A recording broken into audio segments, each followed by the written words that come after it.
Council, are we ready to go? Yes. Okay. I call this meeting to order of the City Council for the City of Grosse Pointe Park. Clerk Blayhat, please call the roll. Councilmember Grano, Here. Raylan, Here. Reed, Here. Hodges,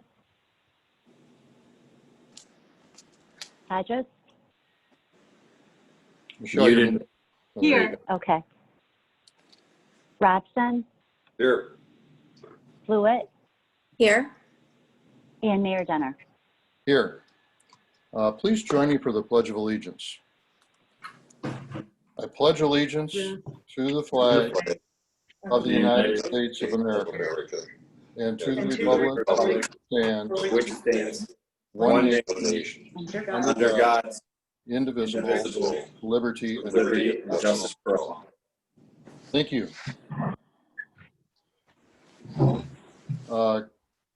Council, as you know, this is the first council meeting we've had with a slightly restructured approach to the agenda, consistent with our new rules for council. So in some cases, it'll be a bit of a learning experience. The first new approach here is the next item on the agenda, approval of the consent agenda, which is designed to put non-controversial items together for a single vote. This came out to council as a draft early in the week, and we're now in a position to vote on it. Do I have a motion to approve the consent agenda? So moved. Jane, did you sort that out? No, I heard everybody. Okay, let's. So I who should saw I say supported? Councilmember Reed move it, and would Okay. someone else add support? Support. Okay, that was Robson. Okay. Discussion. Call the roll, please. Councilmember Grano, Yes. Raylan, Yes. Reed, Yes. Hodges, Yes. Robson, Yes. Fluid, Yes. and Mayor Denner. Yes. Thank you. Motion passes. The next item on the agenda is approval of the regular agenda, which is the balance of the meeting. Do I have a motion to approve the regular agenda? So moved. For support?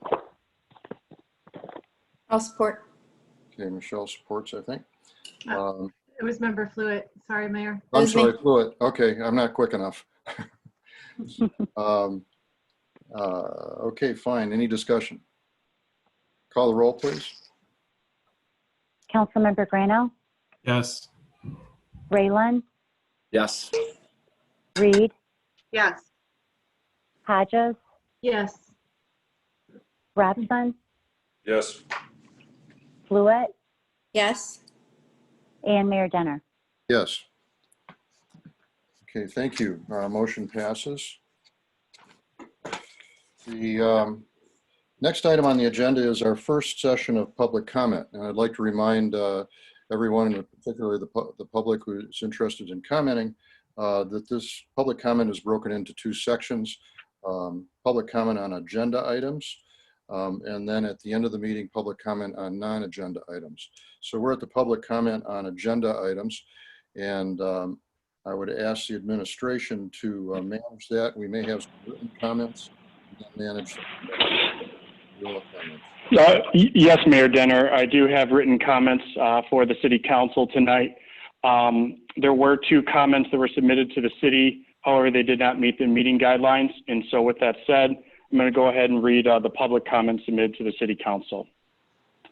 This comment comes from Dr. Jeff Greer of Westchester Road. Dear Mayor, City Council, and City Manager, I support the arts. I'm a writer and musician. My wife is an artist. My opposition to the proposed art center is not about the arts. It's because the mayor and administration have not represented the needs of our residents throughout this process. First, there is no accounting for expensive commitments the city has made. We've promised police overtime, landscaping, and snow removal. Yet taxpayers don't know the cost. If this project will be financially viable, why must the city subsidize it? Second, we don't have a realistic assessment of parking needs. The current parking solution suggests more random parking lots without a real plan. Finally, the mayor has deliberately and repeatedly cloaked this project in secrecy. If he believes this is a great deal for the city, why wasn't he allowed council to discuss and vote? Is he afraid of taxpayers learning what a bad deal this is? We should start this process over. Taxpayers deserve real data about economic projections, a clear accounting of the cost to taxpayers, a meaningful public engagement that incorporates the community's interest and preferences into the design and governance of the center. The city is supporting this project with a significant amount of money. Slow it down now so we can get this right.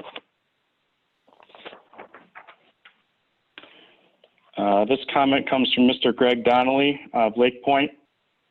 Dear Council, I find items on today's agenda as well as the absence of other items extremely concerning. The process for moving forward with the SCOP Center runs counter to the best interest of our residents and businesses, as well as a relationship with our neighbors in Detroit. Why are you rushing through the largest development in our city's recent memory when clearly there are significant unanswered questions as to who it really benefits and how much it has already and will continue to cost taxpayers? This development doesn't even meet the spirit or letter of the current master plan, which is about to be revamped, yet you allow it to be rubber stamped. Further, the large parking lot at its west end in the city of Detroit, in the backside of the building facing the Detroit border, function as one more in a long history of examples of GPP telling Detroiters that they're not important or welcome.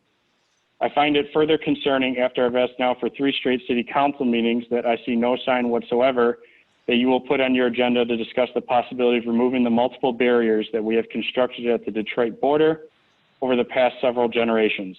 Your inaction only proves that Grosse Pointe Park continues to perpetuate the racist history it's infamous for. What are you afraid of and what are you waiting for? This comment comes from Amy Greenroyd of Maryland. Regarding the SCOP Center art project, I'm appalled at the lack of a parking and traffic study for this project. As a resident of the 1000 block of Maryland, we are directly impacted by the location of this project. Its size and scope alone should require these studies be done. The Planning Commission meeting was, with all due respect, a joke. The city inspector's rationale for these studies not being required, as well as his lack of enforcing the city zoning code, was simply disgraceful. I demand that a traffic and parking study be required before this project is allowed to proceed. The lack of regard for the residents asking questions, mind you, we love the arts, and the lack of respect for those residents impacted by this project is infuriating.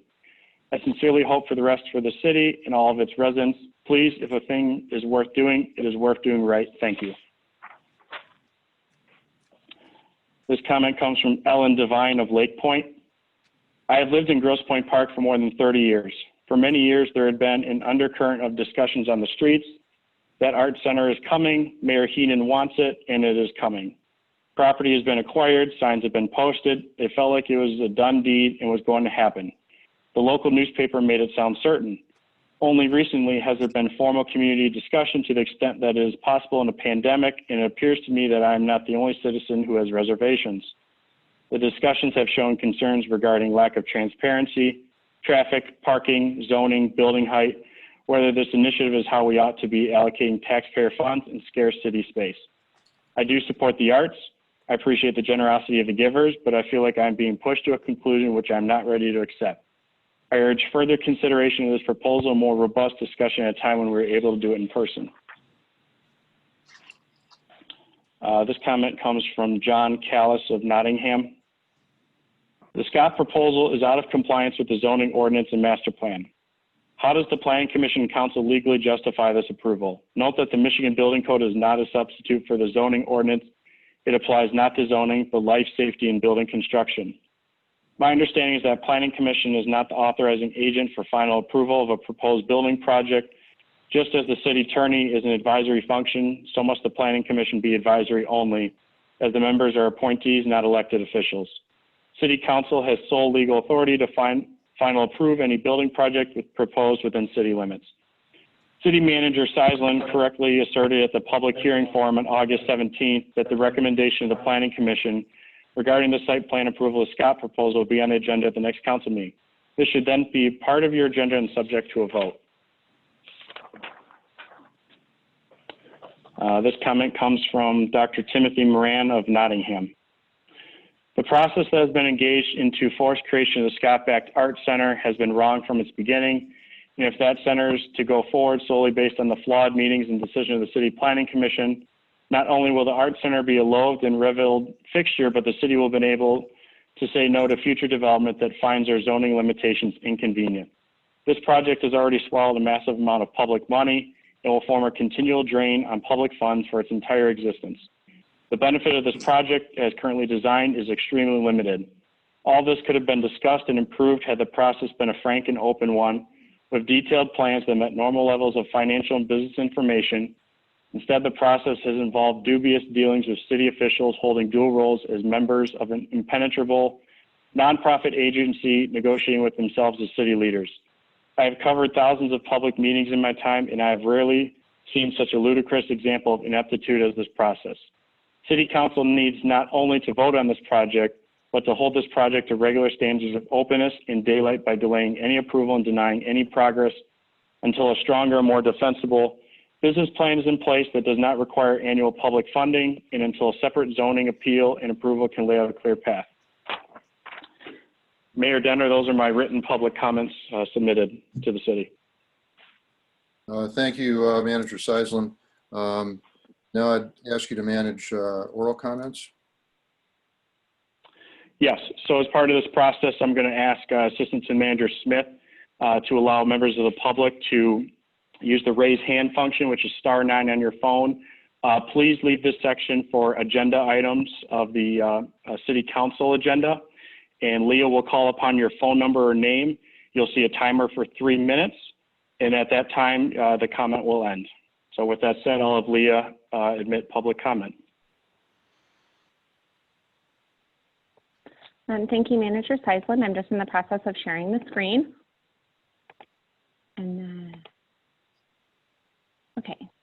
So the first person in my queue list is going to be Tom Woodman. If you will please unmute yourself, state your full name and city of residency for the record, and go ahead, please. Thank you, Ms. Smith. My name is Tom Woodman, 1100 Bach of Beaconsfield. I wanted to take a moment this morning to, this afternoon to express my true, sincere thank you to those of you fighting for inclusion and transparency, what seems like many, many years now. Before all of this, this voice came out, I had no idea actually about any backroom real estate transactions or any distasteful and undisclosed alliances. I did not even know to demand more civic engagement. And you've proven the value of civic engagement with your presence meeting after meeting. Many of you might be thinking me insincere because you know I'm in support of the Art Center and you're waiting for the big but there will be no but. I mean, except for that one. The truth is, I wouldn't be on the call right now if it weren't for the light you've shined on some badly formed practices in the city. You should be proud of what you've already accomplished. We have a new mayor. We have 2 new city council members that cast their votes toward transparency and inclusion at every chance. We have a new city manager now, a new city attorney. We've revised our bylaws, or maybe those are still in process of revision, but it's still great. And we have a new ethics committee. I stand with you on these issues, and I applaud you in making this incredible transformation, or transformation really in the making still. Culture change rarely happens in an instant, and that's what we have here, culture change, from the older folks thinking that it's cool to do things, you know, in secrecy, do things in private, it's just us, it's cool, to the new guard that thinks, hey, you know what, no, this isn't cool, everything's got to happen as a matter of civic engagement. The fact is, we have near complete alignment in our values. We enjoy our lively entertainment life. We have pride in our community. We think it's important to keep our youth invested in something positive, and we support arts in the community. We are where we are. The votes have been cast, concerns have been expressed and acknowledged, feelings have been hurt. Whomever you feel has wronged you will not step forward and now apologize. And so we must allow the healing to begin. In the words of Shakespeare, what's done cannot be undone. Despite the process to date, the Arts Center can still be, will be, must be something we are all proud of in our neighborhood. And so I ask, what have you to contribute to the greater good?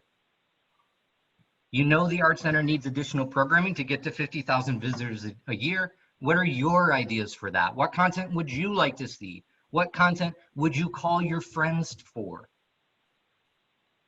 Let's get back to having the arts be healing for us all, especially in these times. Thank you. Thank you. Leah, next public comment, please. Okay, Mary, you are next. I'm going to ask you to unmute yourself, please. State your full name and city of residency for the record. Go ahead. Thank you, Leah. Mary Rulo, Lake Point, Grosse Pointe Park. 2 weeks ago tonight, Manager Nick clearly told the public that the site plan decision would be brought to the council 2 weeks ago. So has the city misled the public, or has it not done its due diligence? This is a familiar pattern. One outcome of this reversal, it would appear, is the avoidance of an examination of the city's history on this project and whether conflicts of interest exist that would argue for recusal by one or more of the current council. In the 3 minutes I have, I'd like to review what is in the official record of the council and the DDA that supports this view. Former Mayor Heenan and former City Manager Kraniak served on the URF board in 2012 when the city sold 4 parcels of prime real estate to SCOP Development for $300,000, land it had paid $2.1 million for. This sale was done without an independent appraisal, and from what we know, it was never listed for sale to the public. Heenan, as a council member, voted to approve that sale. The minutes do not reflect any discussion of a conflict of interest or whether a recusal should have been considered. Then a council member, Mayor Denner, voted for the sale. In August 2017, Manager Kraniak was still on the URF board while staffing and being a member of the DDA. The DDA minutes of the August 2017 meeting reflect that there were 5 members of the DDA at that time, including Mayor Denner. Mayor Denner and another member were absent. So with a 3-person quorum, including Kraniak, the DDA board voted to approve an annual allocation of approximately 75% of the DDA budget to support the SCOP Center. Again, no discussion of conflicts or recusal regarding the city manager. There is no mention of any public comment at that meeting. Was any member of the public even present? Further, I can find no media reports about that vote. Then just last year at the council's July 2019 meeting, Mayor Denner, by now a member of the URF board, was part of the 3-person majority to vote to approve a series of agreements necessary for the development of the SCOP Center. This was a meeting that featured the minimum quorum of 4. Councilmember Reed raised important questions about the role of URF and the lack of information to the public, and the minutes reflect that a member of the public raised the conflicts issue. And finally, for those who buy into this narrative that there's a small group of disgruntled residents and that we are the problem here, I can only say that last November's election speaks for itself, as does this rush to complete the project. And maybe you could start to understand the pushback if you would review the council minutes from last July. Thank you. Thank you. Leah, next public comment, please. Iris Steinberg, you are next. I am going to ask you to unmute yourself, please, and state your full name and city of residency for the record. Go ahead, please. Can you hear me? Yes, we can hear you. All right. My name is Iris Steinberg. I live in Grosse Pointe Park. The following is a comment from Jessica Guzman from Grosse Pointe Park. She was unavailable to call in tonight, so I'm sharing on her behalf. I'm a longtime resident of Grosse Pointe Park, as well as a career arts manager with 15 years experience working in community arts programs at the nonprofit and municipality level. As someone that spent their career working to elevate the arts, I am thrilled at the prospect of a performing arts center and gallery space in Grosse Pointe Park. But I am disappointed with the process in which the SCOP Center has been presented to residents. Some of my concerns and questions. The sum of $75,000 is a substantial amount given to a center that is not part of the municipal oversight. Why have residents not been provided with the business plan and proposed operating budget prior to these decisions for financial support moving forward for approval to the commissions? The SCAP Center representatives have made numerous presentations to the community since July 8th, yet these had not been made available to the general public until August 11th.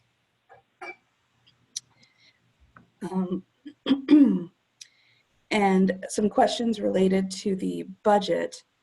What are the equipment and software expenses each year? And may we assume correctly or not that a slight increase in staffing expenses in year 4 is what is going to be the hiring of fund development staff? Years 1 through 3 have a very low foundation support, while year 4 shows a 95% increase in foundation support. Will the gallery only be open during events, or will it have open public hours? What other programs will occur in this center? I'm discouraged that resident input was not taken into consideration prior to plans being committed to and voted upon.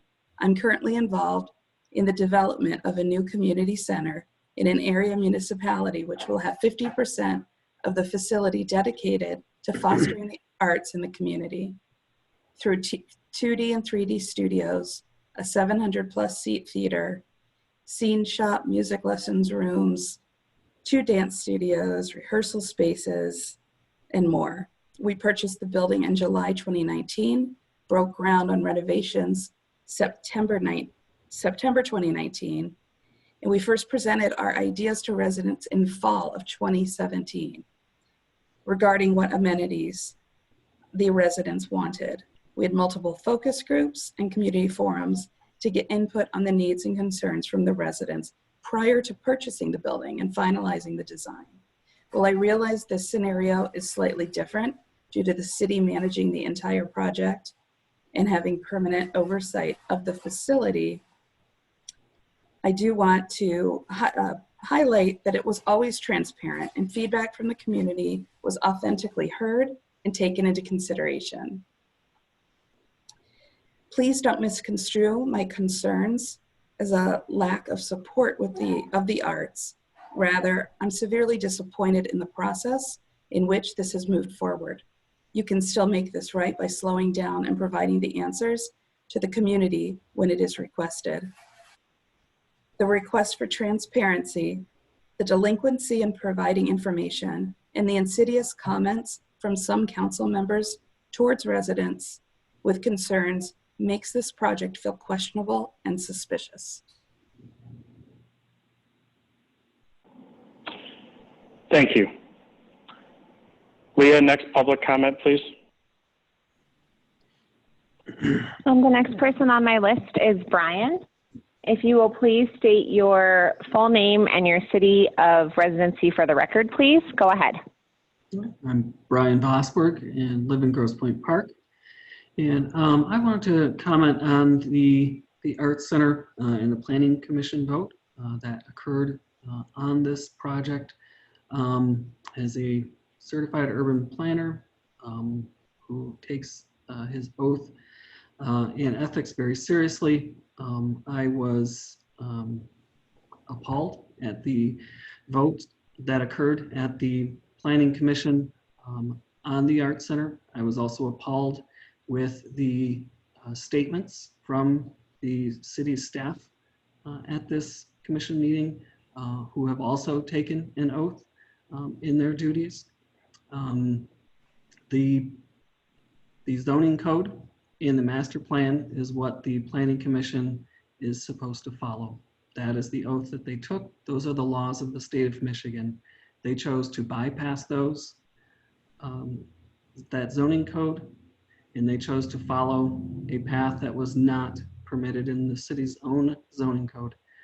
The proper path was to send that to the Board of Zoning Appeals, where you as City Council, acting as the Board of Zoning Appeals, could have approved everything in this in the design of the Arts Center. It could have been approved as it is currently designed.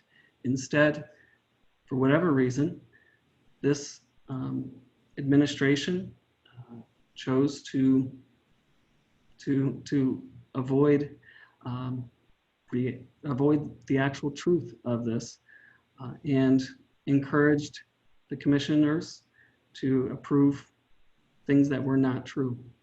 And I find that appalling as a public employee myself, and I find it appalling that the conduct of the staff and the commissioners who voted in favor of that. That concludes my comments. Thank you. Leah, next public comment. Isaac, you are next on my list. I am going to ask you to unmute yourself, please. Yes, hello? Yes, okay. Please state your full name and city of residency for the record. Go ahead. Hello, this is Brian Brenner from Grosse Pointe Park. Good evening. I would like to once again share my full support for the Scott Performing Arts Center. It will truly be an amazing addition to our community. The theater and gallery will provide us with locally produced entertainment that is a perfect complement to our expanded dining and pub scene here in the park. It is an amenity that will draw others here. It will benefit our small businesses. It checks too many boxes to list in 3 minutes. It is a perfect fit for our community. Furthermore, it is being put forth by respected members of the business community, philanthropic community, and our local community. And while some seem upset by the process that has gotten us here, the end result is spot on. I believe all involved got this completely right in bringing the Scott Center and Manugian Gallery to the park. And for those who seem offended by the process, please note that we have council members who clearly have passion for proper government procedure. If we need some updating in that area, then I'm quite certain that they will get to it. For those who feel it lacked community input, we likewise have council members who have voracious appetites for community engagement. There seems ample opportunity for all to be heard. And quite frankly, the recent community outreach and engagement has brought up many great ideas. And just because they don't fit into a theater building does not mean we shouldn't or can't continue to pursue them. If anyone were to start putting together actionable plans to further these ideas, you can certainly count me in to do my fair share to see them through. If it makes our community a better place, I'm certainly glad to help. And as it seems the theater project is moving ahead, I now greatly look forward to getting on to the next pressing local issues, such as dog parks and those fantastic chickens I keep hearing about around town. Finally, I would like to thank you all for the work and perspectives you bring to council. We are fortunate to have competent individuals willing to share their time in addressing our community issues. Thank you. Thank you. Next public comment. Martin, you are next. I'm going to ask you to unmute yourself and state your full name and city of residency for the record. Go ahead, please. Hi, my name is Martin Steiger. I'm a park resident. I was looking over the URIF press release from earlier this year about the Arts Center, the one that the mayor actually wrote, not the foundation. And the press release used the word community 5 times in the first 3 paragraphs. Community, community, community. They really wanted to stress that word, community. They really wanted us to think that this project was for the community. Well, it got me thinking. In a democracy like ours, who makes the important decisions for communities? I mean, we can all try to share our views, whether it's by posting on social media, writing our council members, or speaking out at meetings. But who really makes the decision of our community? Well, it's supposed to be our elected officials. Elected officials. Those are the people we vote into office who are supposed to represent us, the community, in the decision-making process. And when it comes to this Art Center project, there have been a total of 3, just 3, members of the council who have voted for this project. Council members Dan Grano, Jim Robson, and Mayor Bob Denner. They voted on it last July, day after the 4th of July weekend, when the project was first brought before the council by the mayor, who also sat on the board of the foundation at the time. There have been other votes since then involving things like the bus turnaround or Joe's Garage, where more council members have voted in support of those things. When it comes to the actual project itself, the actual project, there have been just 3, Grano, Robson, and Denner. And there have been other votes along the way that related directly to the Art Center, like the $70,000 annual subsidy from the DDA, the Planning Commission vote a couple weeks ago. But the folks who participated in those votes weren't elected by the community. They were handpicked by the mayor. And to be fair, they were confirmed by the council, but they were personally selected by the mayor. The only 3 elected officials who have voted in favor of this project are Grano, Robson, and Denner. If the foundation truly believes in community as much as they say they do, if they truly value what the community thinks about this project, they would encourage this massive project to be voted on by the elected representatives of the community, the city council. It's crazy to me that this publicly subsidized project may be given the green light tonight without even a vote by the council. Whether that's technically legal, I don't know. But this whole thing stinks without a vote. It smells terrible. The sweetheart land deals, the fact that the mayor and the former city manager have been on both sides of many of these votes, the recent planning commission meeting with seemingly no rules, the rushed nature of the whole process, the broken promises, lack of transparency, the lack of a defined approval process. The whole thing stinks.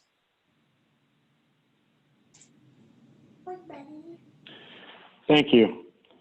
Next public comment. Sharon, you are next. I'm going to ask you to unmute yourself, please, and state your full name and city of residency for the record. Go ahead, please. Hi, my name is Sharon Corbin, and I am a Grosse Pointe Park resident. I live at 1060 Maryland, and I just wanted to say that I am really, really, really in favor of this project.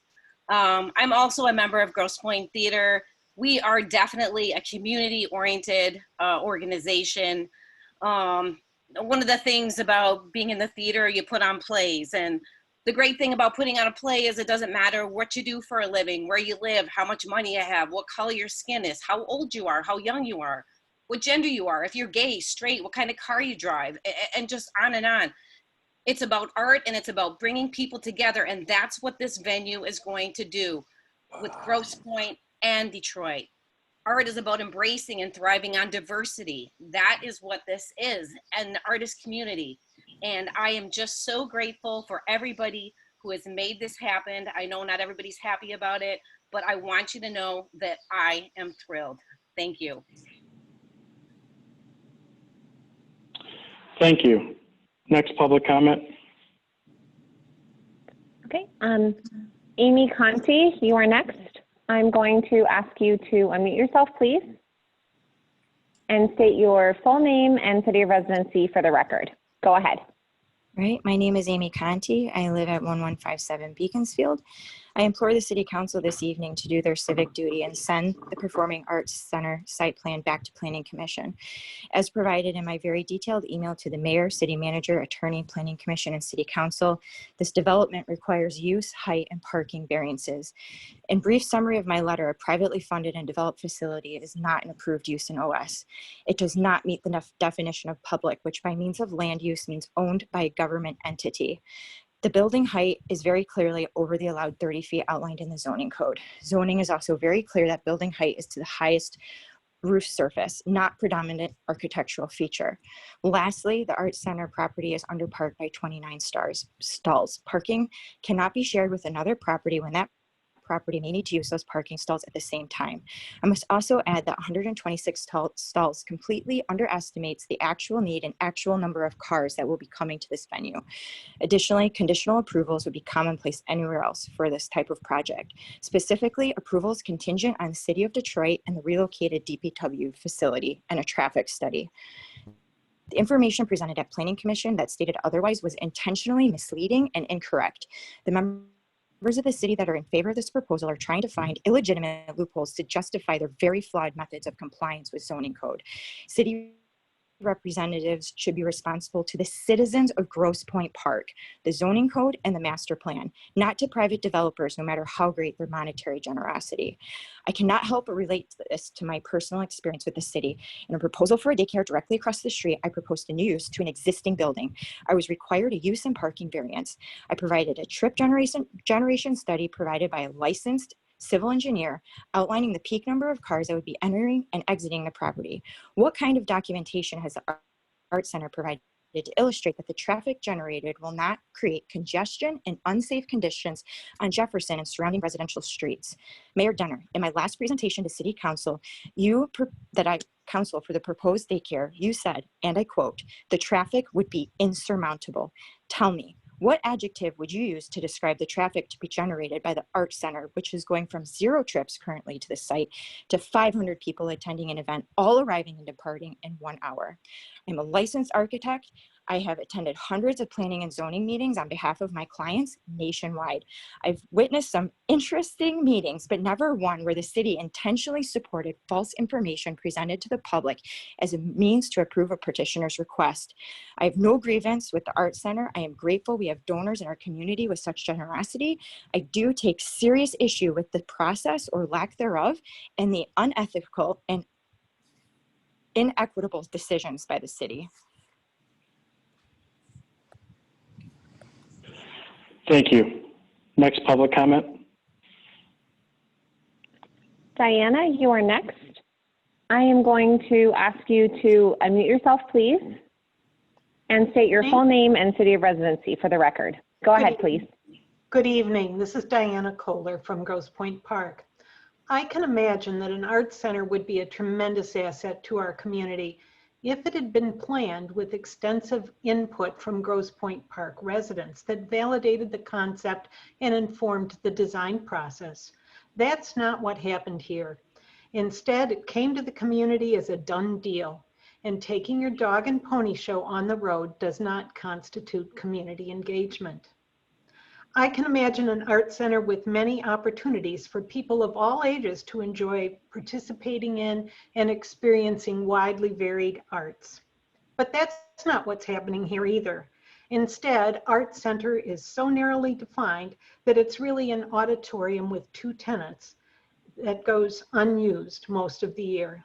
And nothing about the process to date gives me any confidence that other groups are going to line up to use the auditorium.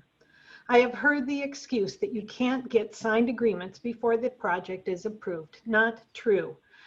I have solicited letters of intents for projects well before the architects provided the first drawing or the first dime was raised. I can imagine a project on that site that was self-supporting and not reliant on the annual largesse of Grosse Pointe Park taxpayers to operate. Again, that's not what this project is. This could have been a project that unified and excited our entire community about the possibility it offers. But I know from talking to young families in our community that that's not what this project is. Instead, it's a project that, if it ultimately does get built, will be a monument to the contempt of city government for citizen engagement and government transparency. And that is a shame. Thank you. Thank you. Next public comment.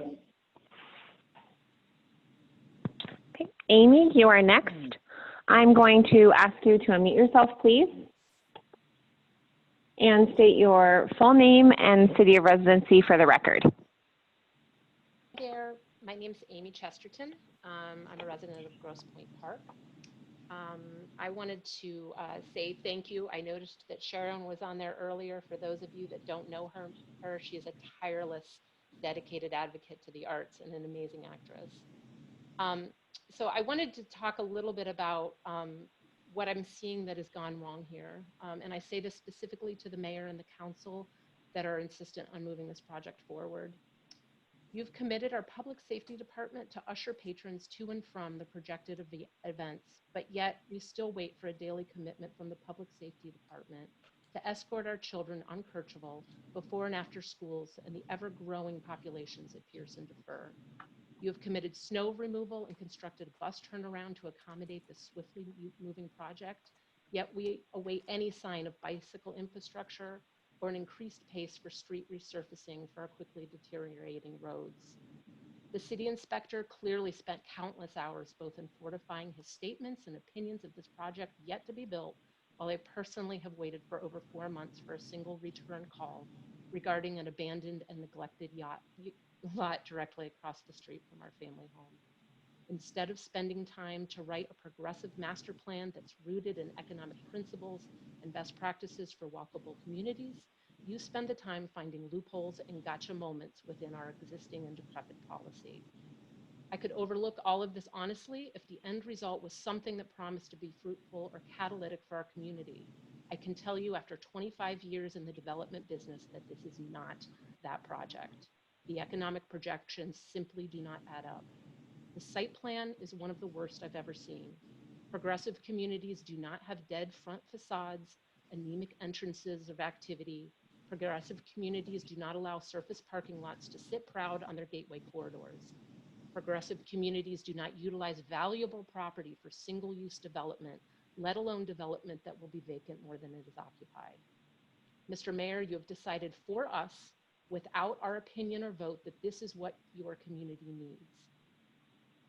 I too support the arts. Their craft is a vital component of diverse and prosperous communities. I echo the hordes of sentiments that have come before me to state the appreciation for the generous benefactors who contribute to our community and the amenities that my family and I enjoy every day. But your generous donation in the form of this ill-conceived plan could potentially do more harm than good. Imagine, if you will, a home with the Grosse Pointe Theater, a home of world-class architecture embedded in a dynamic mixed-use building that has active first-floor retail along Jefferson, residential above, and potential daytime uses to take full advantage of the surface parking. Donald Shoup, a national authority on urban planning specifically as it relates to public parking facilities, has warned countless municipal leaders the high cost of free parking. Vacant surface parking lots breeds lackluster experiences and promotes disinvestment. Those on the council that hide behind the existing policy, I challenge you to slow this project down. If you insist on moving forward, be a champion. Be a champion of this development forever. Be a champion when management plan fails. Be a champion when the operation funding falls short. Be a champion when our quickly shifting demographics has a serious need for multifamily housing to support a diverse population. And be a champion when this project ultimately unravels and the taxpayers are saddled with a sad little vacant, non-public building surrounded by a sea of parking.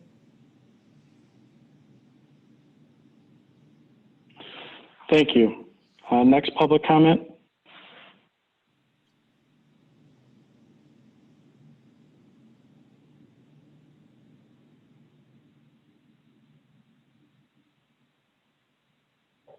Kevin, you are next. I'm going to ask you to unmute yourself, please. And please state your full name and city of residency for the record. Go ahead. Kevin Rasmussen, Grosse Pointe Park, 1100 block of Maryland. Is the Arts Center philanthropy if it's not a gift to the people? As of now, it's a public building only for the purpose of skirting zoning ordinances. Thank you.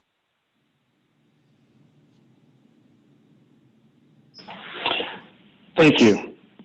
Next public comment. Okay, Leah, you are next. I'm going to ask you to unmute yourself, please, and state your full name and city of residency. Go ahead.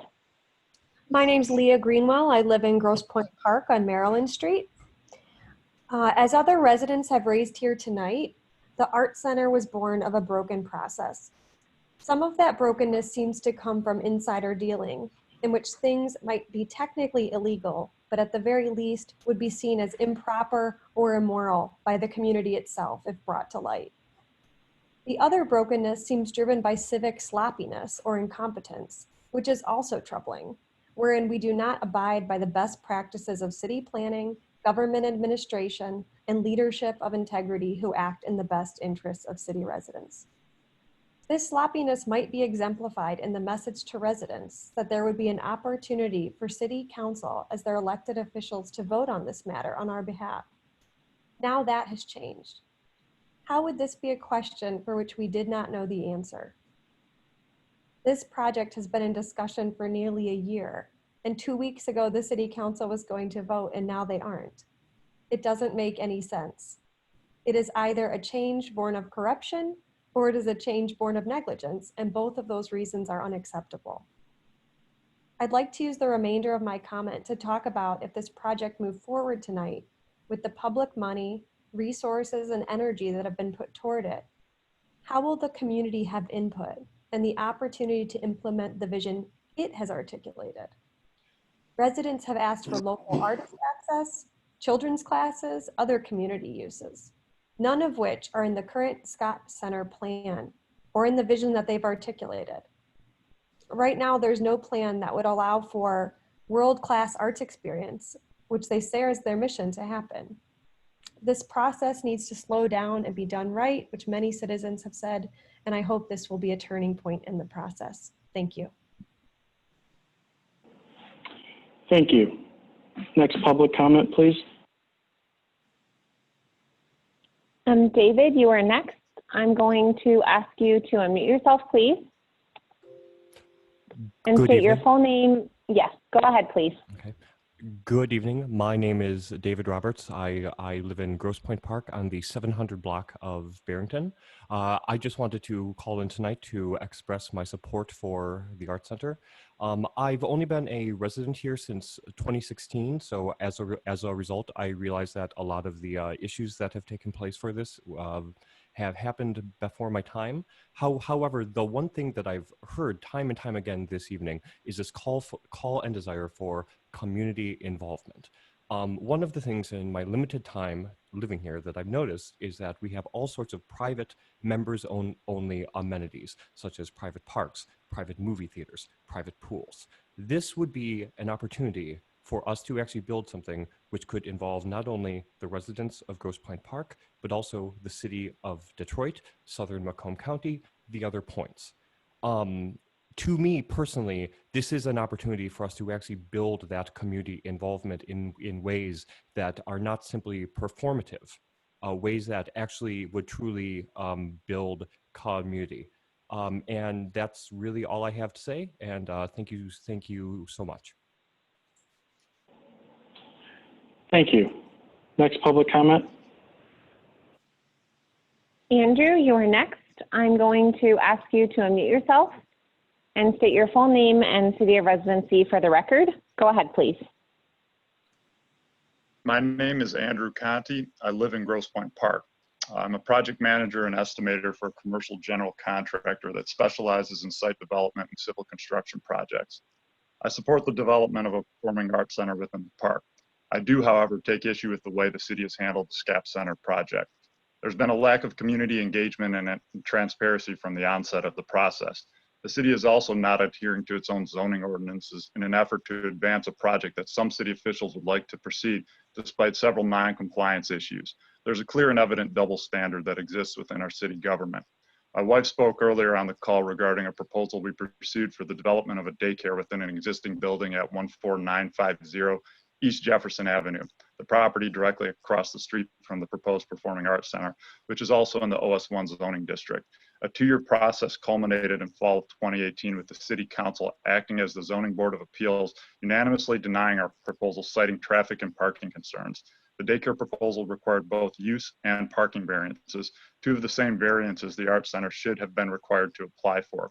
The daycare is relevant to the Arts Center proposal because despite what has been communicated to the public, the Arts Center does not meet zoning code for the same reasons, use and parking. Additionally, the Performing Arts Center building height is nearly double what is allowed by zoning code. There are clear non-compliance issues that should require variance approvals without exception. During the August 12th Planning Commission meeting, the SCAP Center team and city officials misled the public and other Planning Commission members by not accurately communicating the non-compliance issues associated with the Arts Center development. Many members of Planning Commission seemed unfamiliar and uninterested with the zoning ordinances, which is their responsibility to uphold. This is simply unacceptable when city officials are navigating through the approval process for the largest development Grosse Pointe Park has seen in decades. I recognize that the majority of Planning Commission and City Council may lack professional experience within real estate development, civil engineering, and the architectural professions. I don't discredit them for not knowing this information, but I do discredit them for not relying on third-party professional resources that do. In fact, the third-party review by OHM advisors that was requested by Grosse Pointe Park states that the Arts Center does not meet the master plan and the building height does not comply with the requirements of the OS1 district. OHM would have additionally indicated that the use is non-compliant with zoning had they not been led to believe this was a public building being funded and developed by the city of Grosse Pointe Park. I respectfully request that the City Council send the SCAP Center proposal back to Planning Commission for resolution of the non-compliance issues identified tonight. Thank you.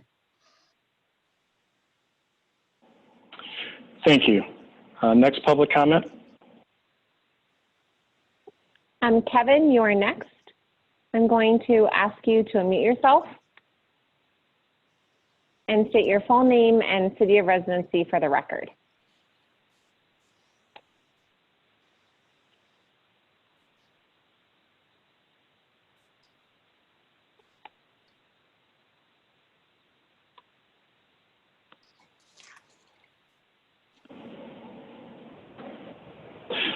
Leah, let's try next public comment. City Manager Seisland, this is the last public comment that I have in the queue. Hello? Oh, wait. Yes, Kevin, I see that you're unmuted. Yeah, hi, thank you. Sorry about that. This is Kevin Butler. I live in the 1000 block of Devonshire in Grosse Pointe Park. And as a Grosse Pointe resident, Grosse Pointe Park resident, I'm eager to see a world-class performing arts center that can help sustain our business district and provide educational opportunities for our children. My wife, in fact, just started on the steering committee for Grosse Pointe Gators Youth on Stage, and I can speak volumes to the programs and educational content that they can provide for children in our community. This project has a lot of support from residents and business owners who wish to see our community grow. I thought the presentation of the SCOP Center was very elaborate and very well thought out during the Planning Commission, although I agree that maybe there weren't as many details shared as ahead of time as many residents would have wished. It clearly addressed the parking, design, and city code concerns, and clearly seemed to fit the current code and the vision for the city's master plan, the corner of our gateway from Detroit into Grosse Pointe, versus what's currently there right now, or proposed residential buildings. The financial presentation, albeit while much was not shared early, felt very strong. From families in this community, even before public fundraising, we've got very generous gifts from many families, including the Scots and the Nubians. But not only that, we also have a commitment to an endowment which will help sustain the perpetuity of that program, not just from the URIF and other tax-paying organizations that would not increase our tax base as a Grosse Pointe Park resident. My family and I pay a lot of taxes as it is right now, living where we do, and I could not think of a better project for the tax dollars to be put to the best use. But that's not the case here, as taxpayers, from the presentation that we've seen, are clearly not on the hook for the cost of this nonprofit. While it's clear the transparency in the planning and process of this project is not satisfactory for many involved, perhaps future changes should be put in place where every project or business application should be debated by the public. I want to thank all City Council members for their sacrifice and contribution to the development of our city, and I understand how difficult it can be when you cannot please everybody. But whether which side of the aisle you're on, I know how much time and commitment you've put into City Council and the future of our community. I don't feel that a project with this much value to the future of our community should be disbanded now. I think that we should, as a community, work across the aisle to make this an amazing gift, which I know firsthand has many supporters and donors privately, in addition to what the Scots and the Nubians have generously offered. Make this a positive reflection of our community. Let's work hand in hand together moving forward and make this an arts center that really helps boost our community. Thank you. Thank you. Leah, that was the last public comment? City Manager Seisland, I've had one more public comment join the queue. Richard, you are next. I'm going to ask you to unmute yourself, please. Good evening. Yes, please go ahead.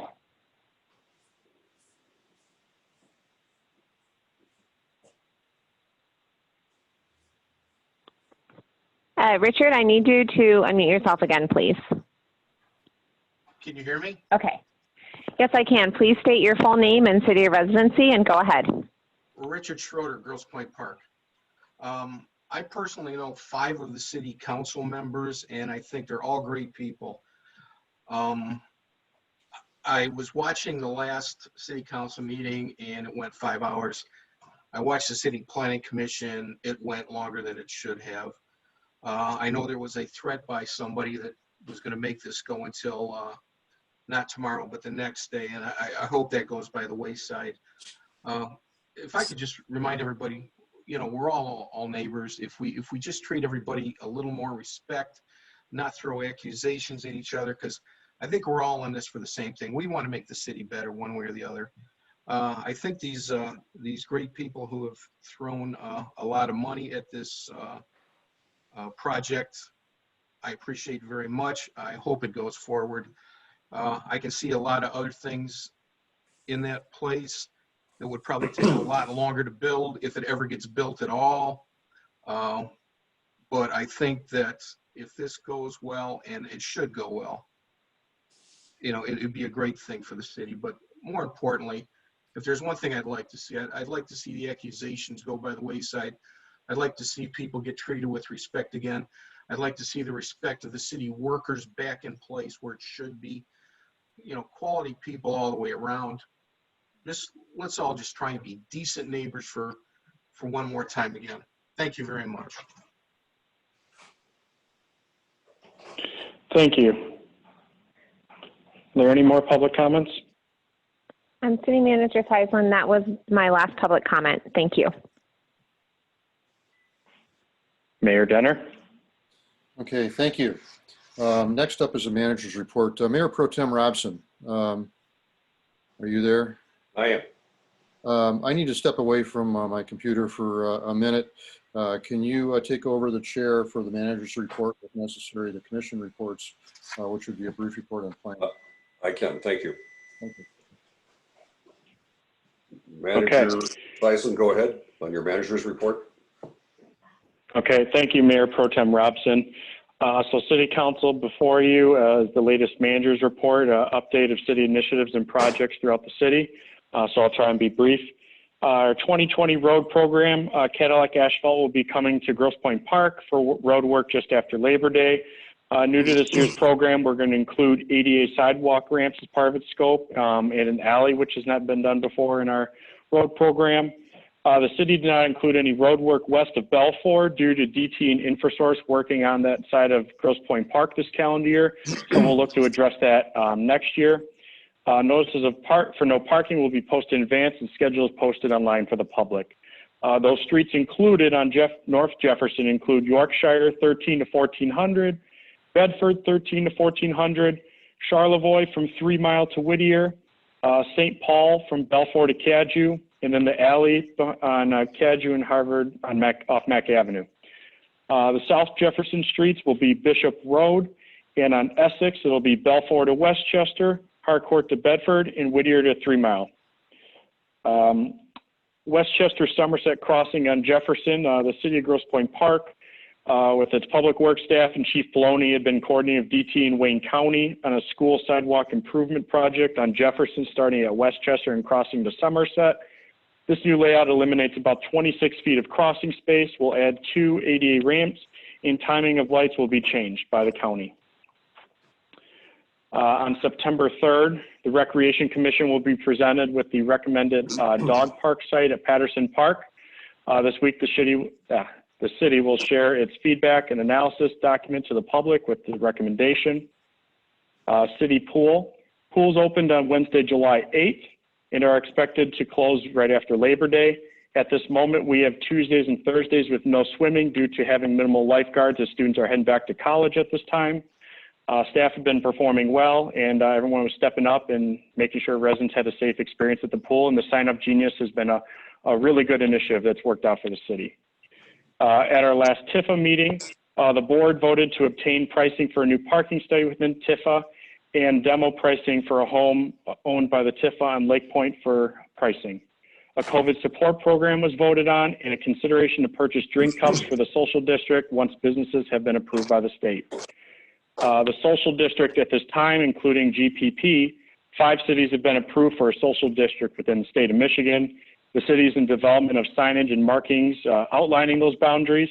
A new requirement of the Liquor Control Commission was part of your resolution packet in the consent agenda, stating that area businesses can apply through the state to be a part of that social district. So they have to have a application that goes to the state approves, sends it to us, and then we go from there.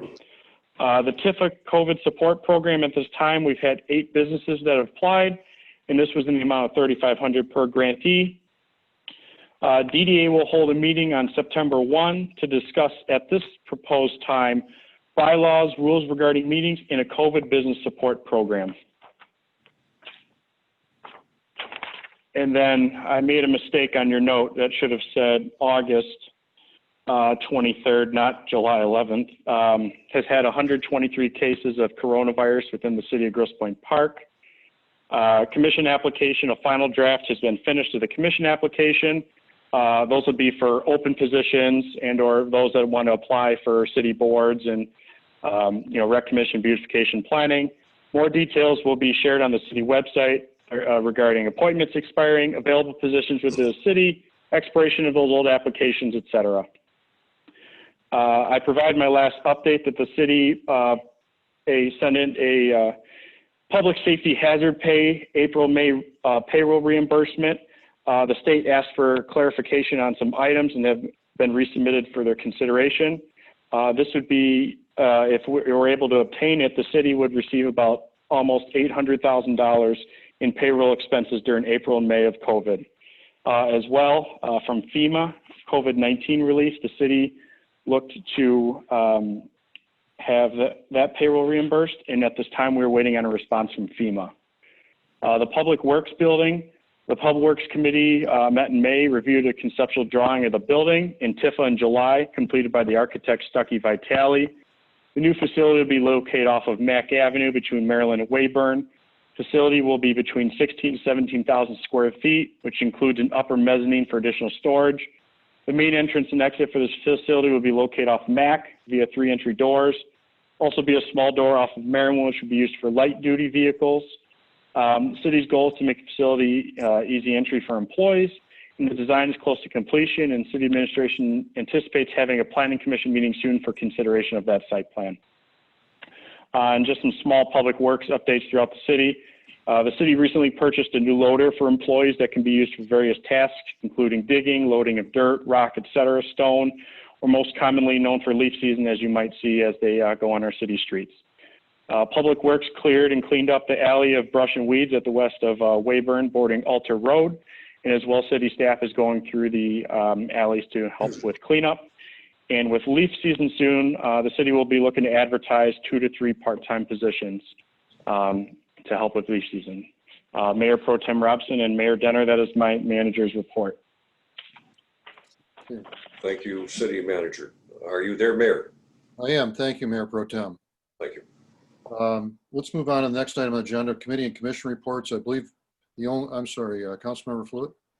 I think there were actually a couple of people who had hands up. If we have an opportunity to ask questions about the city manager's report, is that all right? Yeah. Sure. Okay.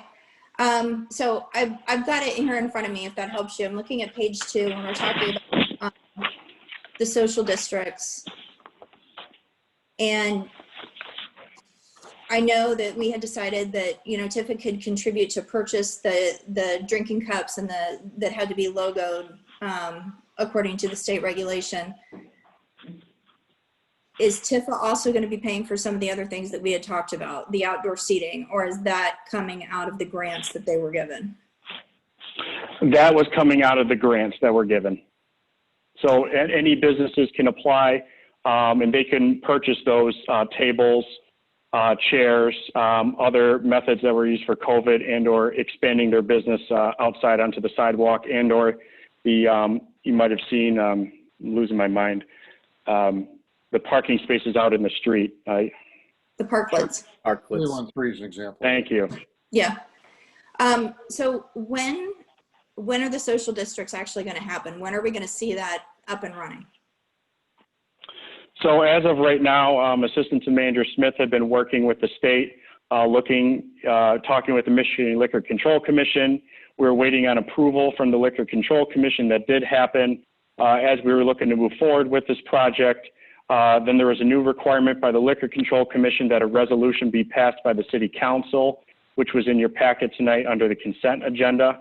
And so after that resolution is approved, then individual businesses can directly apply to the state of Michigan that they want to be a part of that social district. So I can't give you a firm timeline, but I'm hoping as soon as possible. And I know we have been sharing, and we will continue to share on social media for those businesses once we receive approval from the state to have their applications in place so we can get this started as fast as humanely possible. Okay. You and I touched on this when we spoke last week. Same thing with the DDA. These are things that I think should be priority. I know your plate is full, but getting those businesses those additional funds, giving them those alternatives because of COVID, I think should be our priority right now. A couple of other things. Let me find. I'm looking through your document here.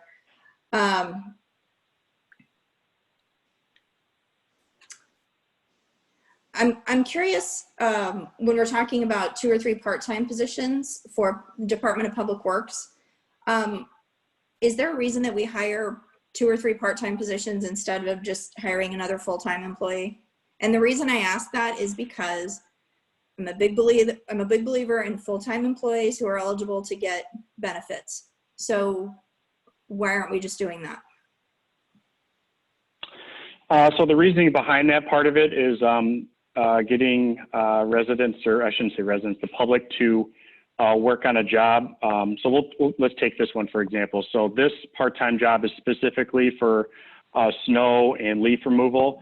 I think it would be a challenge potentially to have a full-time job of it being just those duties. However, that is something we're seriously considering shuffling in our department right now. We do have staff within the water department. We've got a highway department. And so I'm continuing to work with the Public Works and our new assistant supervisor in maybe improving upon those job descriptions, seeing what kind of talent we can bring in. For example, we're in the hiring process right now of a mechanic.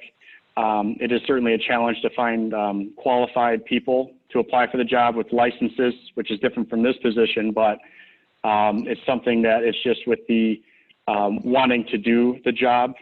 And with this, it's snow and leaf removal, but certainly open, as I know our Public Works is as well, to find highly talented people. Okay. Yeah, as I said, I would be in favor of getting those positions full-time. I know that's totally under your purview, but in terms of employee loyalty and that type of thing, to me that would be preferable. My last question is regarding the new DPW facility, which you also touched on here. When will the residents who live directly in the vicinity of that facility be advised that this project is going forward? So actually, as of right now, we're working on obtaining a direct mailer that'll go out to those residents as soon as we have a meeting available. That'll be sent to those residents, including the time and information of the Planning Commission meeting, and or to send your comments and concerns to myself and our Public Works Department.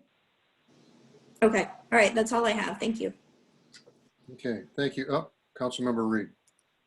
Just to add to that on the DPW design, City Manager Seidlin, you indicated that the goal is to make the facility easy entry for employees, and I hope the goal is also to for the design to be the least obtrusive to the neighboring residential buildings. But absolutely, that's my comment on DPW. On this ties into the application for boards and commissions. Do we have a timeline for appointments or accepting applications for the ethics board? I've had some residents inquire, so is that something we'll be visiting in September, or do you know? We can certainly visit in September. You're talking specifically the ethics board at this time? Yes.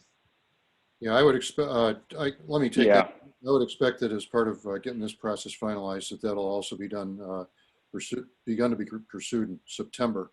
And depending on timing and process, then we'll try to get that ethics board in place, certainly this fall.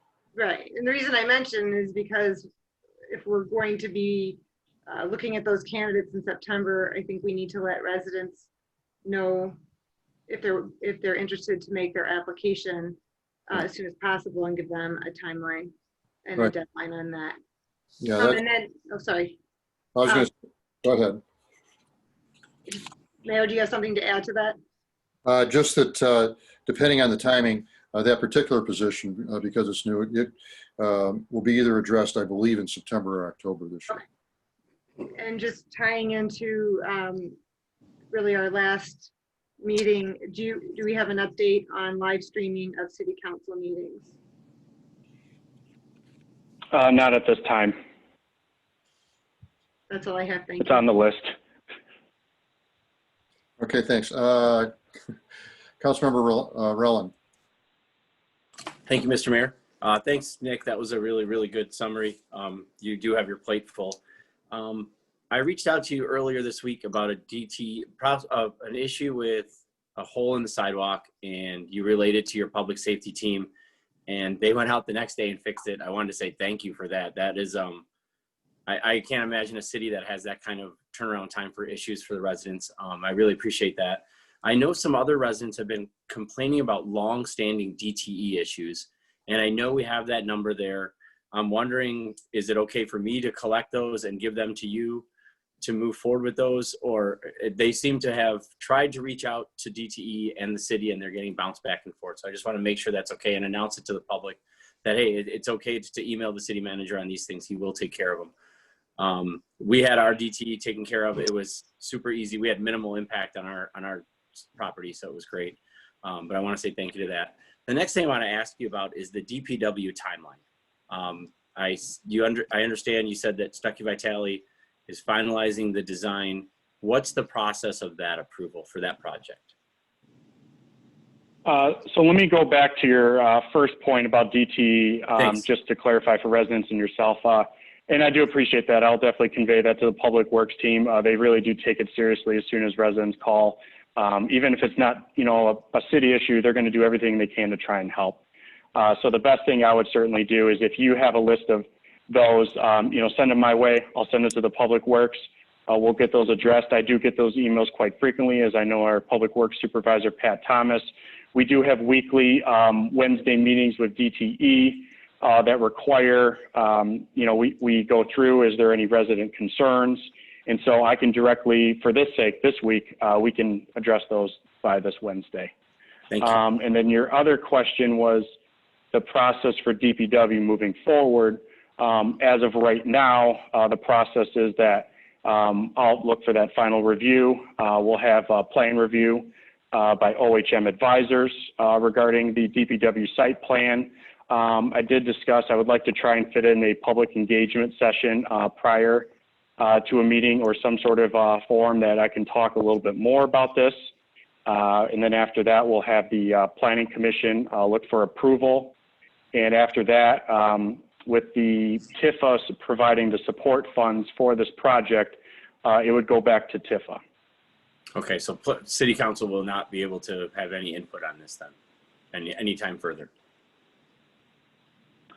At this time, go ahead. I was going to say, my understanding is that City Council set the policy to move the DPW there in December and tasked the administration to accomplish it through all and working with the various entities on the details. And so really it was City Council's vote in December that launched this. Planning's responsible for airing out the site plan and the issue that was raised about minimal impact on the neighborhood. And then obviously TIFA, who's actually building it, is responsible for financing and construction, because they're going to be the owner, the structure of it being a lease back to the city. Okay, so city council has no more say in anything that happens with that building. Well, as a body, there's nothing required, I don't believe.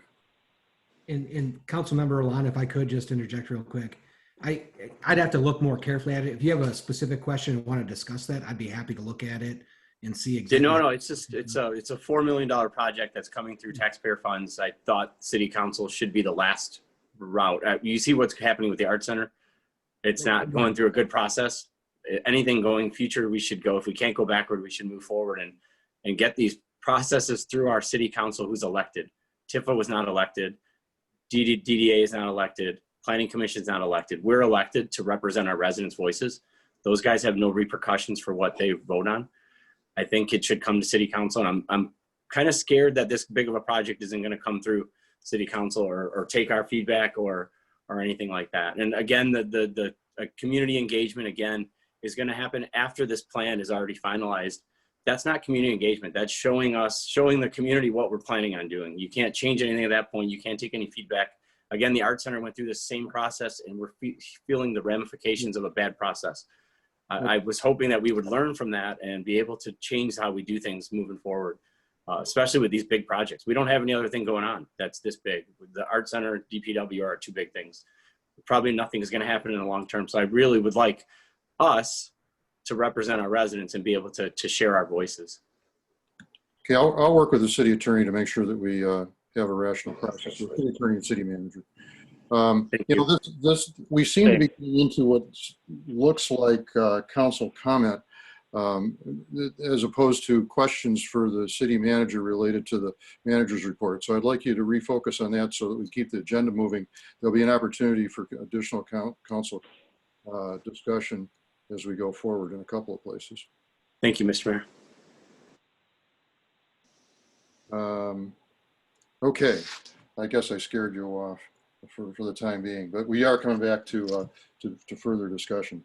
Committee and commission reports. I believe the only meeting was the Planning Commission, and Councilmember Grano, if you want to unmute and give us a brief summary. I think we already know what happened there, but you probably don't have much to add, and we're going to come back to it later in the meeting anyway. Sure. There was one planning commission meeting. I think almost all of us were present at it. It was to review the SCOP Center. It was a lengthy meeting, lots of public comment, and ultimately the planning commission adopted the city administration's request to approve the site plan as it was presented. That's it. Okay, thank you. Oh, sorry. Thank you. Got some hands up here. We'll try Mayor Pro Tem, and I'll move around the way I see it on my screen here. Yes, Mayor, we did have another meeting. That was the Personnel Review Committee meeting. We got together on August 6th to review Mayor Seislin's 2020 goals and objectives and to set identifiable goals and objectives going forward. As a result of our meeting, the committee has directed Manager Seislin to provide an update on the 2020 goals and objectives, and also to provide goals and objectives on matters that have arisen since. And there have been a lot of matters. So that would be RFP procedure, TIF and DDA administrative practices, mayor appointment procedure, evaluation of short and long-term planning practices, management of the Performing Arts Center, the DFW building, impact of the Grosse Pointe Public Schools reconfiguration, COVID impact on city resources, and implementation of measures leading to diverse staffing. So what we've done, we've asked Manager Seislin to give us a written update on the 2020 goals and the additional matters that have been laid on our plate. He will get that to us. I will get that back to all council members to review, and we'll move from there. Additionally, council was supposed to do a performance review of the city manager and the city clerk in February, and then the COVID came about, but there will be a review, we hope, by the end of the year. And that's all I have. Okay, thank you. Sorry, I was at the meeting and I forgot to of it. Okay, I saw another Any other questions about the committee commission reports? Councilmember Fluid. So I haven't had any meetings, but I just did want to mention a couple of things just because I haven't for the public in a little while. One is that I am the council's representative for the Michigan Municipal League, and I do plan on attending their fall conference, which is typically in Mackinac, but unfortunately this year it's going to be a virtual conference. However, I will be attending that. And then the other thing I wanted to touch on was I am the chair for the Sustainability Committee, and sustainability has not met since COVID started happening, but I did want to just let residents know that we are working on putting out an RFP. We're still looking toward doing that sustainability audit of city processes, and we already do have some proposals, but because I think using RFPs for any type of proposal like that is going to be our best practice, we are still working on putting that out. But the audit is still something we look forward to doing. And then I also had a question. I was just curious because I gave up and bought a desk, and I was organizing all of my city paperwork.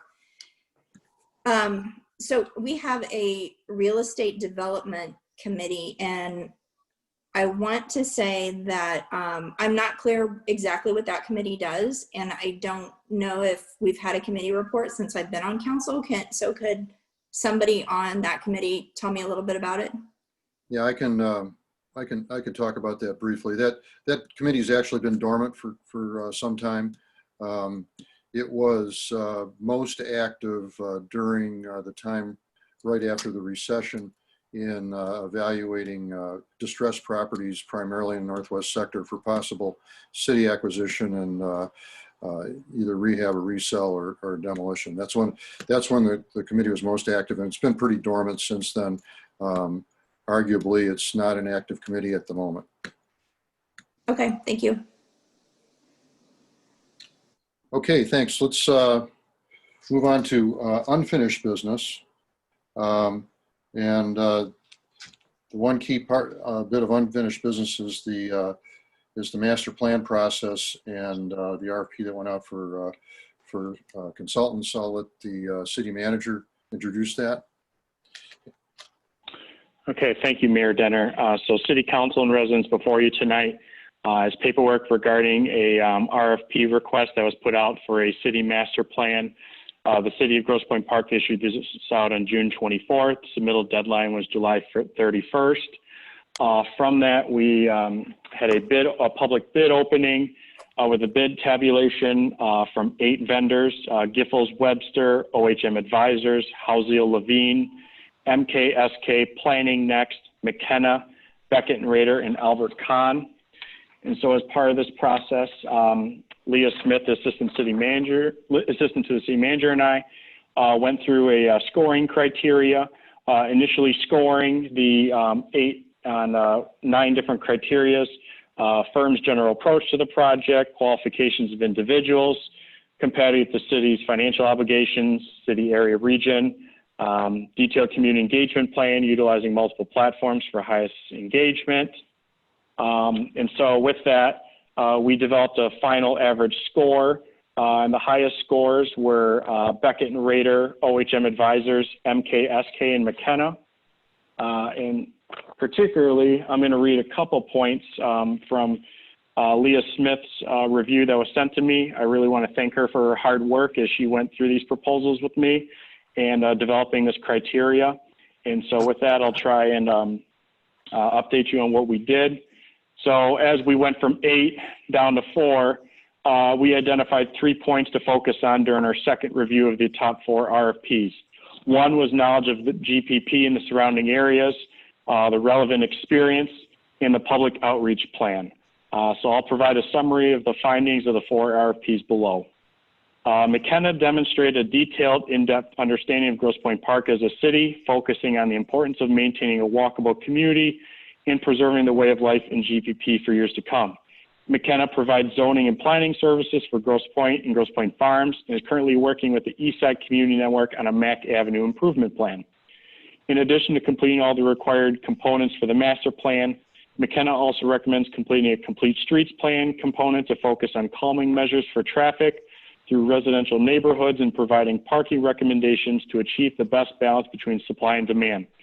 McKenna's price is very budget friendly, I think coming in at $31,000, which could allow the city an opportunity to partner on more areas of service, including but not limited to a park and rec master plan, parking, capital improvement, et cetera.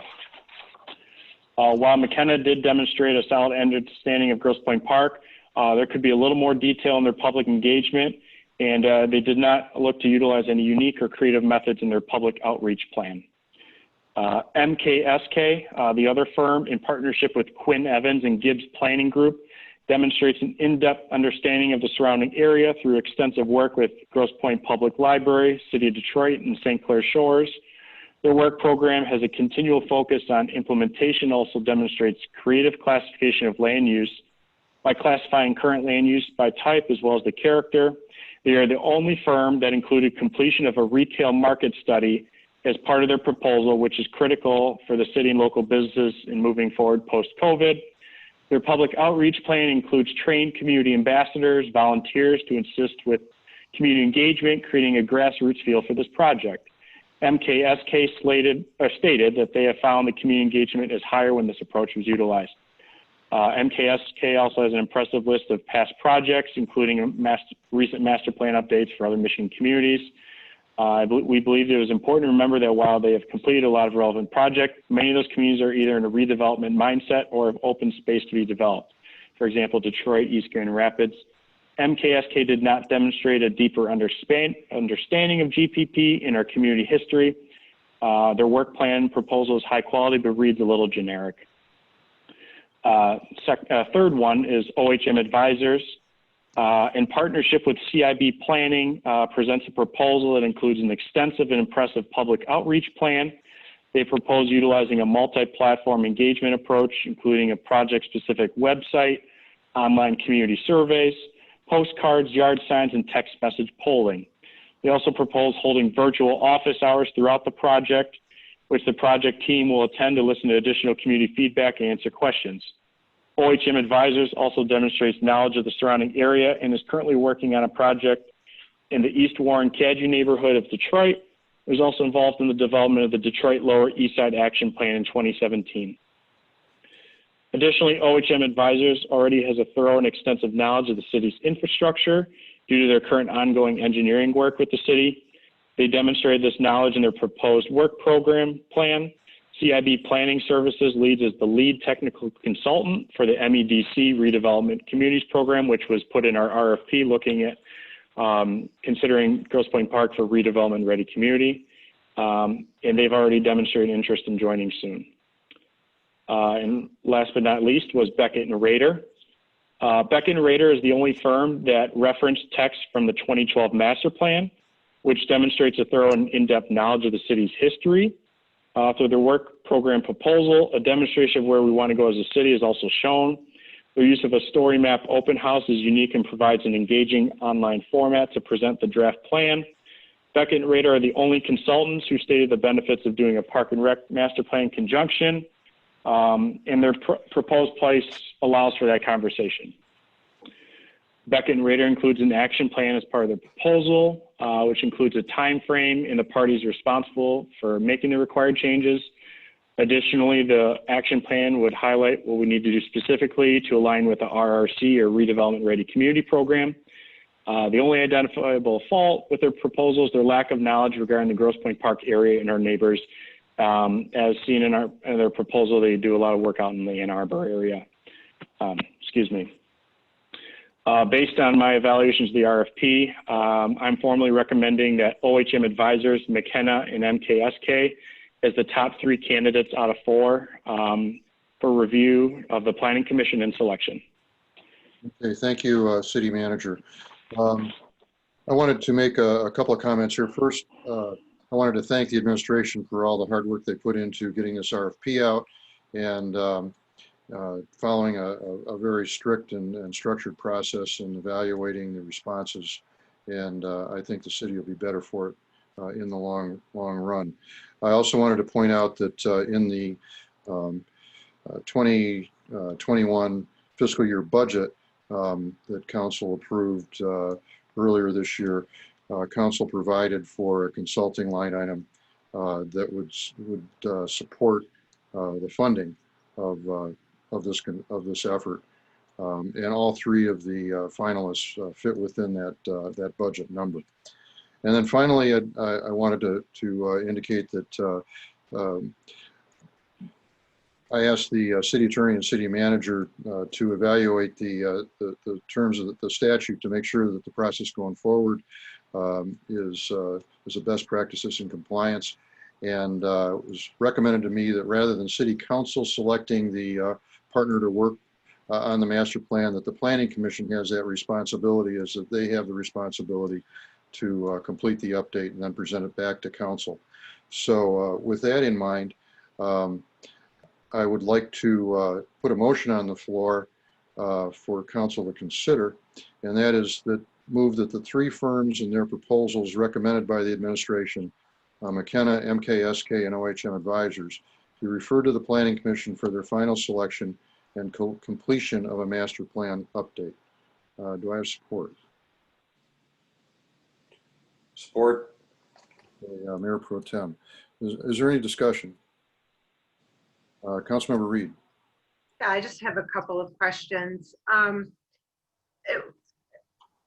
It was curious to me that and I just want the city manager to explain the rationale. It was curious to me that the firm that achieved the highest score in your matrix, Beckett and Rader, was not included. Was that solely because they didn't have knowledge of the Grosse Pointe areas? So to be honest, it was a very tough challenge trying to go from 4 to 3.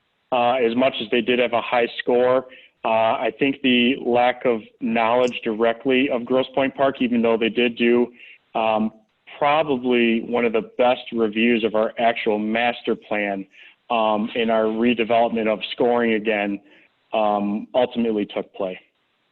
And just so I can understand a little bit more about the process, we will make the recommendation.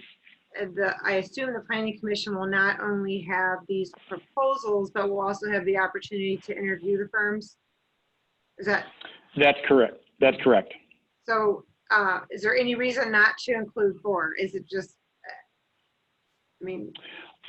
It was simply just to help window it down, but certainly, you know, if it's something that council thought maybe they should include the 4, we could. I was just simply trying to narrow down from 8 to 3. Yeah, I understand. It just seemed their scores were all very close, and the one, the report that I read gave a very glowing review of their proposal, and it was, and I agree. And so I was surprised that they didn't make the top 3. It was really a tough call. I mean, that, you know, I was trying to just, you know, get a little. It was tough. There were some really good applicants. Would you consider sending all 4 to Planning Commission from city administration? Second. If the count, I could, we can do that. And That's Mayor, not a problem. would you consider an amendment to your motion to send all 4? Yes, I'd consider that. So I would, it looks like, let's do it as a formal amendment to make sure that we all agree. So you've put an amendment on the floor. I believe if you want to restate it, to send all 4 to the Planning Commission. Yeah. I believe I heard Councilmember Roland support, but can you confirm all that? Yes. I would move to amend the mayor's motion to send the top 4 proposals to Planning Commission to include the 3 recommended by city administration and Beckett and Rader. I support. Okay, so we have a motion on the floor. Okay, any further discussion? The amendment on the floor. Just one question, Mr. Mayor and Mr. Seisland. Is there a way to see these scorecards that we had? I was looking at the proposals. I wasn't sure why they got scored certain ways. I see their final score, but it would help to see the actual scorecards. Obviously, in the meantime of going to Planning Commission, if we can just share those, that's fine. Give me 1 second, Councilmember Raylan. Yeah, I don't need them today. I mean, we don't. Oh. We're not Oh. making a decision on that. I'd just like to see what the scoring was. If you can share that with us through email or however, and then. You're talking the entire group, right? Like the entire If 8? you have all of them, that'd be great. But definitely the 4 that are moving forward. And then Councilmember Reed already questioned about the interviews. That's really important, I think. And that's what I have. So thanks a lot. Okay. Councilmember Hodges.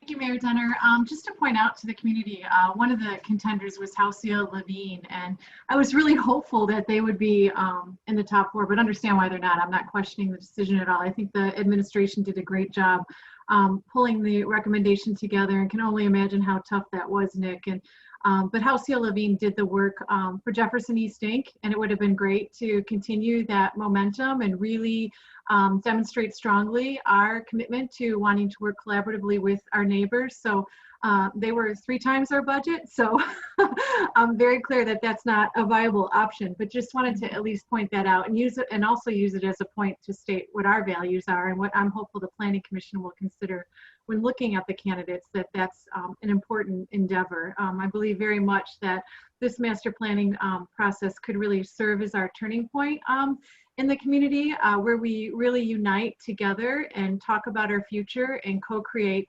that future. So thank you to the administration for getting us where we're at today. And I really look forward to the Planning Commission's decision and moving this process forward. Thank you. Okay. Anything else before we call the questions on the floor? Okay, Councilmember Rellan. Sorry. So once Planning Commission chooses, will it come back to us for a final vote, or is that the final? No, I just want to get that process. This is the final. Yeah, they would launch the process and get the project underway as quickly as possible. Awesome. Thank you. But you will, Councilmember Raylan, you will end up getting, as before, where the master plan is approved by Planning Commission, then that goes back to City Council for the final master plan approval. Correct. Okay, so that's 8 to 12 months after they start, correct? Right. Yeah, perfect. Thank you so much. And I really, really appreciate the resident engagement with this master plan. That's going to make a big difference and get all our residents' expert voices in there too. So great work. Thank you. Okay, thank you. Okay, let's call the question first on the amendment that's on the floor to send all 4 of the finalists for Councilmember Grano, Yes. Raylan, Yes. Reed, Yes. Hodges, Yes. Robson, Yes. Blewett, Yes. and Mayor Denner. yes. And with that amendment, call the question on the original motion, which is to send them to the Planning Commission. Councilmember Grano, Yes. Raylan, Yes. Reed, Yes. Hodges, Oh, you're muted. Yes. Robson, Yes. Blewett, Yes. and Mayor Denner. Yes. Thank you. Motion passes. Both motions pass, amendment and the original motion. Before we move on to new business, is there any council comment on the unfinished business? Councilmember Fluid. So the question that Councilmember Rellan had brought up with the DPW, I just wanted to go back to that quickly to clarify that, because I remember when we voted on putting the city's full faith and credit behind the bonds, we were specifically told that that would not be our last chance to discuss and vote on that, that would come back before council again before the bonds were actually issued. So can I get some clarification on that? Okay, I don't recall that specifically. I guess I'll ask our city attorney to, if he doesn't have an answer right now, to research that. And I will. And I don't have that answer right at hand, but Councilmember Fluid, I will look into that specifically and get back to you and work with you to make sure I understand the question. Okay, thank you. Yeah, because I would definitely like to have a clear process for how the DPW building is that entire process is going to go forward, including all the aspects of resident engagement that are going to be involved. Okay, thank you. Any other council comment before we go on to new business? Okay, let's move on to new business. The first item under new business is a presentation from the Grosse Pointe Public School System of the Safe Routes to School grant. And I'll turn this over to the city manager to introduce the topic. Okay, thank you, Mayor Denner. So before you tonight, I'm going to introduce, or Leah will, Melissa from Carlisle Wortman, who's the representative for the Grosse Pointe Public School System that's working on Safe Routes to Schools grant. One of them is the North Cluster of Schools. We represent the South Cluster of Schools for consideration. As part of this process, there's a couple grants available. One, the major grant is up to $220,000 per school. And then there's also smaller grants, mini grants, I believe they call them, that I believe I'll let Melissa, so I don't talk about that, so I don't take away her thunder. This process has been going on for probably over a year now. I know we've had a lot of residents, city council members, parents, and teachers and principals really as part of this process. And I suspect that we'll have the schools will present their deadline, which I believe is in mid-October. So with that said, I'm going to ask Leah to get Melissa on the line, and I believe she's going to share her screen with us tonight. Correct me if I'm wrong, Melissa, if you're hearing me. Thank you, City Manager Seisland. So Melissa, I see that you're unmuted. Can you go ahead and try to share your screen for me? You should have permissions, but I just want to make sure it's set up right. Okay, sure. Just 1 second.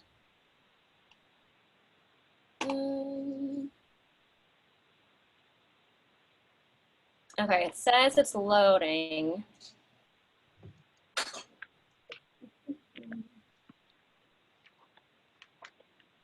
Okay, can you guys see my screen? Yes. Yes, we can. Okay, so first off, thank you to City Manager Seisland for the introduction, and thank you for the ability to come before you tonight and discuss this project with you all. Again, my name is Melissa Kalinassi. I'm a planner from Carlisle Wortman Associates down in Ann Arbor, and I'm here today on behalf of the Grosse Pointe Public School System to speak in regard to the walkability program and our major grant application, which is coming up again early October. Our deadline is October 14th. So again, we're here today to not only share our progress with you all, but to ask that you consider passing a resolution highlighting your support for this project. Your action tonight will not only allow us steady movement forward and ease in knowing that you support this project, but also it will provide us a better chance for receiving the requested major grant funding, which again, this resolution, if passed, would be included within our grant application. And again, as Nick had mentioned, the potential allocation for funding would be $220,000 for each of our schools within the South Cluster. With that said, just some project background.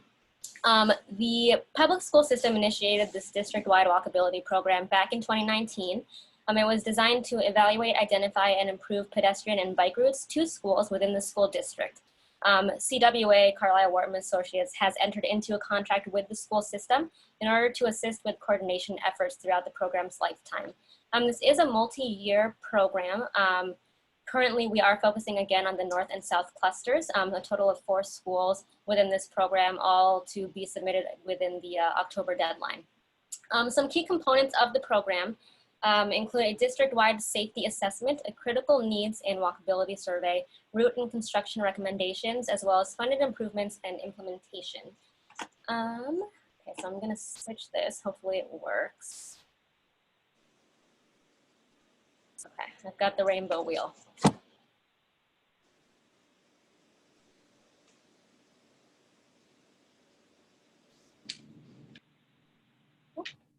Did it switch for you guys? Yes, there it goes. Yeah. Okay, perfect. So in order to really ensure that we're recommending the right things that are appropriate for these specific schools, we have conducted a wide variety of data collection. Some of the data types that we have employed include student and parent surveys, These have been designed to gauge preferences, trends, and determine community perceptions of walking to school and different motorized ways or different ways to get students to school safely. Additionally, we conducted student tallies, and these were designed to record student travel behavior over a 3-day period. Overall, these surveys revealed positive responses towards biking and walking to school. Most students do live within a 1-mile radius from their school, which is great and really allows us the ability to move forward with these improvements well because of how many students are in such a close proximity. Additionally, most students currently take a motorized transportation to school, whether it is being driven to school by a parent or a sibling. But if students had a choice, they would prefer to take non-motorized options through walking or biking. So again, this is really positive. It provides us the basis to put forth a really great programmatic recommendations as well as infrastructural recommendations. So moving on to the next slide, we have also conducted some walking audits. These were conducted back in fall of last year. MSU helped us put these together. These were in-person meetings, and these were designed to have community members, students, parents, principals, teachers, different residents to walk the routes that students walk currently and to see what improvements are necessary and to further obtain more input from the community. This was crucial to really understand which areas we need to focus on in the preparation of these programmatic and infrastructural recommendations. So as for meetings, we have had a lot of meetings throughout this whole process to really ensure that we're staying informed and keeping things updated as necessary. We have held several quarterly district committee meetings. These have been designed to provide project updates to the district overall and gather feedback about specific topics, including mini grants and remote drop-off locations, as well as other items. In addition, we've held numerous action plan meetings. These again were conducted with the help of MSU. They provided us a basis of recommendations for programmatic educational pieces, as well as infrastructural recommendations based upon the data gathered and input that we gathered from those walking audits and whatnot. At these larger meetings, we also wanted to ensure that whatever we proposed was in line with other regional entities. So we made sure to engage the Southeast Michigan Council of Governments, Michigan Department of Transportation, as well as Wayne County, in addition to our local team, which included local public safety, our teachers, our principals, our parents. So again, we met with the design team of MSU to review these programmatic items that will ultimately go into our major grant applications and did inform our mini grant applications.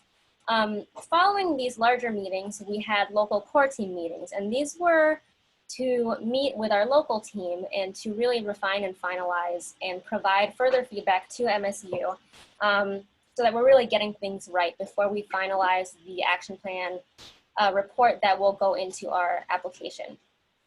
Currently, we have received for our North Cluster the final drafts, and we're moving forward with engaging the engineering firm that the city works with. And for our South Cluster, which pertains to all of you, we have just sent out our final comments to MSU this morning. So we will be getting the final draft shortly. And then we'll be working with City Manager Seisland to engage the city engineers to assist us with that portion of our application. Additionally, we mentioned the mini grants. This is kind of our putting this out there. If anyone is interested with helping out with any of these programs, please contact us. We are welcoming anyone that would love to help out. These mini grants we did receive for both of our clusters. These mini grants focused on programmatic improvements. So things that focus on education, encouragement through incentives and enforcement, really to kind of set the stage for the culture and promoting that culture of walkability and safety for our students, for our families, that can really ensure that the infrastructural improvements that we do move forward with will be appropriately utilized. So again, from an education perspective, we put out safety information through the local paper and other means, social media, the website, local cable programming. We have indicated that we would move forward with encouragement, so providing incentives like extra recess to students if they walk to school that day, or having different incentives like providing helmets or bike locks to our students that express the interest in biking to school. Additionally, we are working with the local public safety to share best practices and deter unsafe driving, particularly along school routes and within school neighborhoods. And public safety will ticket those who choose not to comply, but hopefully this need for ticketing will reduce the potential for any issues arising from that in itself. As we prepare for the fall, because we have received our mini grant funding and we are gearing up to apply for our major infrastructural programs, we wanted to ensure that we start getting things going so that we can really accommodate families and students for this fall, for the fall when they return to school. We've outlined a plan to make sure that you see results this year. Some of these items that we're focusing on include the updating of school route maps, including the recommended driving route maps, as well as enhancing crossings, updating signage, increasing enforcement measures, as I previously mentioned, and adding safety patrols, corner captains, and relocating crossing guards as necessary. So currently, we have put in a bunch of work and we still have a little bit to go. We're putting together our major grant applications. We are compiling all of our necessary documents to include within that grant application. Again, for the October 14th deadline, this will include all the data that we've gathered so far, including tallies, surveys, the demographic data, the letters of support, different maps of school enrollment areas, lists of residents who will be affected by construction, and the list continues. Additionally, we are working again with local engineers to draft the cost estimates and designs in an appropriate format to be submitted. We are working with local Act 51 agencies to pass resolutions of support in the hopes that that will aid in our credibility and the likelihood of our obtainment of this funding. And finalizing documentation as it relates to the fiduciary. So we're obviously here before you tonight. We are getting ready to present to our North Cluster schools, where we will be asking them whether they would be willing to act as the as the fiduciary. The public school system cannot be the benefactor of the grant funding. And so I know there's kind of this portion of it is still up in the air as we're making changes. But as we continue to move forward, we'd be glad to keep you all updated with whatever changes, whatever minor changes come up, as well as the status of working with the North Cluster as well. And with that, I believe that's everything I have. I tried to keep it as short as possible for you all. Okay, thank you, Melissa. Does council have any questions for the presenter? Mayor.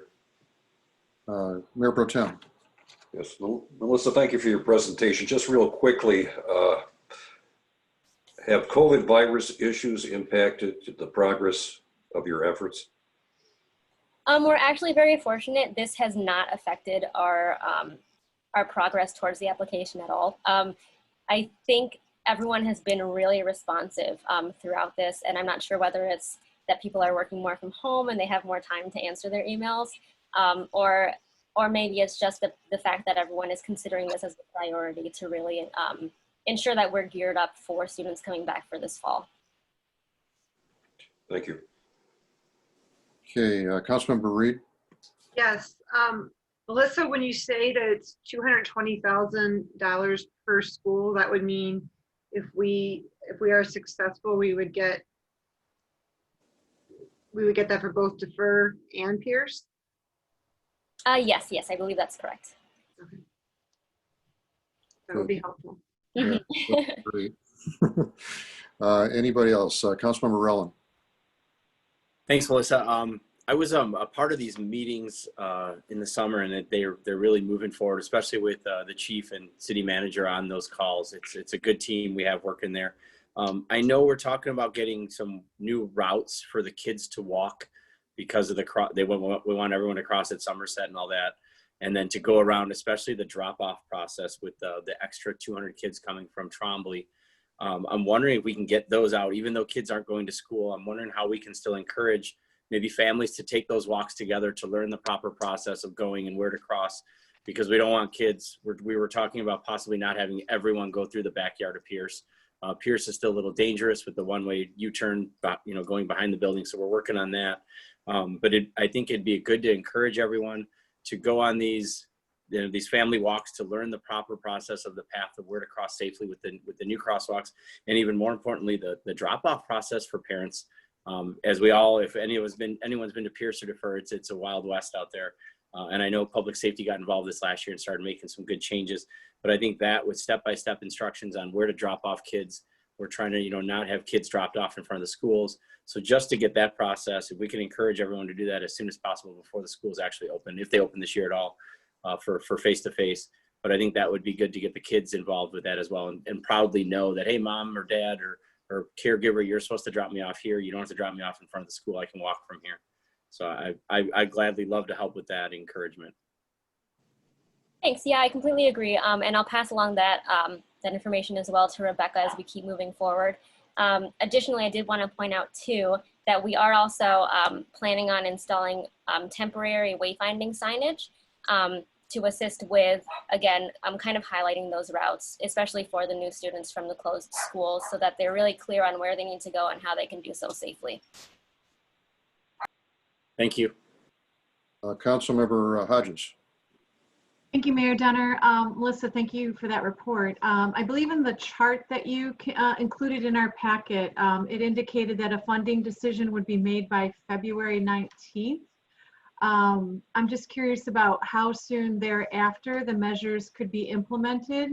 And is it your sense that we have adequate interim measures in place to keep our students safe, or if there's something that we need to be doing between now and the implementation period to ensure that happens? Sure. So I believe that we would be gearing up to, as soon as we hear back about the decision, that we're gearing up to make those completions as soon as possible. In terms of the interim, I think that that's really where our mini grant programmatic recommendations would come into play. The educational pieces, encouragement of students, and really encouraging that culture to be fostered amongst students. Again, as Councilmember Roland had mentioned, making students familiar and family members and parents familiar with the routes that they need to take. I think that is a huge first step. And I think that if we're, with all of the things that we're moving forward with, working with public safety to increase enforcement measures and things of that nature, and putting out these recommended driving routes, that really will kind of set the stage so that people are getting used to this change. And then once we're able to move forward with the infrastructural improvements and start that construction, then everyone will already be kind of, will have been proactive in preparing for that. And then we'll be able to jump right into it. Great, thank you for that confidence. Thanks. I had one other hand up before. Councilmember Fluid. Thank you.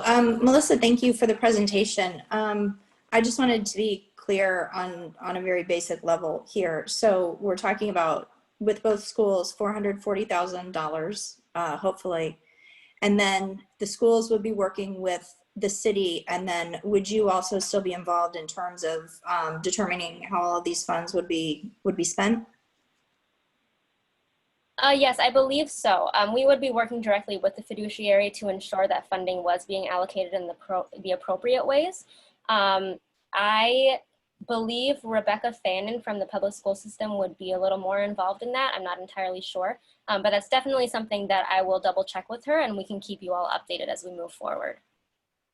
Okay, and then my second question was just, when you speak to more enforcement by our Department of Public Safety, do you have any specific examples you could give?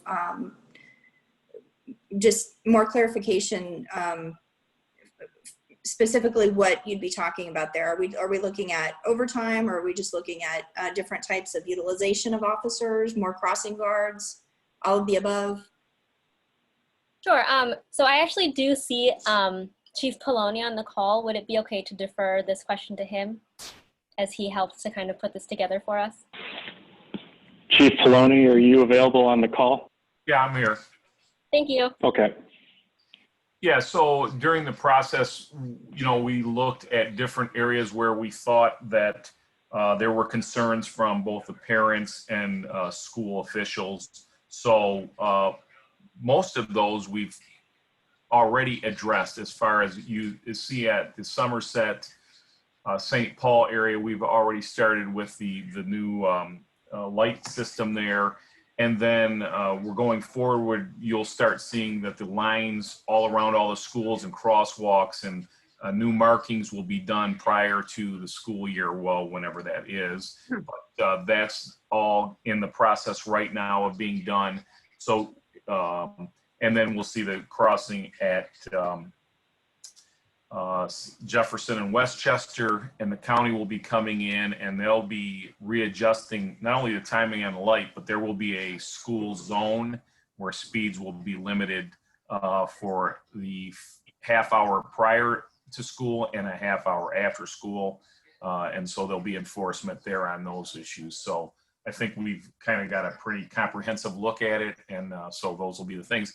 And obviously, issuing tickets will be a deterrence quickly if you receive one.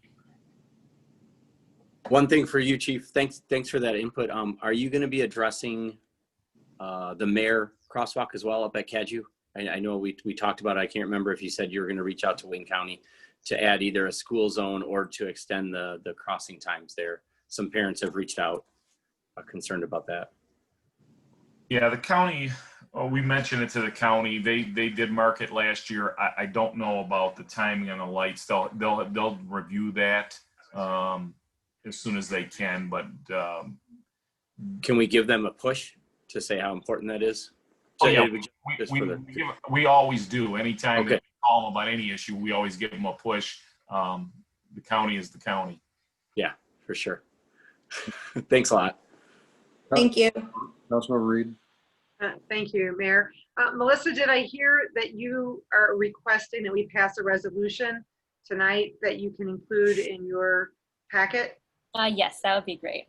Yeah, I do think that that's, once we're done with the questions, that is our next order of business, is to get a resolution on the floor. Do we have any more questions? So following up on that, Councilmember Reed, you are absolutely correct. We're being asked to put a resolution on the floor to support the walkability program and the Safe Routes to School grant application. And so do I have a motion? So moved. Is there support? Councilmember Rellum, I think, got in there first.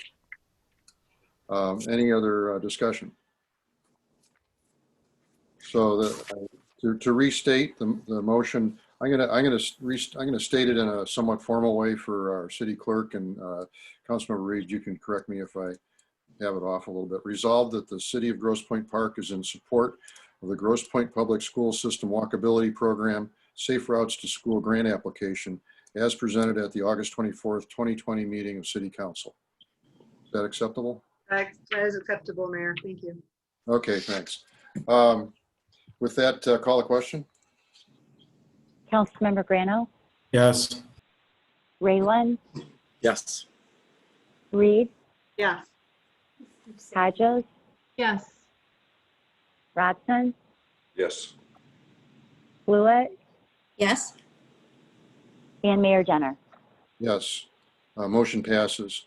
Thank you, Council. Thank you, Melissa, for presenting to us and for leading this effort. It's obviously very critical to all of us, that we do everything we can to keep our children safe around our schools. So I really appreciate it. I'm happy that you came to our council tonight.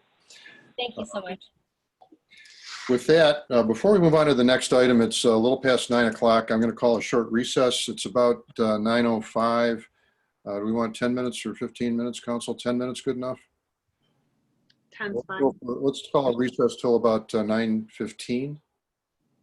And we'll be back then for the rest of the Good. Thank you. Thank you.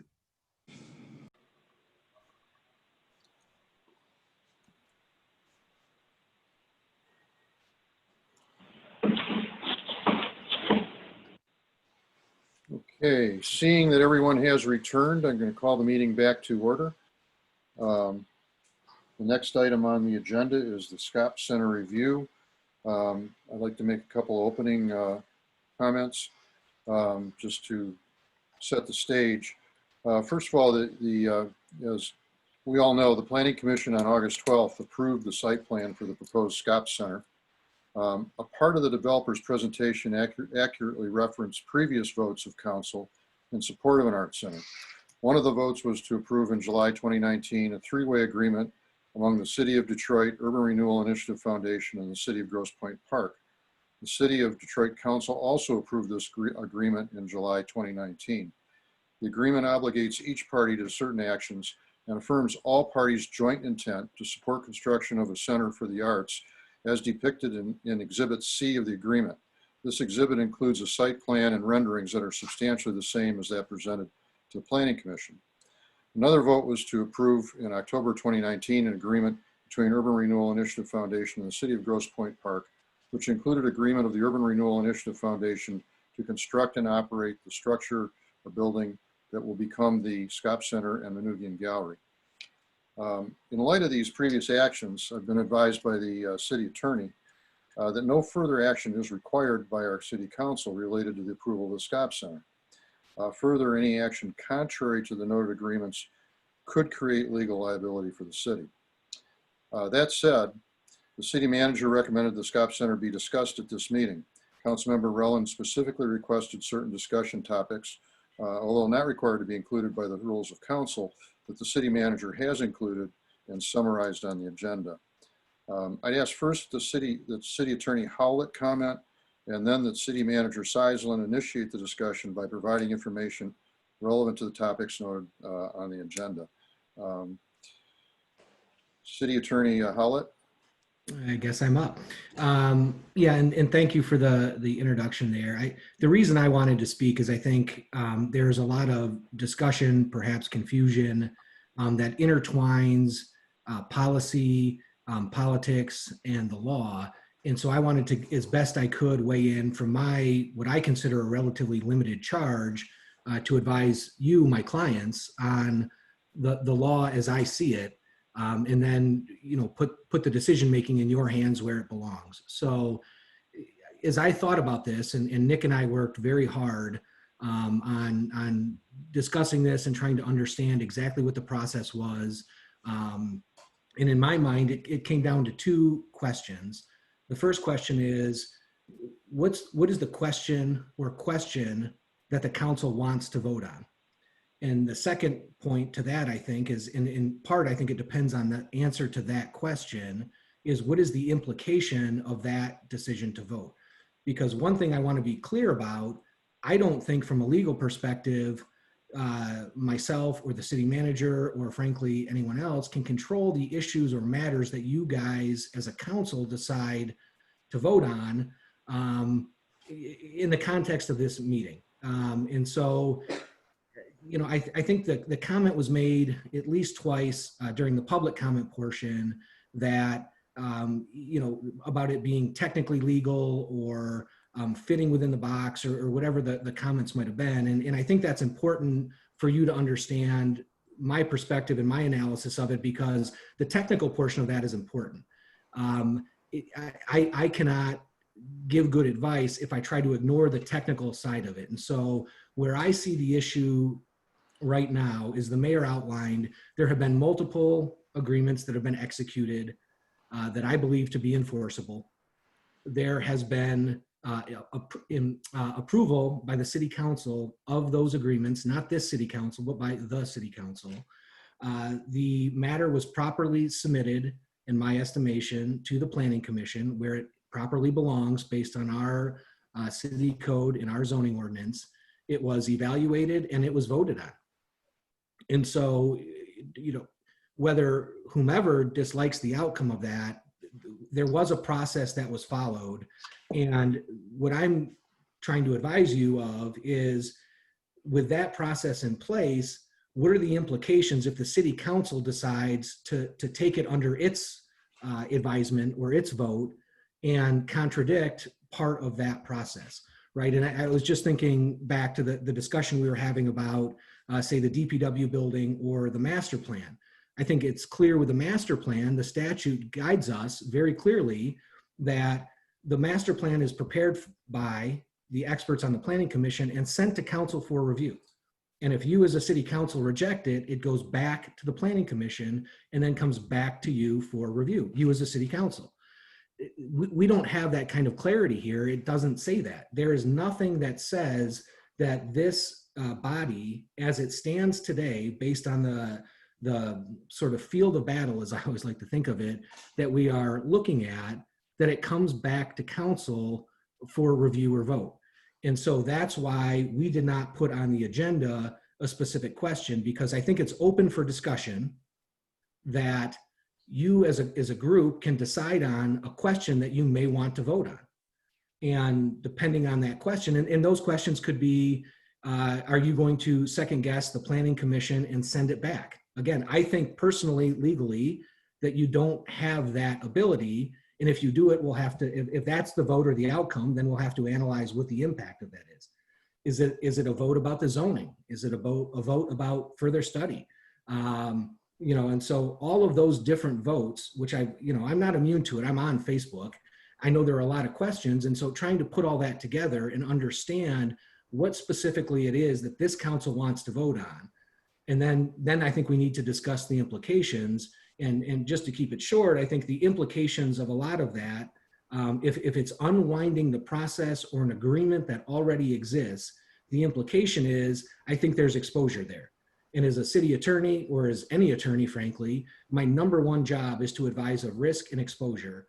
And if it were determined by a third-party fact finder that the process was appropriate, or that analysis where reasonable people could disagree was still reasonable, et cetera, the city would be putting itself in some legal jeopardy. And so I want, before we go forward, I wanted to be upfront and make that very clear, that that's sort of why it's presented on the agenda this way, and that we're not trying to take anything out of the hands of this city council. In fact, it's up to you. But I want to make sure that it's very clear sort of where I'm coming at it from and what the implications of those types of decisions might be, which I'm sure will, as we get more into the nuts and bolts of it, I can be more specific. But I wanted to put that out there so we all understand. I don't think there's anything out there that says you can't vote. The question is, should you? And if you do, what's the implication of that? And that's what I want to help try to address.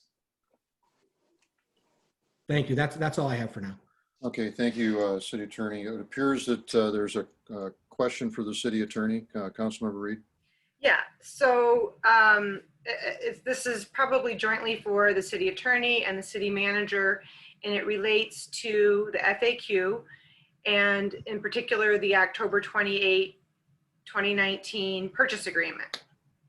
So the purchase agreement imposed certain obligations on the city of Grosse Pointe Park to convey properties when the Urban Renewal Initiative Foundation met their funding goal, correct? Yes. And in the okay, in the FAQ that we posted to our website, it says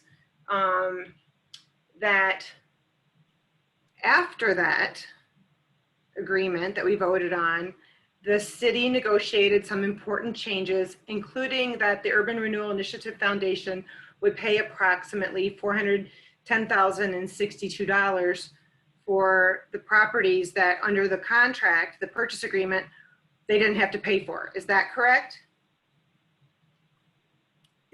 That is correct. And we have a letter on file.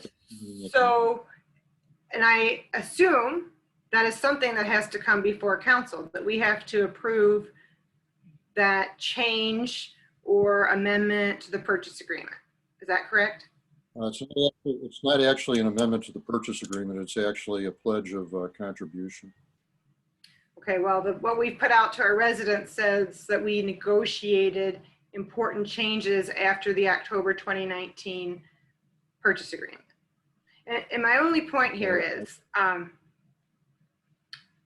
if the Urban Renewal Initiative Foundation is willing to make some adjustments after the contract, after the purchase agreement, I I would advocate for and move that we direct the city administration to include some other changes that are favorable to the city of Grosse Pointe Park, including a reasonable sunset for fundraising, because that is not included in the purchase agreement. It's open-ended.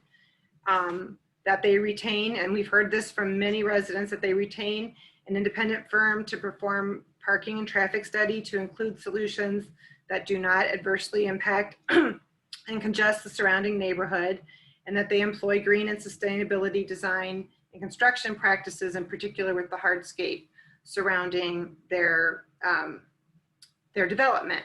And I realize that our city attorney is telling us that that's outside of the purchase agreement, but I'm already hearing, and we're advising our residents, that we did negotiate some additional concessions outside of that purchase agreement. So it sounds to me that the Urban Renewal Initiative Foundation is willing to work with the city. So, you know, based on what we're hearing from our residents, I think what I'm advocating for is only fair. And Laurie, could I just, I'm sorry, council member, could I just address that quickly? Sure. Certainly not saying any of that is unfair. You know, every contract, as we all know, is a two-party agreement. And so to the extent they've agreed as an additional contribution to additional funds, and it appears in an FAQ, I just, again, strictly speaking as the city attorney, want to be clear that if we pass a motion to renegotiate those terms, it's not entirely up to the city. I understand that. I know. But we I guess did, my point is, yeah, sorry. what we did, I mean, you know, the one, I mean, among other things, what really bothers me about that purchase agreement is there's no sunset date. So the fundraising, we're really at the mercy of the fundraisers, and that could, I mean, we're in a recession. That could go on, and I think that's a fair concession to ask for at this point. And just one further point to that, that's not an unfair point to raise, and it's not something that would go unaddressed either way. It certainly, I don't think, is the intent, nor would it be my position as city attorney, that that's a forever provision that requires we sit and wait for that to occur. Well, okay. I don't see any out in what I've looked at from the purchase agreement, other than going back to the other party and asking for that, which, I mean, from every indication, you know, they're philanthropists, they're donors, they want to do this project for the benefit of our city. I think these are not unreasonable requests, but that's my, you know. Right. I'm not trying to comment on that part of it. I just, more the contract aspect of it, but I understand. Okay. Councilmember Rellin. I make a motion that the city council approaches URIF to come back to the table to address the feedback that was received from our residents, to truly make this a project for GPP residents first, including the GP Theater, the GP the GP Symphony Orchestra, and anyone else they have included. But I am hoping that we can vote on this as a council to bring this back to the table to be addressed properly. We aren't representing our citizens at all. We all know that with all the feedback we've gotten over the last 8 months. And I would like to see that. That's my motion. Is there support? Councilmember Fluid supports. Discussion. Councilmember Fluid. I feel like we have a lot to get through here. We want to get through these individual points, and I do have my own questions later, but just addressing Councilmember Rellin's motion, the reason I would support that is because I would agree that things have moved too quickly, that there hasn't been resident engagement. It's a little bit ironic that we chose we chose a top 3 or 4 proposals for the master plan, partially based on their plans for resident engagement, which is important.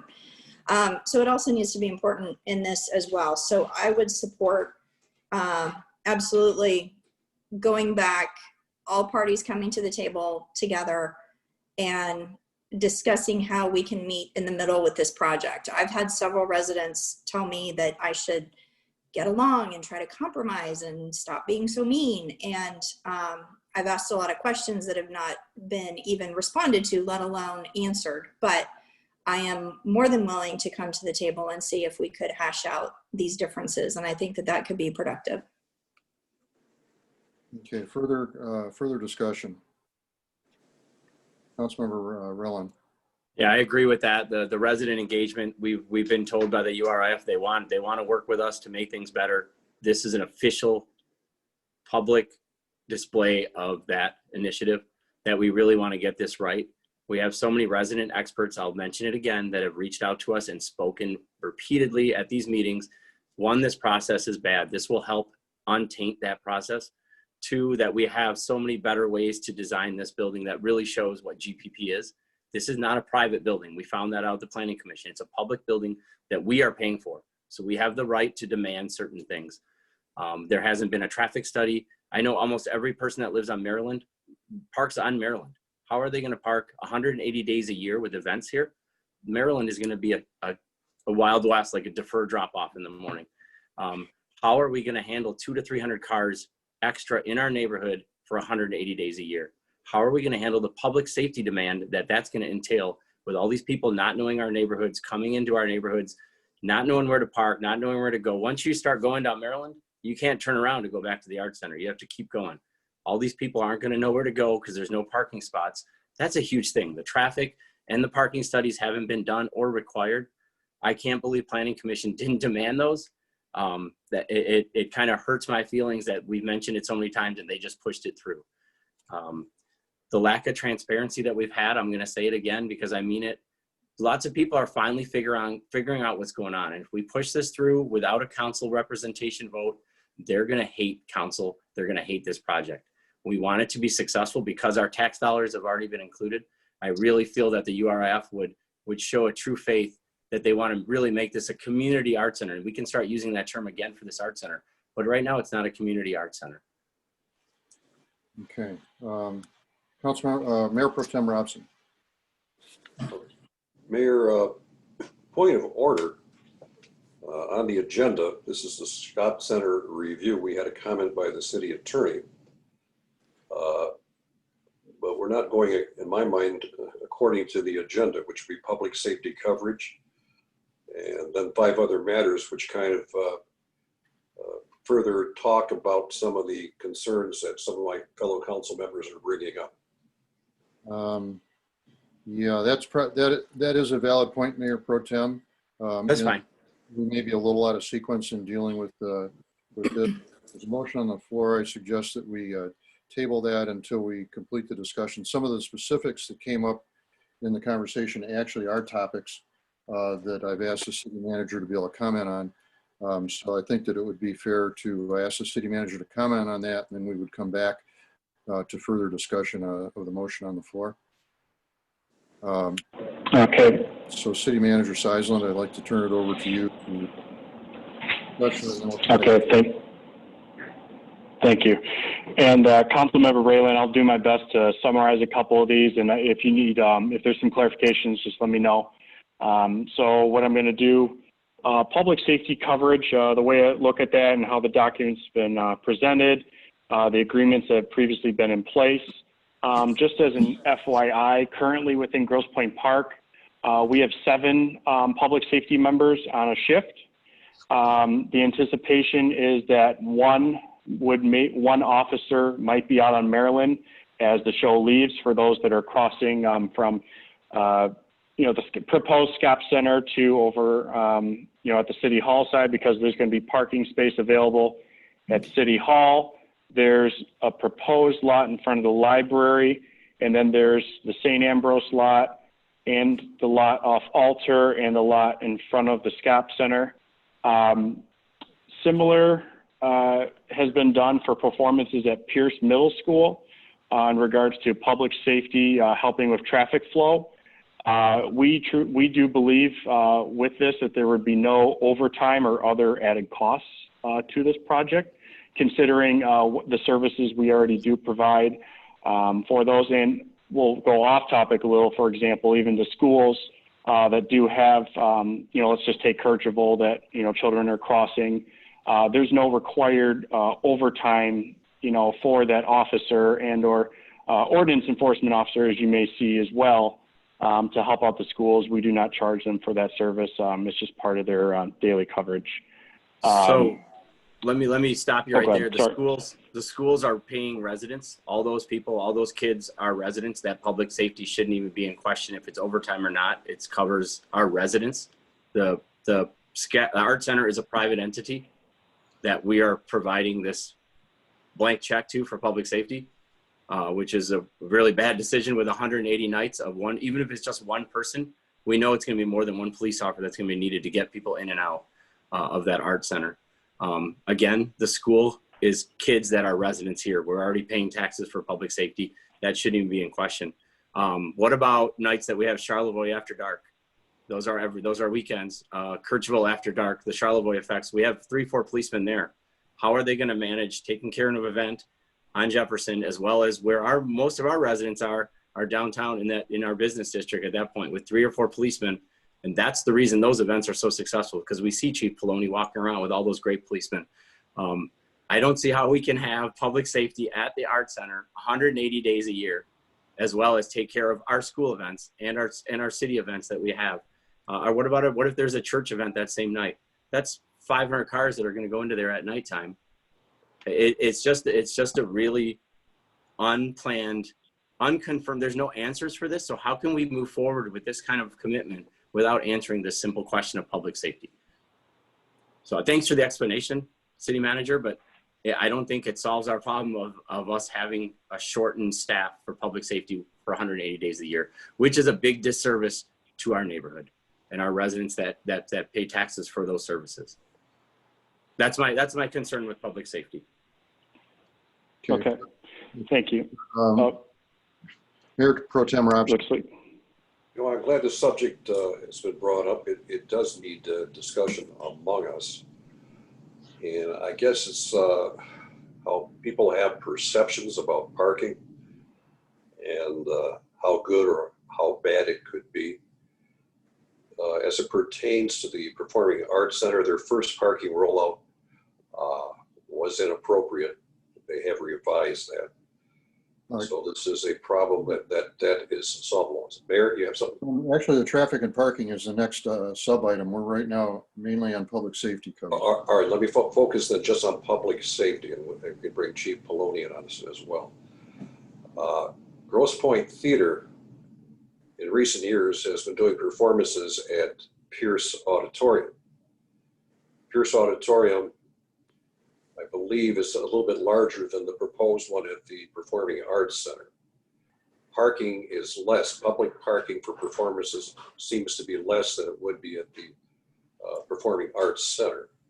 Chief Poloni, if I may ask you, the mayor, have there been any overtime issues with our public safety department when Grosse Pointe Theater is putting on a performance at Pierce? Have there been any complaints or parking challenges when Grosse Pointe Theater does a performance at Pierce? Chief Poloni, are you available to answer that? Yeah, I'm here, Mayor. Yeah, Councilman Robson. Yeah, to this date, no, we didn't have any issues. I mean, we, again, kind of the same thing that Nick had talked about earlier. So when they were having performances, we just assisted normally at the end of the evening, but sometimes at the beginning of the evening. We didn't have it. We had, obviously we're not paying any overtime. If we paid any overtime, we'd collect that just as we do in Grosse Pointe City also. So if we had an issue with any entity within the city and they wanted us to have extra coverage for a private event or something, we would then bill them for any overtime costs that we had. So that's great. Any discussions currently with that, I would anticipate doing something of that nature, or at least have those discussions at some point. So you're saying the theater should be paying for their own public safety?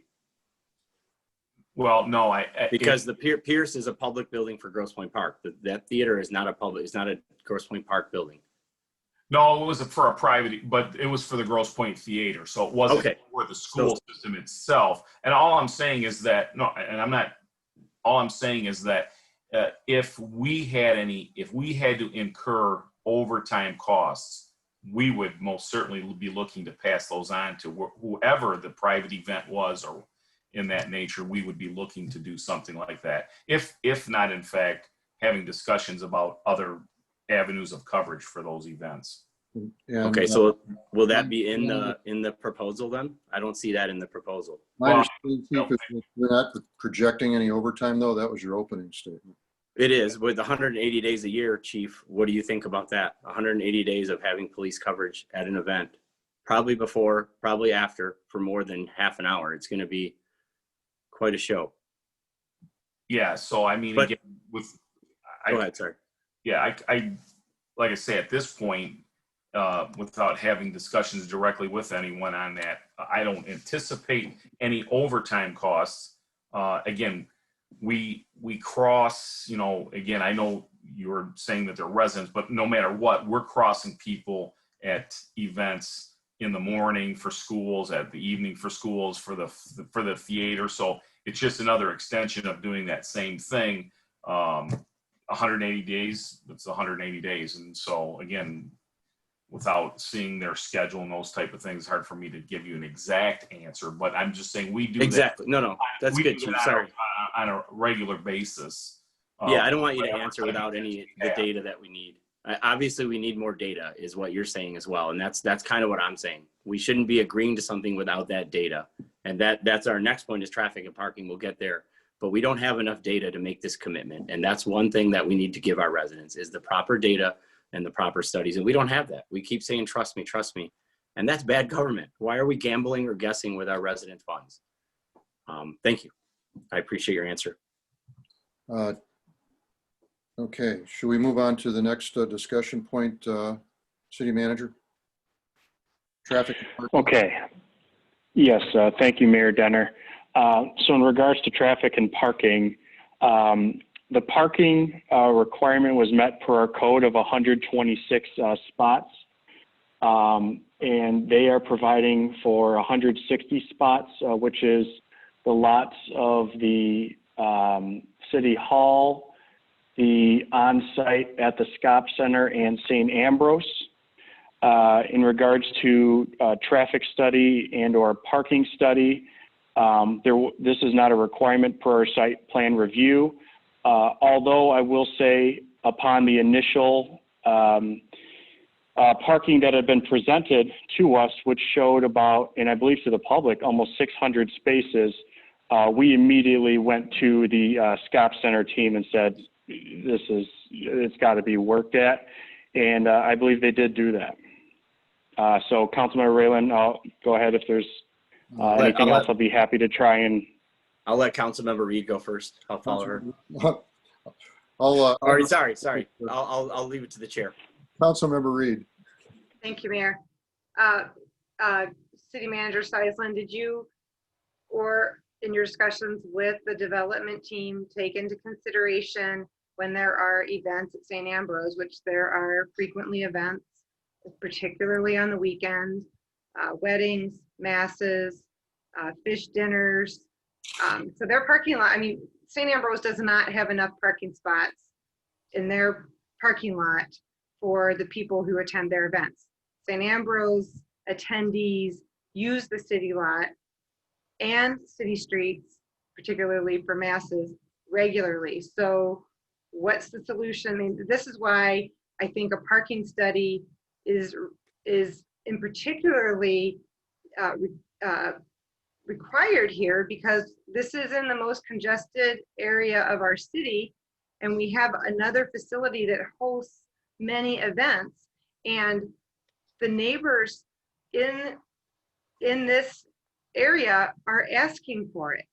And I'm just going to say, when my predecessor said to me, Lori Aurora, she said, it's all about the residents. And every time I see her, she reminds me of that.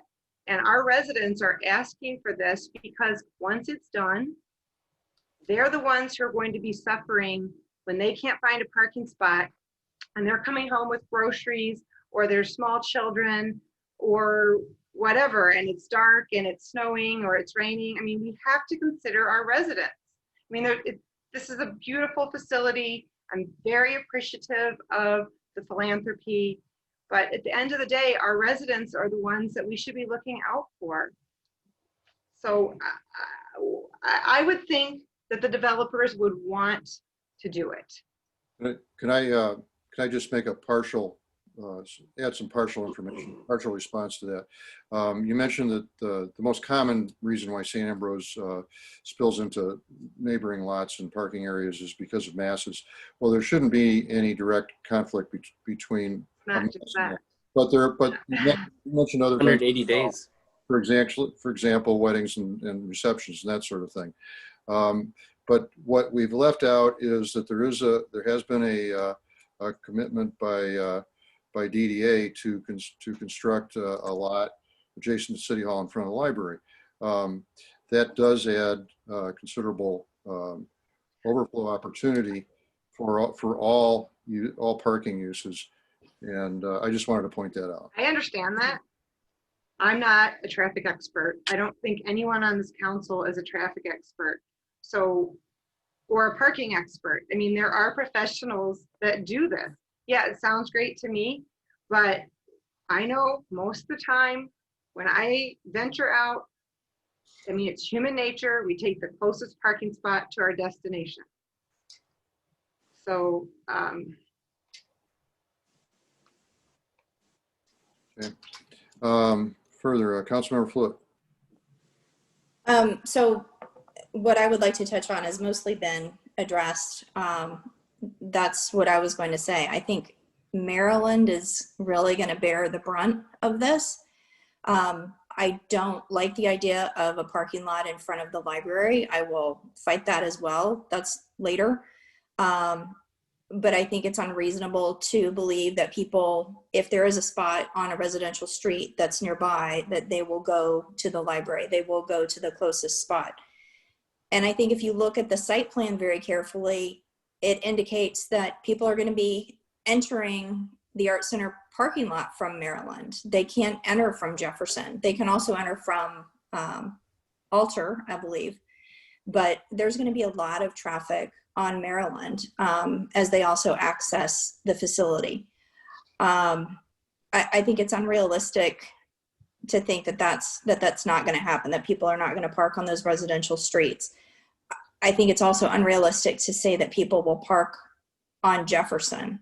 I've never seen anybody park their vehicle on Jefferson. I can't imagine that, particularly at night. So as Councilmember Reed said, you know, I think the wise thing to do is do a study. The city manager was asked in July whether a traffic study had been done prior to the approval for the bus turnaround. And he and I clarified this earlier this week, that he thought one had been done. It had not. So we've never had a traffic study, or at least not recently, to my knowledge, in this area. And it's absolutely necessary. I can't imagine any project, you know, when I talk about the projects that I've compared this one to, when I talk about the park in Plymouth or the Hawk in Farmington Hills, they did things like market studies and feasibility studies and parking studies. And, you know, we need to do those things. I don't think we should have to pay for it, but I think it needs to be done. Councilmember Rellin. Yes, I just want to add to that. We talk about 180 nights, a 400-seat facility. Let's be honest, it's going to be 2 people per car, so that's 200 cars. You have 100 people in the show, that's 300 cars. You have public safety that's going to have to be there. You have other people that work there, that's another 20 to 50 people.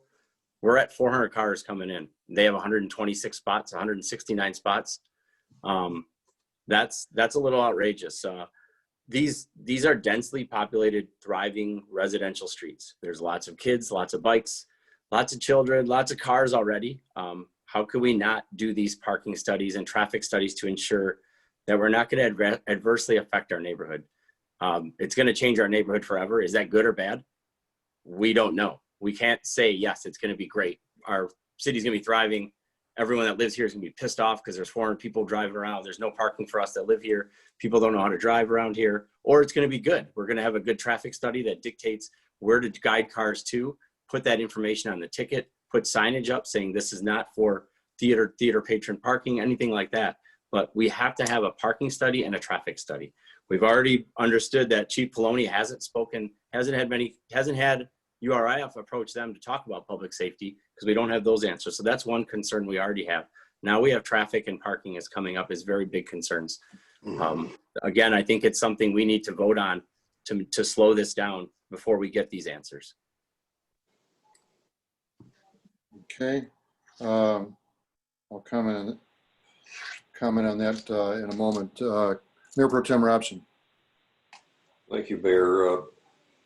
Going to focus again on this question of parking and perhaps traffic.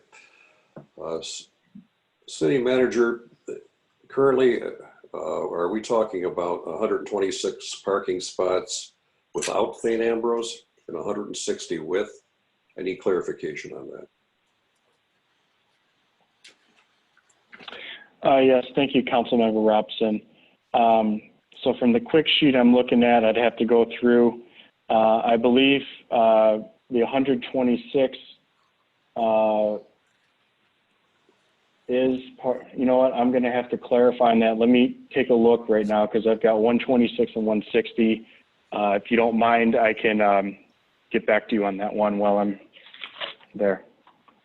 All right. While you're checking that, assuming those are fairly accurate numbers, I again go back to my Pierce example. And Grosse Pointe Theater having performances at Pierce. Pierce, and you defer and you add up all the parking spots at that area, do not add up to 126 parking spots, 125. Nonetheless, there have been a number of performances there, and there has not been any known or reported traffic problems, traffic complaints. I respectfully disagree that there's going to be 400 cars or whatever that estimate was. You have to remember too about walkability at both locations. Pierce has walkability. Many patrons walk to Pierce. They will walk to the Performing Arts Center as well. Be all of that as it may, there now seems to be sufficient parking in my mind for the Performing Arts Center. I have lived in the Northwest Sector, West Park, for 45 years. I'm well aware and painfully aware of the traffic and parking challenges on those blocks. But pertaining to Maryland and Weyburn and Barrington, the city has tools at their use if that does become a problem with excessive parking on Weyburn and Maryland and Barrington, even if we have to go to the route of permit parking, by example. When this program first rolled out, the plan first rolled out, I thought it was ridiculous, and we did have some serious questions to ask, but I think those questions haven't been answered. I personally, as one human being, do not envision a parking quagmire going forward. But that's just my opinion. Thank you. To clarify, Councilmember Robson, I actually had to cheat a little and go on the parking study. So per the required parking study, that is lots B, C, and D, which is the City Hall lot, the lot in front of the SCOP Center, and the lot behind the SCOP Center, and St. Ambrose is separate from that number. But are those numbers generally correct, 126 and 160? No, actually, can I look at it? Yes, Mayor. I'm looking at the study, and you can add it a lot of different ways. But if you add the two lots that are on the site of the SCOP Center, proposed SCOP Center, and the City Hall parking that already exists, excluding spaces to support public safety's 24/7 use, you get to 177. If you just look at the ones that are close by, not counting City Hall, and add in St. Ambrose, that's another 63, which gets us over 200. And then assuming the construction of the lot adjacent to City Hall in front of the library, that adds another 65. So that brings us to total off-street parking, if all were available, of 305. So that's just the facts based on their parking plan. Thank you. Councilmember Grano. As it relates to traffic and parking, I think the city having more information is probably better, and I don't object if the city does a traffic and parking study. I don't think it's right of us to require the URAF to pay for that at this point, since we've told them that they didn't need it and their site was approved without it. However, I do agree with some of the comments that that area is congested, and I do think we owe it to the residents to have a better understanding. As Councilman Robs or Mayor Pro Tem Robson said, we might want to do permit parking. We might need to make Maryland one way towards Jefferson from Hampton to St. Paul to make sure that people don't go up Maryland after a show. There's a lot of different ideas. Furthermore, we want the DDA the DDA has agreed to put a parking lot in. It would be good to know that it's justified by a study. So I think the city bears the brunt of that, or the DDA would bear the brunt of that. But having information, I think, is good. Sometimes, I generally favored Palmer's approach, which was you don't need a study for common sense stuff. Once in a while, though, you have unintended consequences. So we couldn't redevelop that land with a bus turnaround. We moved the bus turnaround, and in so doing, we created a problem for the neighbors, which is why I was supportive of moving that back to Jefferson to get it out of the neighborhood. We don't necessarily know the unintended consequences of what we're doing. It seems common sense that Jefferson could handle a couple extra cars after the showings, as long as it's not a rush hour, but I mean, more information, the better. So I would agree with the council members who have suggested that. Yeah, I would just reiterate one of the points that Councilmember Grano made, and that's that I don't think we have standing to require that the developer at this point perform a parking or traffic study. I think that because it was not required at Planning Commission, that we might be out of line in trying to require that. We could request it, or we could initiate it on the city's nickel, I suppose. But and that would probably be, either of those might be in bounds. But that's just my view based on what the city attorney was commenting on earlier. Councilmember Reed. Yeah, I mean, I guess this is the question for our city attorney, because he's talking about our risk and our exposure if we try to alter the original purchase agreement. Well, I think there's a couple of things at play here. One is we can always ask, and the other is he has not defined, and I think it would be important that he define what he means by what is the risk, what is the exposure, what is the exposure to the city. I mean, yes, you're talking about a breach of contract, but what does that mean in dollars and cents? It would be hard to evaluate an actual damage number on something like that. I think the obvious risk is that you have a private developer that owns private property that's proposing a development, and there are agreements that are in place that have been voted on by previous councils. But as a nonprofit, it's going to be a nonprofit, so it's not like they're losing. I mean, and I'm not suggesting this, but I just think it would be good for us to know. I mean, we're not taking away their profit because it's a nonprofit, right? I don't think it's that you're able to breach a contract with a nonprofit because they don't make a profit. If you want me to look more specifically into sort of what the damages might be based on the information we have, I can more carefully evaluate that. I can't, sitting here today, tell you precisely what the monetary risk is. I can tell you there would certainly be a litigation risk if the contract.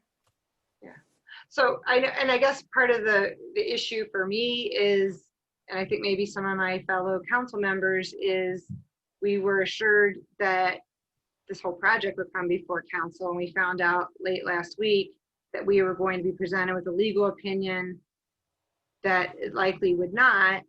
And until you gave us that verbal opinion, we really were kind of in the dark. And so we're operating somewhat on the fly because it's been an evolving process here. And, another thing I'll say is, this is the biggest development in our city in decades. I mean, I think the Arc at St. Ambrose is probably, the last really big development, and that was 21 years ago. And I was at that city council meeting, and the council had to vote to close Weyburn. And it brought out a lot of people. And so I think, for most of us, we don't know the rules and process. They've never been defined. And so we keep finding out new information as this goes along. And it's only been a year that this has really been out in the public, and really just this year that it's heated up in this way. So, I don't, Okay. I'll end it at that. Yeah, if I could just add one more thing, Councilmember Reed, too. Another potential exposure I would be concerned about would be specific performance. I'm sorry, would be what? Specific performance, where, especially as it relates to real estate, if there were to be litigation, there at least would be the potential risk that the contracts, if determined by an independent fact finder, if everything was determined to be enforceable, that they could actually enforce the terms. It wouldn't just be a matter of money damages. Right, I understand that. I think it just would be helpful for us to have that kind of information in a legal memorandum that we can consider, instead of receiving it at a meeting where just a week ago we thought this was going to be a different process. We got the agenda. It wasn't on the agenda. The Scott Center had requested an additional public forum, which they're presenting next week. So I told many residents it's not on the agenda. It's being pushed. And then I had to retract those emails and let them know, well, wait, hold on. The story's changing. And I think that just goes to, process and policy and procedure. And we're operating in the dark. And, I think we owe it to our residents. And I said this a year ago, we want them to have confidence in the integrity of the process. But when we don't know what the process is, and when it changes for us at the last minute, then it's very difficult for us to have confidence in the project and moving forward. And so whatever action we take tonight, slowing this down, there's no rush, and slowing it down to get it right benefits all parties and benefits our residents.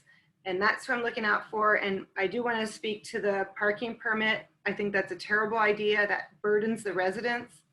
I've had friends who lived in Birmingham who had it, and anytime a visitor came, they had to give you a placard to go put in your car. That is an added burden to the residents of the neighborhood to police their neighborhood and make sure their guests have proper permitting just to stop by and visit. So Let me make a couple of comments. My turn to make some comments.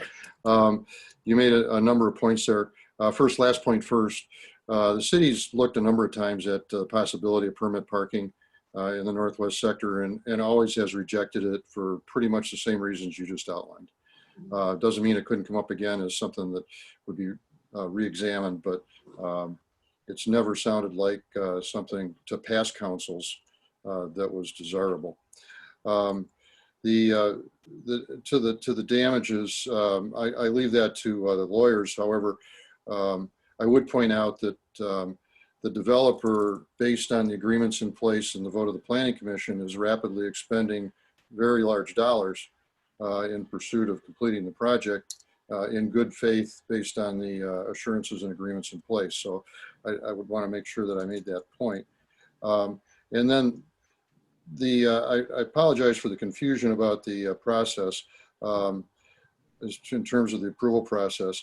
I had been always operating under the advice of the previous administration, manager and city attorney, that after that the planning commission had the last say, and it wasn't going to come back to council.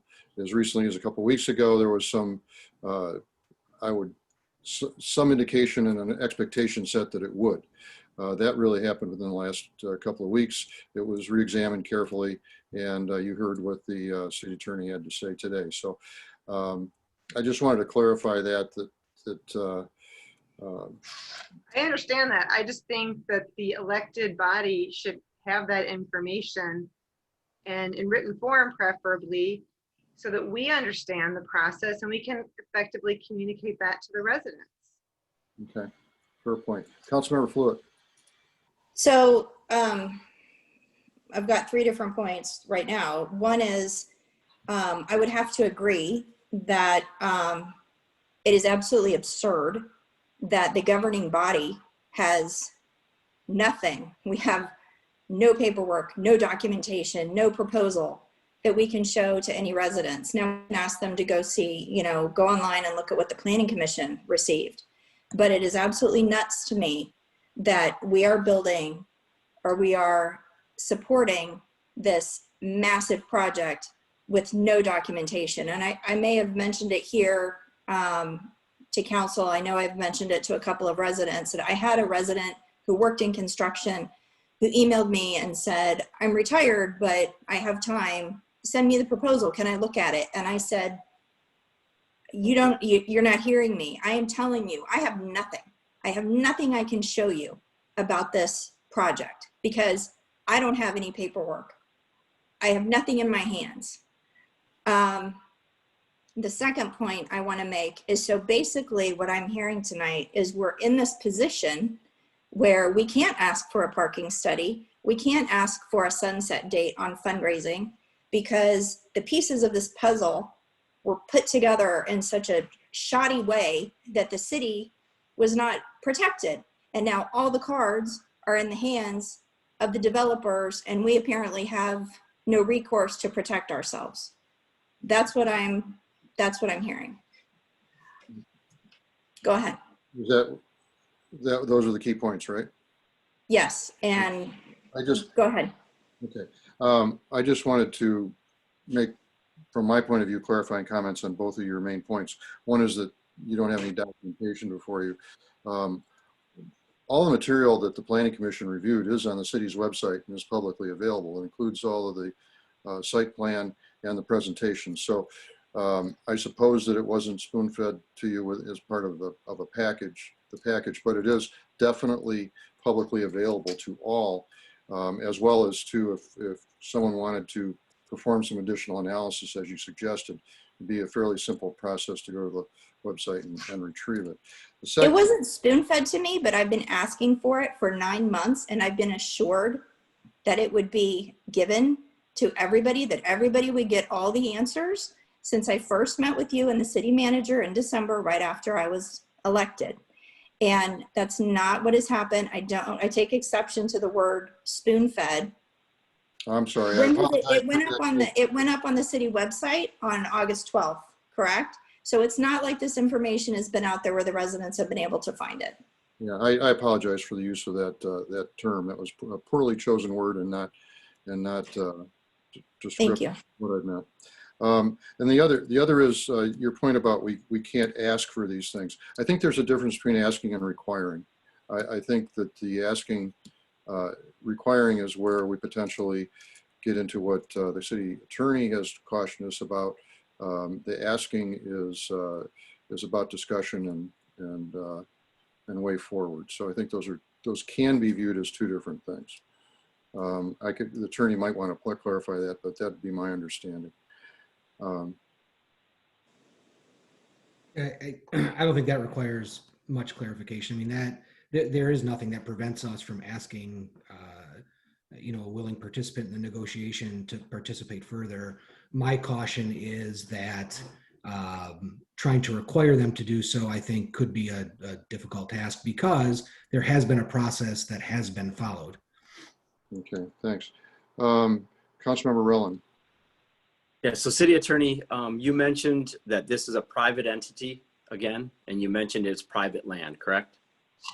I may have said it. Yes, I think I said that. But I That's understand exactly what you said. So that goes against the zoning that the Planning Commission did. So what if a resident wanted to sue the Planning Commission for falsifying zoning code by not passing that? What kind of exposure have we done by not following a strict zoning pattern, rather changing the law or utilizing the law to skimmily pass to make this fit into a lawful zoning code, which it's blatantly missed the point with a private entity in a private building.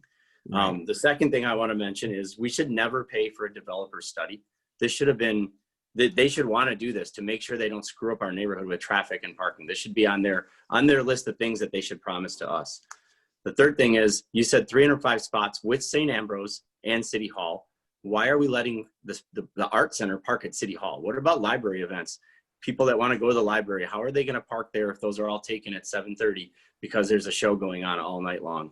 There's no way we're going to get a parking lot in front of the library. That's, again, Grosse Pointe Park funds paying for a lot specifically for two private entities, the art center, and you mentioned St. Ambrose again for that. Those are two private entities that we shouldn't be paying Grosse Pointe Park money for. You mentioned one-way changes. That might be a good thing to change Maryland into one way.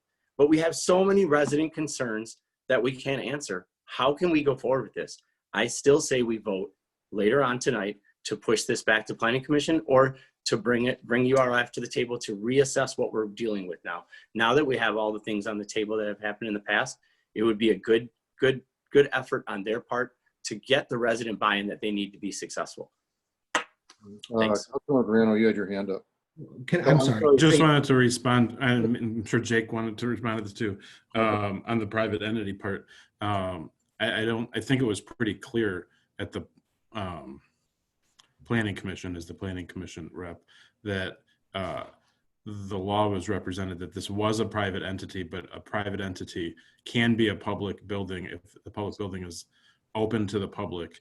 And in fact, I did look that up again tonight in multiple dictionaries. In fact, one dictionary defines a public building as a building that contains a theater. And so as one of the definitions. Public theater, maybe? So, no, it doesn't say public theater. It says a theater. And so. Okay. Well, you can share that with us then. I completely disagree. I'm just telling you, as somebody who does this, who prosecutes for a living, and there's a statute that says that you can prosecute people in buildings that are open to the public. And the statute defines a public building as a building open to the public. Buildings open to the public can be privately owned legally. And so I agree with you. And I said this at the Planning Commission. It's weird that in an office service thing, it says public building, where it feels like they're talking about a government building, but we had to go by the strict letter of the law. And so that might be something we want to refer to ordinance review to look at. But on the strict letter of the law and the legal definitions that were provided by our city attorney, who we pay for his legal opinion, and based on my own looking at the law as an attorney, I think the city attorney gave us a proper definition of what that meant. And it's up for the legislative body, the city council, to decide whether we want to change that in the zoning or not. But I don't think there was an intent to lie to the Planning Commission. And so I just was, to your point that they lied to us, I don't think they lied to us. I think they tried their best. We might not have liked the outcome, but I don't think it was an intentional misleading of the I don't think I said lied. I'm sorry. I don't think I said lied, but I definitely said change the law to fit their code to push this through Planning Commission. City Attorney, I think, has a comment. No, it's not even a comment. I just, Councilmember Roland, I think it asked several questions. Three. I think the first one was directed at me. I don't think the other ones were, but the first one's it's a very fair question. It's, have we evaluated the possibility that a resident would bring a lawsuit? And of course, we have to evaluate all sides of this and consider, what's the process, and was the process followed, and have we given a fair interpretation, our best interpretation? And I think, frankly, Councilmember Grano's comment is well taken. It's not our zoning code. I wish it did. My job would have been much easier. It doesn't say build a SCOP Center theater. It doesn't say theater. It says public building. And so, as I think he was trying to highlight, is it then becomes our job to analyze that and determine what we think that means. Not in the same way, frankly, that everybody else looks at that, but what would it look like if it ever did come before a judge? And so, in an effort to answer your question, given that we have these agreements that have been executed, that were approved by previous city councils, that it went appropriately in a package before city council after having been reviewed by the administration and subject to the legal interpretation that it was given, I would be more concerned about the potential liability I was talking about than the other liability. It's not to say it doesn't exist, but there was a process, there were interpretations that I think from a legal standpoint would hold up. And so that's the, in this case, because it's not crystal clear, that's, I think, the process that we followed, that's the information and advice that was given. And that's the only point tonight, frankly, I'm trying to make, is that, that's, I mean, for lack of a better way to say it, that was the process and it was followed. So why did we lean towards giving this development the special treatment rather than the residents and say, you know what, you need to have a zoning variance done, as you did with the last project that came up with the daycare center? You made them go through a variance process. Why would you lean the other way and give them special treatment? That's a big conflict of ethics there, to go that way rather than the way you've just gone 6 months ago. And it's an opinion again, which is that any opinion, sorry, city attorney, any opinion should come to city council to determine if it's a valid opinion that we agree with as a group. That's your opinion. So that's what you're here to do, is give us your lawful opinion, legal opinion, to get our back, but we should have the final say of whether we want to follow that opinion or not. No, but see, that's part of the issue. You in this particular instance, the law says the final opinion and the group to advise and make the decision is the planning commission. I'm sorry, that's what the law says. And to the extent you're saying that I violated my ethics with some previous project, I wasn't. Not you. Yeah, not you. Okay, well, I just want to be clear, because you use the term you, and I don't. You meaning us. You means us as an entity. I think is the point I was trying to make at the outset. And part of the challenge of this process is it's not that I don't understand what you're saying. The point I'm trying to make is I don't see where it says that the city, there's nothing in the law that says the city council has the final approval of this. In fact, what our own code says is that planning commission is the one that has the say. They make the determination, they make the evaluation. If they say there's a zoning issue, it goes back. And in this particular instance, they didn't. And I'm not saying there can't be any disagreement about any of that, but here we have the agreements, we have the planning commission. And so again, I hope I'm not repeating myself. I'm not trying to drag this out. That's what I'm trying to tell you guys. I'm not trying to personally take the right to have your say on this away. I have not found the legal authority that says, after all that's been done, that you now have the right to second guess the planning commission. I don't see that. I haven't seen it. And I don't know where to find that to support that decision from a legal standpoint. Okay. We did jump ahead, and we've been airing out public versus private entity, which is number 4 on our list. Is there any more discussion on that particular point before we move on? Councilmember Reed. Yeah, and I guess it's really just a commentary on the planning commission. I've attended almost all the planning commission meetings since I was elected. And the only time they ever did a site plan approval was last week on the SCOP Center. If you can look at their minutes, the ones that are posted, most of the time it was a report out by the city manager about what was going on. And more recently, the master planning process. They didn't even have bylaws until last week.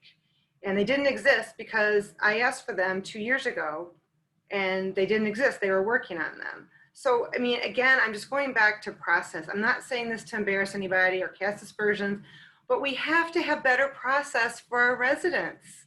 And I'm sorry. And this is, we're all working hard and things are getting better, but that is just, I look at the planning commission, I started going to their meetings and it was just like, You know, there were buildings going up and buildings being renovated. They never approved a site plan until last week in almost 3 years. So Yeah, I might, they're confused. I might refer that a little bit to the administration, and that for most projects, and they can clarify this, for most projects, it's the responsibility of the building department with the administration to determine if there's a variance required before a permit is issued. In the case of a complex project like this, it seemed appropriate for the building department to first get outside support, and then also bring their recommendations to the planning commission. But I'd ask the administration to clarify that. So yes, you kind of hit on what I was going to say. From my understanding and being in my short time here as city manager, our chief building official acts as plan review along with mechanical, engineering, plumbing, and building. With the complexity of this project, and typically, I thought that it could be nice to have another set of eyes regarding this plan review process. So through our city engineer, they do have a planning department, OHM advisors, which I did ask for them to give a third-party look at these, and we'll do the same with the DPW building as well. Those are my comments, the mayor. Okay, thank you. We need to try to move real quick, just to follow up on what Nick said. Okay, Councilman Rowan. The OHM review said that the traffic study and parking study should occur. It also said that the building was out of zoning height. And it also said it didn't fit into the OS district zoning code. So that's what we're trying to talk about here. Sorry, Emmy. I guess I'd ask you to quote that, because I sometimes, but at any rate, we'll take that at your word. Councilmember Fluid. Yeah, I don't have time to pull that up just this second without you guys having to wait on me. But yeah, they also referred to the fact that it didn't fit into the master plan. And obviously we're working on our master plan. We're using a draft right now, I think. Regarding parking, my final question was about Lot B, which is actually going to be in Detroit. So this came up at Planning Commission as well, and I just wanted to bring it up again. So is the city of Detroit, based on, I'm thinking about the deal with Joe's Garage that didn't work out because the city of Detroit had different ideas than we did. Are they on board? Have they been notified? Have they signed off on the new parking lot, Lot B? Yeah, I can respond to that. The three-way agreement that I referred to earlier that was executed in July did go to Detroit City Council and was reviewed by city departments in the executive branch as well. And I believe it was actually signed by the director of planning at the time, Maurice Cox. And it included the exhibits which showed the site plan, including that parking. It also included renderings that showed the view from the corner of Alter and Jefferson. So at that level of detail, they were fully on board with that site through their appropriate departments and the council. Now beyond that, my expectation is that there'll be a permitting process that gets to the next level of detail on the specifics of the lot itself. But in terms of the placement of the lot and its existence there, that is part of that agreement of July 2019. Okay. City manager. Yes. There was a couple of questions I wanted to review real quick. Councilmember Raylan brought up. Councilmember Raylan, your questions were one, regarding the master plan, correct? That OHM, they identified that. And in their language too, they did say while this lack of compliance should be considered, changes in the surrounding use, community goals, and aids in the master plan should also be taken into consideration for the project. In regards to parking, per OHM's review, they reviewed and said a total of 424 seats and 83 employees. Per our code, which calls for 1 parking space for each 5 seats, plus 1 space for each 2 employees, A total of 127 spaces were required. Exceptions to this requirement can be made if public-owned parking facilities have been provided nearby. Suitable arrangements have been made for shared parking space by 2 or more uses.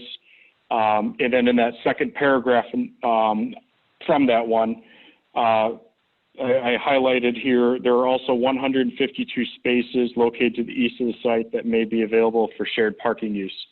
Correct me if was there another part I might have missed?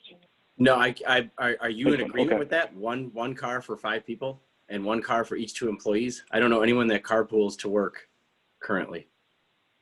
I think it, Just being honest, do you think that's a legitimate number? 1 per 5 people? Come on now. We have to Well, look for our residents, not just these. Yeah, well, what I can That's tell what you this is, whole conversation is about. Are you guys going to skim around the truth and use these words, or are you going to look out for our residents is what we're trying to say. That's the bottom line. All this lingo and verbiage and it fits into the law doesn't help our residents. That's what we're here for. Helping our residents will help make this project 100% successful. Doing this is starting it off on, but sorry, Nick, go ahead. okay. No, you're good. No, just one comment, Mayor, and I completely agree with you, Councilmember Raylan. I think we all know we've shared vehicles before, and it does get a little crammed with 5 seats. However, the best thing that I can do, and we all agree with that, but the best thing that I can do in our building official is go upon the zoning that we have available at this time. And as much as we can probably all agree, it is stuffy. That is the requirement per our zoning code. And that is something that throughout this process, I know the city attorney and I really looked at is there definitely is a consideration of our zoning that needs to be carefully reviewed and looked at for the future, because there's certainly some things in there, for example, the 5-in-1 car that they need to be looked at. So we have, but I'm just telling you, I'm just going upon what we have available at this time. But we have the opportunity to go towards the resident side rather than towards the developer side on these opinions, and we keep going towards the developers on everything. Well, some people keep going towards the developer on every opinion, and that's what I'm getting upset about. Go ahead, Mayor. I'm sorry, Mayor. Jump in here. I agree with the city manager that it would make some sense for us to do a more complete review of some of our zoning code. But the law is the law. Now, having said that, a part of the discussions that the city had with the developer was to exceed the letter of the law in their parking plan, so that provides some assurance that we are protecting our residents, as you point out. And that's why they show, including the lot in front of the library, a total availability of 305 off-street spaces. But that's us making sure they have. We're paying for that lot. You can argue about each one of those lots and so on and so forth, but it's straightforward. There's no arguing. St. Ambrose lot is St. Ambrose lot. The parking lot for the library is paid for by the residents. It's all smoke and mirrors for this parking. We all know it's an issue. Let's just admit it and get to it. Why are we talking so much about parking when it's clear as day? Moving these pieces back and forth is ridiculous. The parking is an issue. It hasn't been addressed. We need to have a study. We shouldn't move forward until these answers are made. We're going to have a debacle on our hands when this starts. And you know it. You know it. You're trying to make this work somehow. I'm sorry, I don't agree with you, Councilmember Roland. Okay. As long as you're saying that publicly, that's fine with me. Not putting words in my mouth. Councilmember Fluid. When you say that this was discussed with the representatives of the URIF and whatever X, Y, and Z was determined, who's handling those negotiations? I would say the term negotiation might be strong, but I think that the review of the parking plan was done by the administration. I had visibility to some of their early plans quite some time ago, and made the point about maximizing the use of off-street parking and protecting the surrounding neighborhood. So I wouldn't call it a negotiation. I called it advice, and the review was actually done by the administration. When it was decided that the land would no longer convey for free and that they would pay, what CBRE considers fair market value for those 4 plots of land, who negotiated that? I did. Okay, thank you.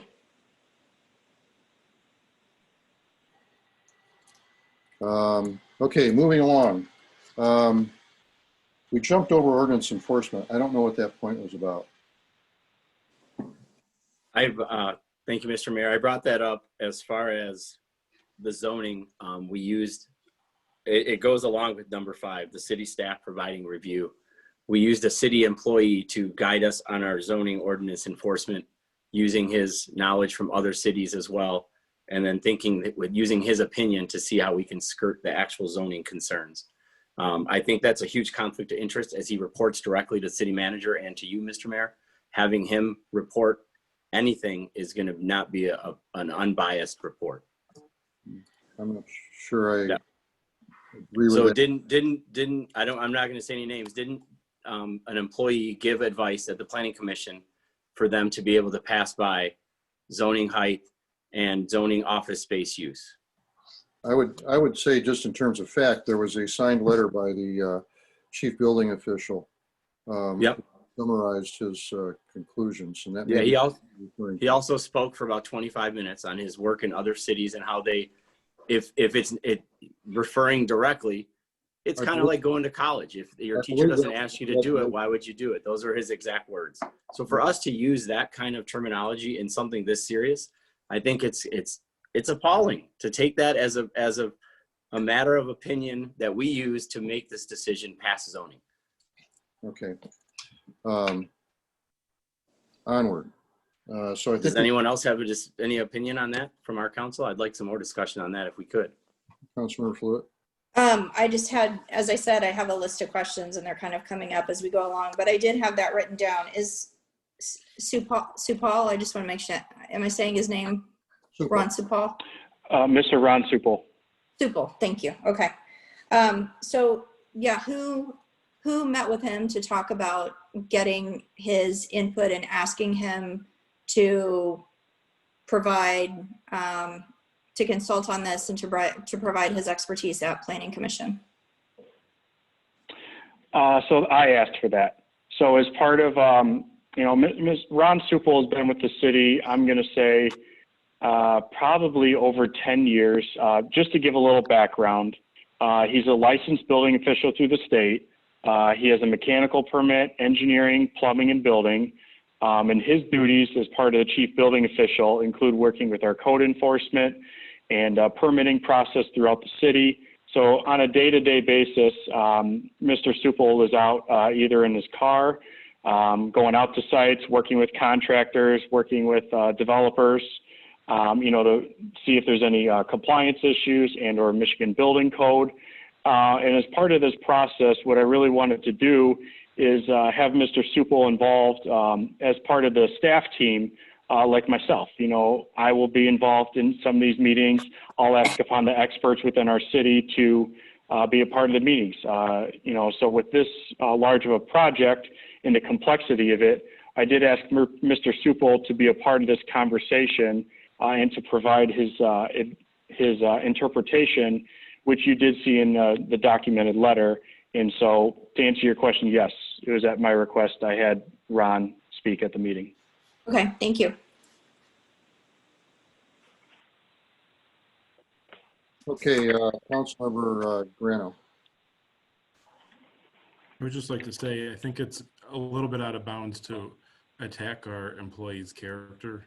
I think that if we don't trust our professional staff that we have hired to give their opinions, then they shouldn't be working for us. And if they are working for us, we should trust their opinions. When we no longer can trust them, they shouldn't work for us. And to say the guy doctored an opinion is really kind of a character assassination of our chief building official, which I don't think is really appropriate. Furthermore, we don't know. I mean, it's really speculation why people voted the way they voted on the Planning Commission. And so to say that he doctored a report which caused people to vote a certain way I don't think is factually based on what is on the record. So that's it. Thanks. Okay, thanks. I saw Mayor Pro Tem Robson's hand up. I would just add, bringing in a building inspector, our building inspector, makes sense. Why would you not bring him in to give his opinion to the planning commission? I simply don't understand that. It made sense to bring him in. He gave his opinion. Some people might not like it, but certainly in terms of process, he should have been brought in on this. Yeah, I agree with that. It's his job, and he's exactly do that job. I also want to at least amplify a little bit what Councilmember Grano stated. We need to be, all of us, cognizant of the code of conduct that we just approved and treat each other with respect, whether it's council members of commissions or city employees. Thank you. Councilmember Roland. Yeah, I want to backtrack. I don't think I said anything bad about Mr. Supal. I would mention that he was brought in for his opinion at the wrong time. I never said one thing bad about him. I think I know Ron. I think he does great work. He's been here for as long as I've been here almost. But please don't say that I said anything bad about him. I said that having his opinion at that meeting was incorrect by Councilmember Grano and by Mayor Denner, and maybe by City Manager Nick as well. He's not the, why didn't we have a third party expert come in and do that for us on such a serious case? You have to understand that he reports to you three. He's going to give an opinion. I'm not saying it's doctored, but what's the word we use? It could be seen as a conflict. So to avoid that, you get a third party. That's what I've been taught here by our city attorney as well. If something seems that it could go that way, we need to address that. And I think that was improper use of a city employee. The only thing I would like to clarify, Councilmember Raylan, is part of, in my time here, Mr. Supel has done plan review for every project while I've been here in my short time that I know. With the complexity of this project, being how big it was, I really thought that it would be beneficial to the city to have that independent plan review, which is something Ron would do normally. But, it was at this time that, we should have another set of eyes really looking at this to ensure, is there any issues that need to take place? Because we needed Ron to look at the actual building, and everything else and those requirements, but to have another set on the zoning with the complexity. And moving forward, this could be something that I think the city might look towards, with additional plan review, so that there is no, there could be a case of maybe a bias or such with that, is having those third set of eyes. Okay. Yeah, so I just want to clarify. One more thing, Mr. Mayor, Yeah. just to go back on that. So having his opinion, it wasn't an official, this is what it should be like. He says it was his opinion saying, oh, it's over 58 feet. I've seen it in St. Clair Shores that this can pass zoning this way. So again, it was using an opinion towards the developers rather than the residents, and putting him in that spot I don't think was appropriate, nor was it an actual legitimate opinion. He basically said, we can get by these zoning requirements by doing this, which goes against what we're here for. I would disagree with your characterization. His opinion is what was written. He may have been out of order with his reference to another city, but that, be that as it may. Okay, I'll accept that. That's fine. I'm sorry. City Attorney, you had your hand up briefly, and then I'd like to move on and see if we can bring this to a close. Yeah, no, I think I'm good. I was just going to be cautious to everybody that HR matters or anything related to sort of the administration's ability to manage the employees shouldn't be something that we air out at these public meetings. It's something that there's I'm not saying we were there. I just wanted to make the point, and I think we're beyond it now. So I'll just keep quiet. Just to add on to that, City Attorney, is Ron an employee? No. Ron's a contractual employee of the city. He's a contractor. He's not an employee. Correct. Thank you. All right. What I'd like again, that leads to the conflict there. If someone's getting paid for this, that leads even further into what I was trying to say. It was a simple get a third party opinion, which would have been an unbiased opinion, but we went with someone that we're paying to work for our city as their opinion. I'd like to clarify that everybody who works for our city gets paid. But some of them are employees, not contractors. Right, and many of them are. That's a big difference. Many of them are under contract, as opposed to strictly employees in the strict sense. So it's. Okay, I'm sorry. Well, we They can all continue. get paid. Okay, with that said, I'd like to bring it to a close and get back to the question that was on the table so that we can decide what action, if any, this council is going to take tonight, which takes me all the way back to the motion, which I have to say seemed quite broad, and I'm not sure that I could capture it, although it was seconded. Councilmember Roland, you made the motion, and it seemed quite broad. It followed on after a discussion that Councilmember Reed had for some specific thoughts, but I can make it again. I believe your motion was very broad, so I want to make sure that I understand what it is.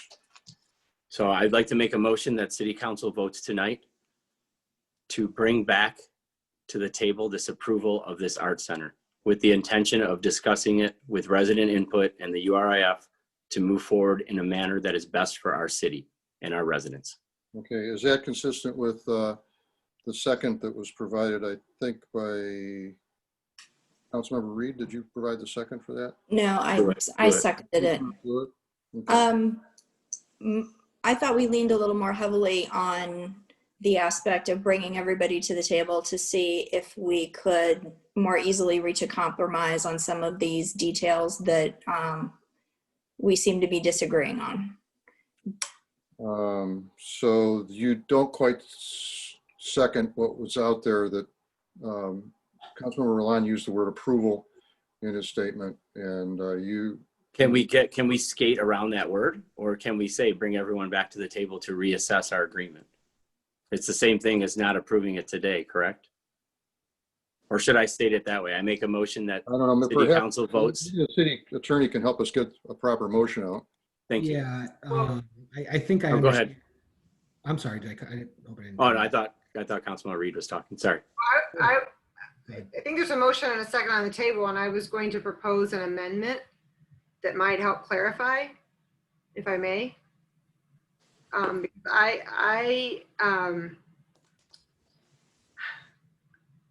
I propose that we direct administration, I move that we direct administration to renegotiate certain terms or request that the parties come back to the table to include a reasonable sunset for fundraising, that the request that the Urban Renewal Initiative Foundation retain an independent firm to perform a parking and traffic study to include solutions that do not adversely impact and congest the surrounding neighborhood, and that the Urban Renewal Initiative Foundation employ green and sustainability design and construction practices, in particular in relation to the hardscape surrounding the development.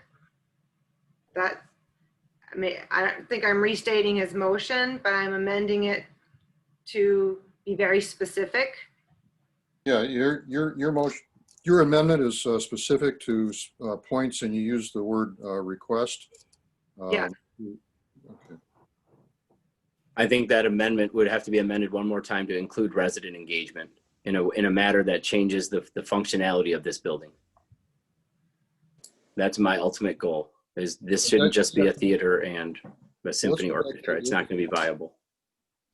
Your original motion includes the words resident engagement, I believe. Yes. And adding that amendment should get us to where we're trying to go. So of Councilmember Reed's. So I think somebody would have to second my amendment. Somebody has to second Councilmember Reed's. No, I'll second, because I was hoping that we could kind of roll both of those things together into one motion. So. Okay, so I'm even having a hard time restating. We can restate it then. Sorry. Reed's amendment is clear to me.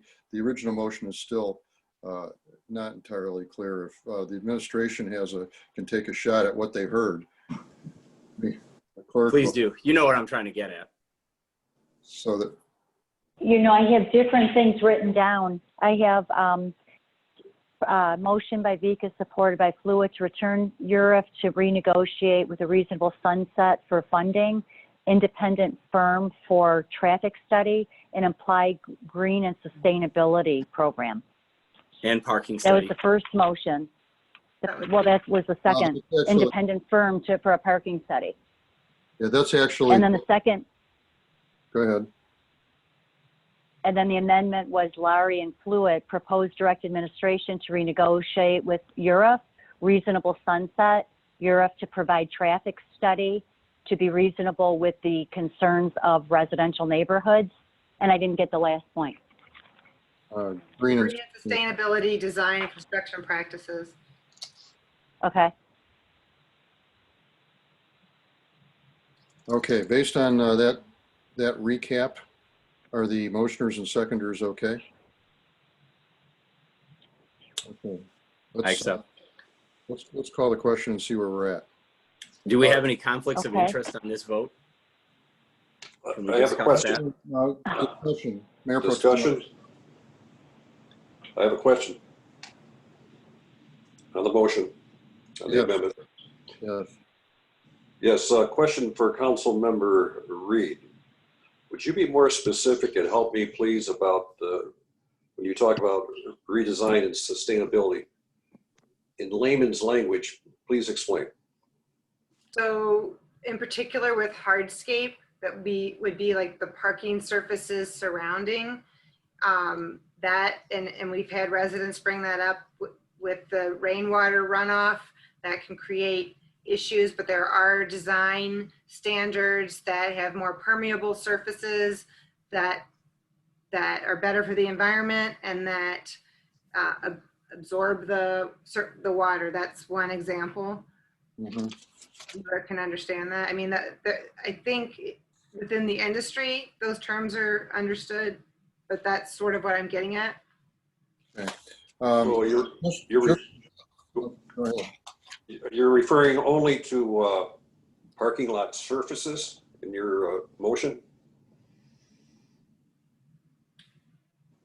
Well, you know, how I wrote it out was employ green and sustainability design and construction practices, in particular with regard to the hardscape. But keep in mind, Councilmember Robinson, that my motion asked that we re-engage the Urban Renewal Initiative Foundation with these items, as opposed to, so it contemplates the parties coming to the table and making a determination about what can be adjusted from the original purchase agreement, assuming they agree. Yeah, And, a reassessment. You know, I'm taking our city attorney's cautions to heart, but it doesn't hurt to ask. As I said before, this is a friendly project, so that's where I'm coming from. Yeah, I respect that. If they were willing to do that, then the sustainability committee would do some research and see what kind of suggestions we could put forward. Yeah. And you know, the team did address at least some of that in their presentation, including I think the bioretention areas for parking lot runoff. So it's obvious to me that they're open to green sustainability and have tried to incorporate it, I think, into their designs to date. So I don't see that as. Yeah, I think that would flow through to the entire project, though, including that proposed parking lot in front of the library. Sure. Okay. Councilmember Hodges.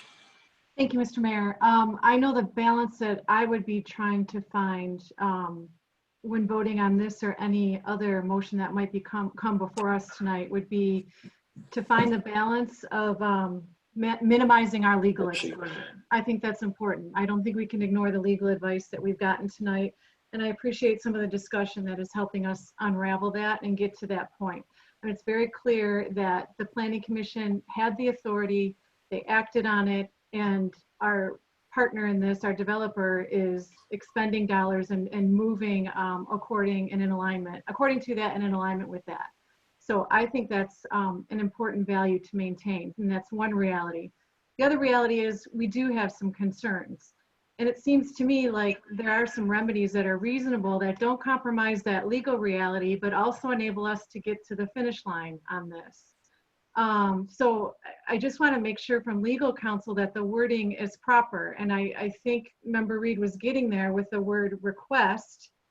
I think what we're basically doing is looking for some goodwill. And this partner has shown goodwill in the past, and I would be hopeful that they would continue to do that because our residents are important. And these issues that have been brought to the table are reasonable and do need some attention. And it seems as if the parking piece of it is the most tangible piece of it.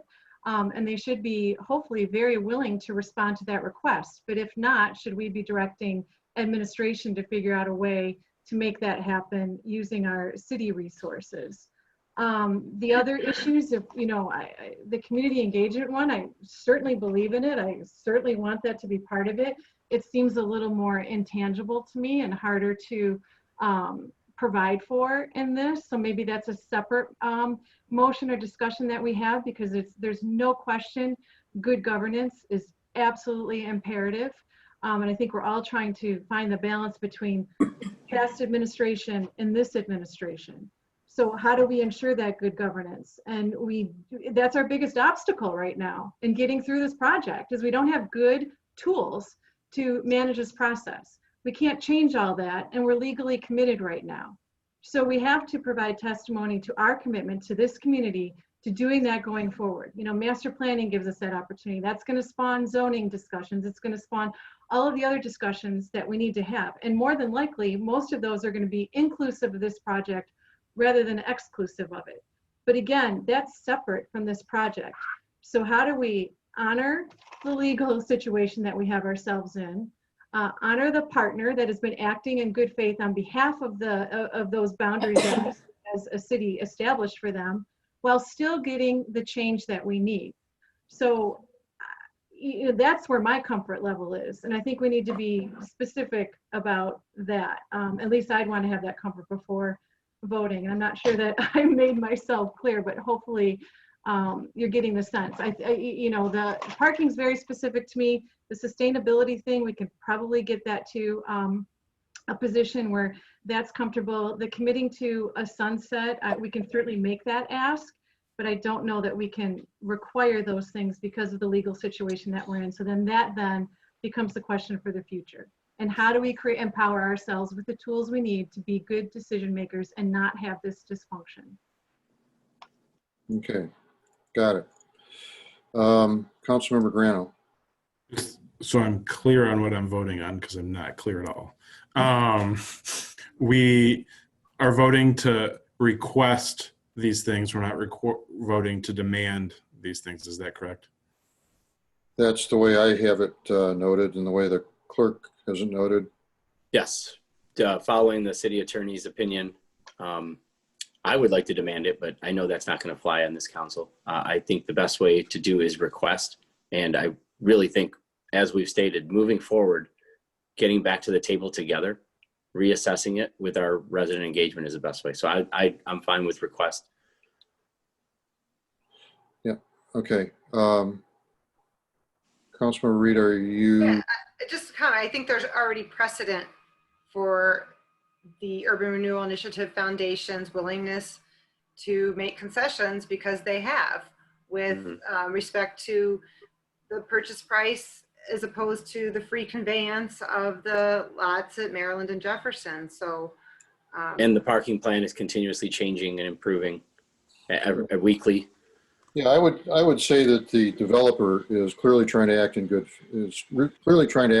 faith, and as the process goes forward, as they get further and further into their design, some of the things that we talked about,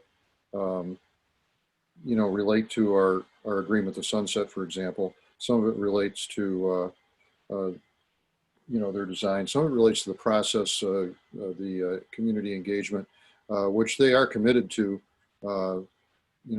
continuing to have more and more of community engagement. Witness what's on the books now for August 31st. So I believe that we've got a development partner with the city, for the city, that partner is probably not the right word. We have a developer who is trying to act in good faith, and that's the way I see him. Whether or not all these things they'd be willing, how they're going to react to all these things, I don't know. But I think it's important that if we do pass this, that it's a request for further discussion, which I think that regardless of whether we vote or don't vote, that sort of continued discussion will occur between the developer and the administration, to try to make this the best possible project.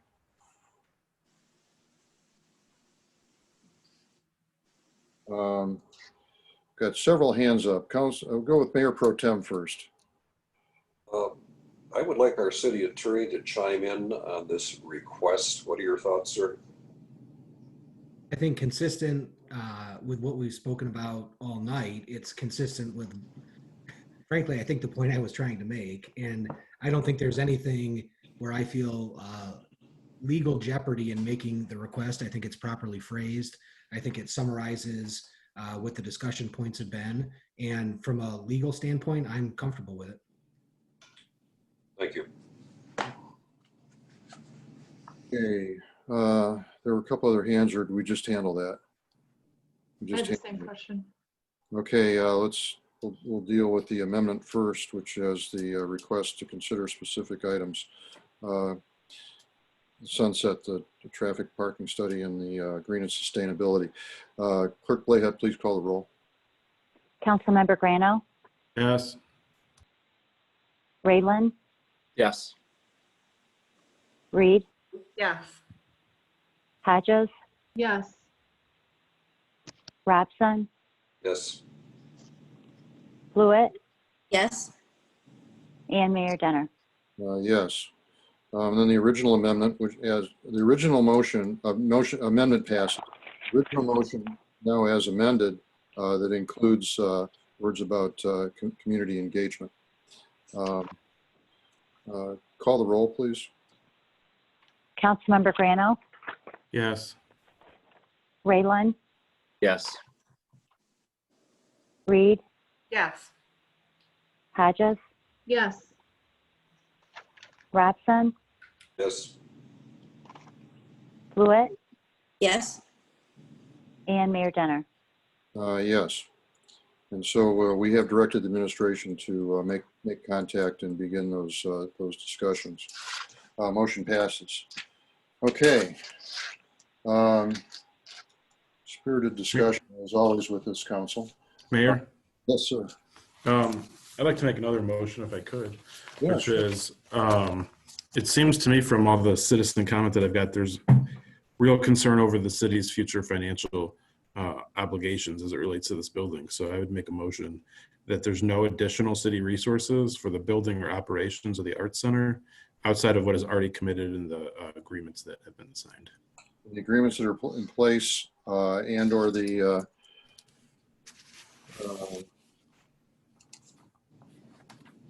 well, there's some things committed by the DDA in their minutes, for example. I assume that you're inclusive of that when you say in place.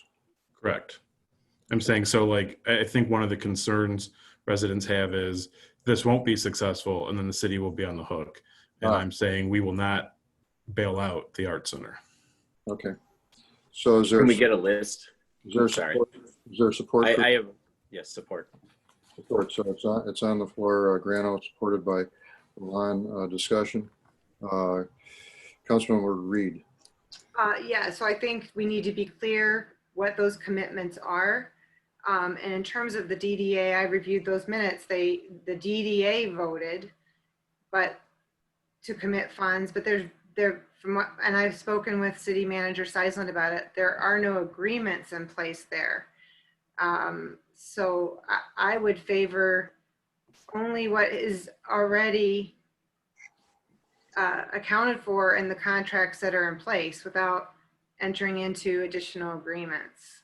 At least they have to come before, see, the DDA doesn't have to come before council. So I don't, Yeah, my one concern with that is that the DDA intends to and is working on finalizing an agreement with the developer to memorialize the things that they've committed to in their minutes, which would go to goes through the DDA. So I don't want to. I would hope that this motion does not preclude completing that agreement, which is is consistent with what's been documented, but it hasn't been formalized.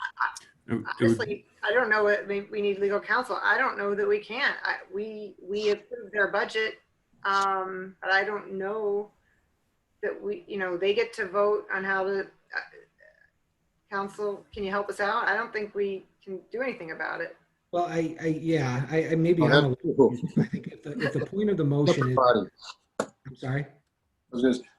Councilmember Reed's point is that's a separate body. All we can speak for. That's what I was going to say. I think that to the extent the motion relates to the city of Grosse Pointe Park, I don't see any issue with it. To the extent it tries to apply some kind of restriction that I don't think the city has over the DDA, I would caution against that. Right. And to the extent the DDA under statute is its own body with its own board, but they do have to operate within the budget constraints that you've given them. So, right.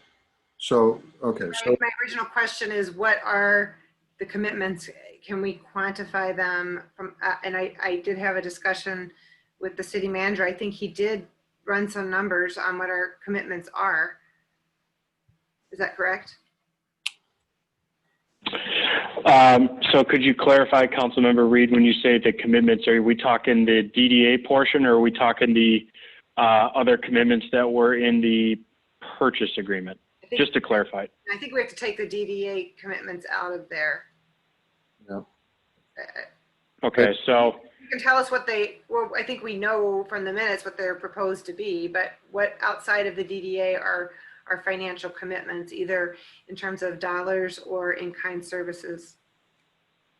as part of those, there was the parking lot proposed, but that's not in the DDA's budget this year.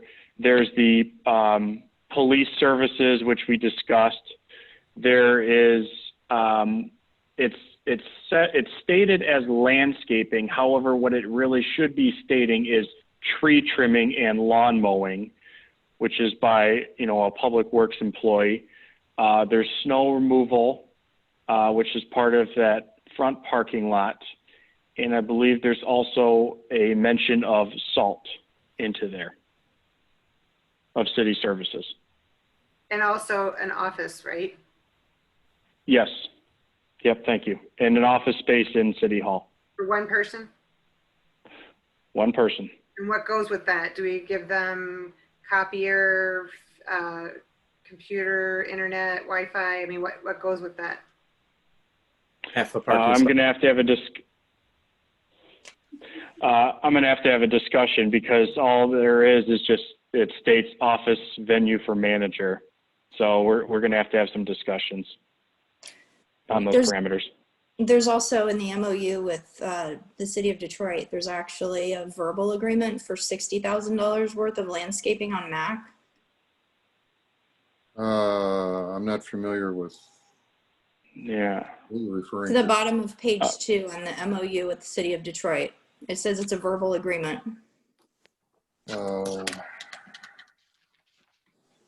That's our obligation to the city of Detroit.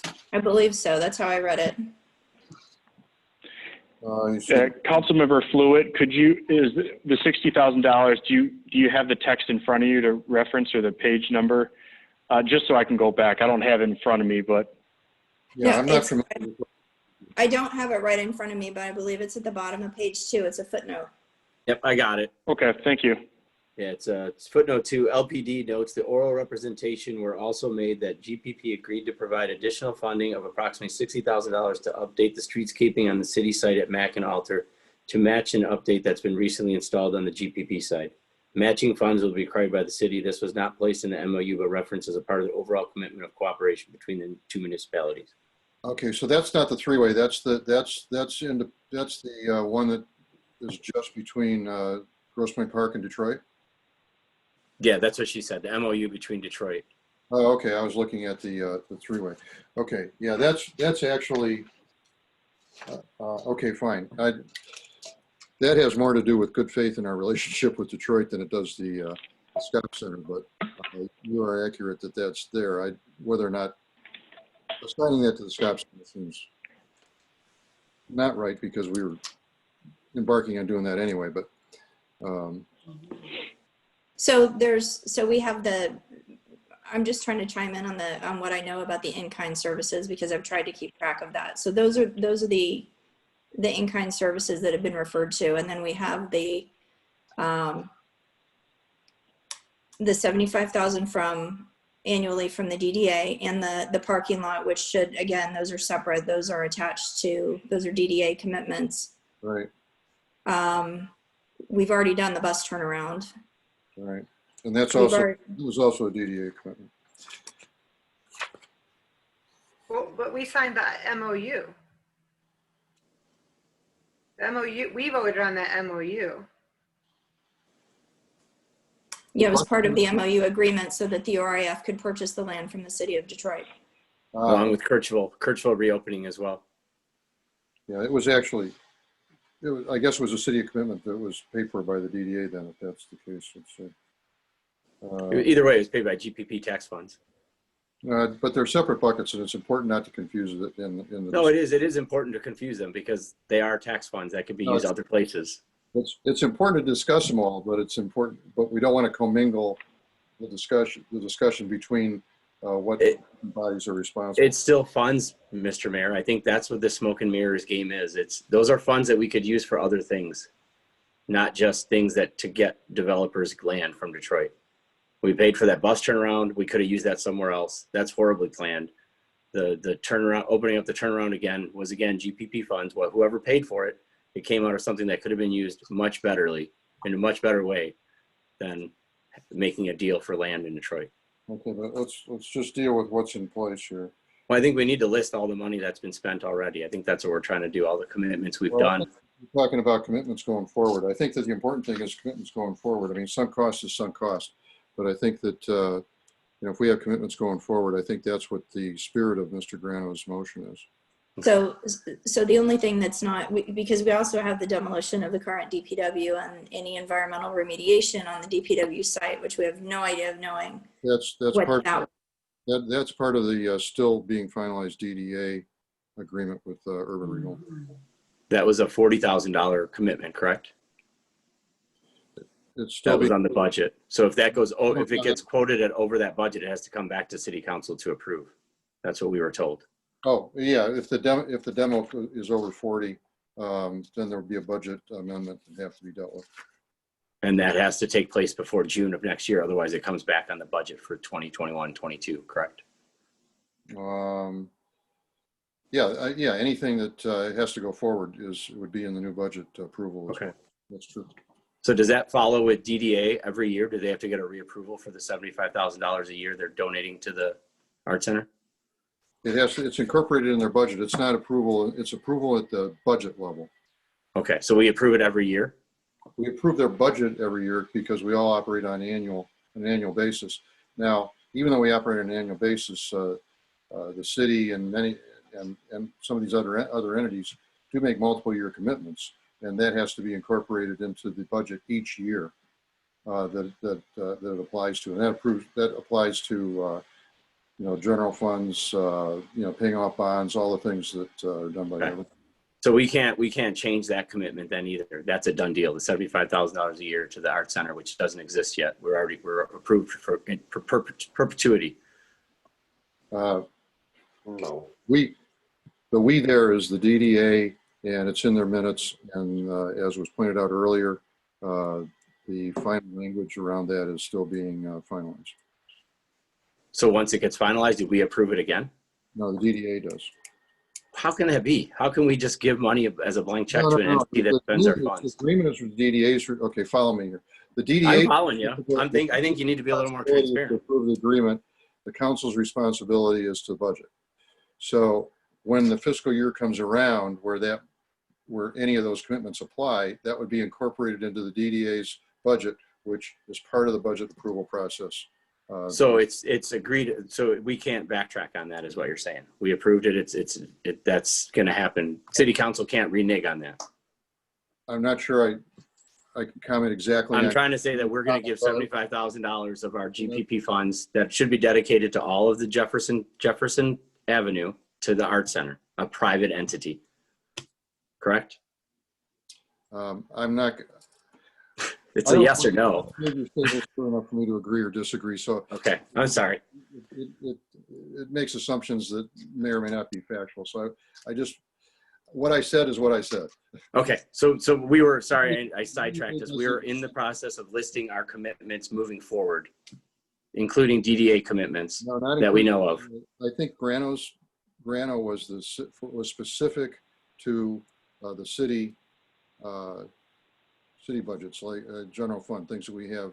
I believe that's what you were saying, Councilmember Grano. Yeah, my motion was, the intent was that we'd commit no additional city resources to either build the building or operate the building other than what has been agreed upon at this point.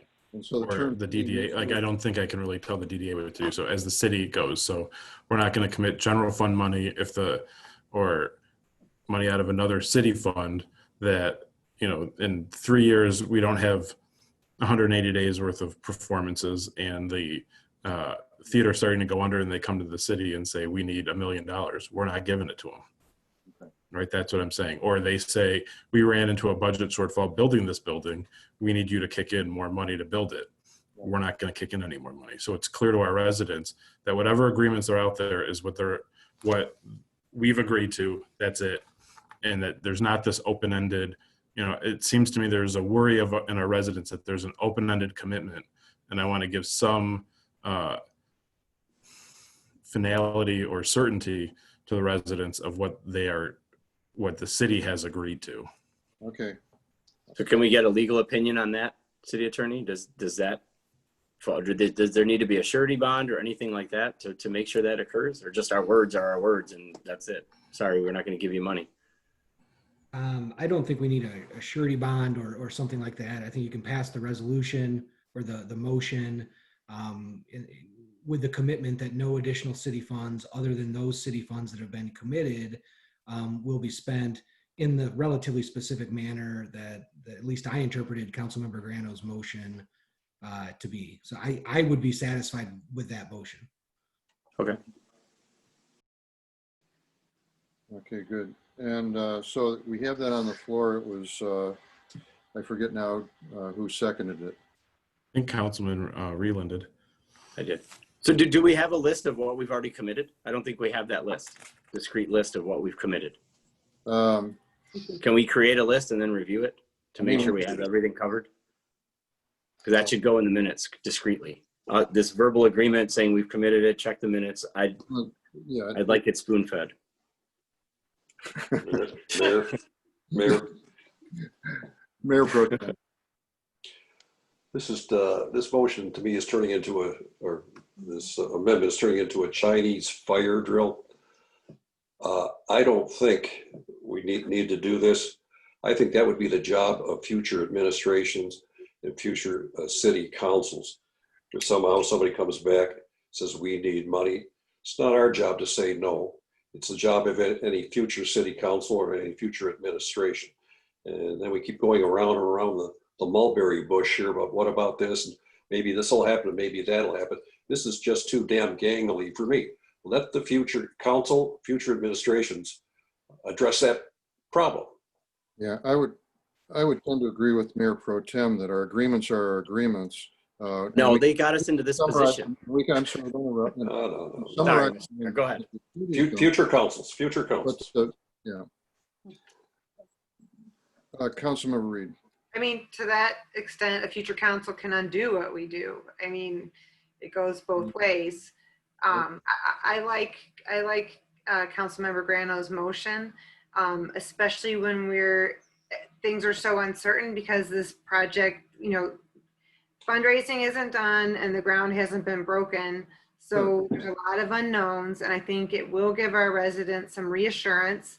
Okay.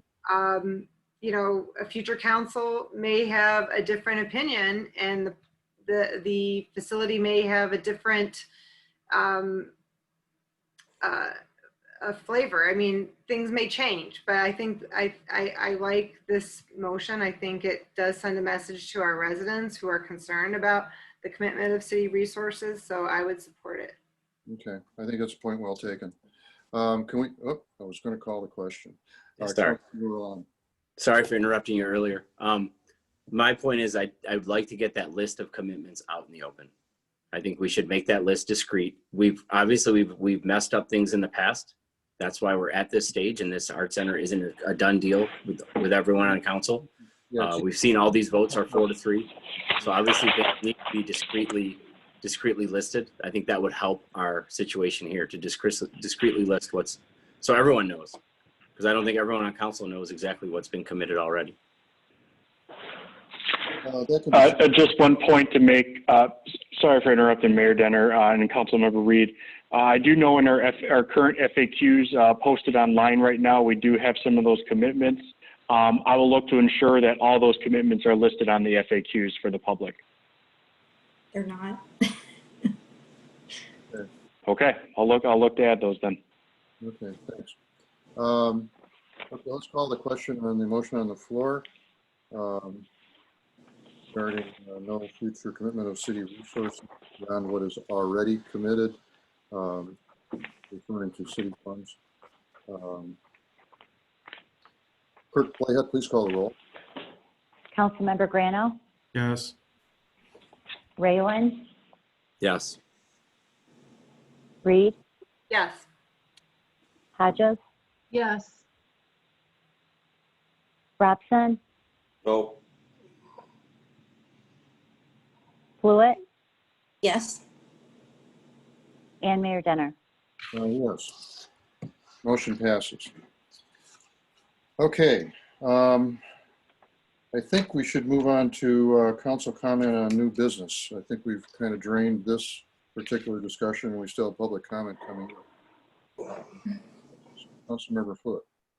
So before we move on to comment on new business, as I said, I did have a few more questions I just wanted to ask about the Arts Center. Okay, sorry. We covered a lot of it already, but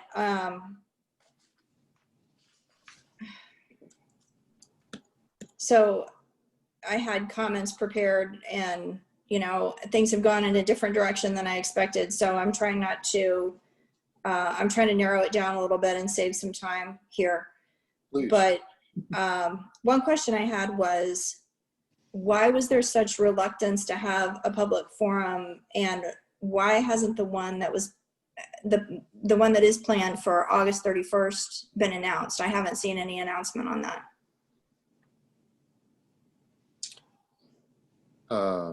I can't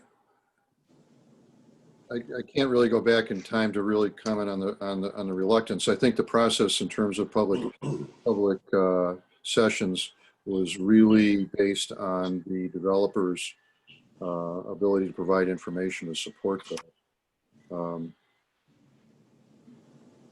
And the one that has been scheduled, I saw an announcement in draft form just today, so I assume that that's going to be posted shortly.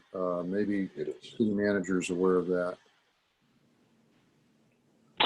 Yes, I do believe I did see an email today come across my desk that they should have a little graphic, and I think it's going to be posted soon. Yeah, there was a graphic, so that's what I'm saying. We don't want this to be another thing where people have 24, 48 hours notice before this forum takes place. So we settled on 8/31 almost a week ago, and it hasn't been announced yet. So I just want to make sure that gets out there and people have time. We should get it on the calendar. The details for the meeting itself will come later, but the getting it on the calendar, I think we all agree we should get it out there.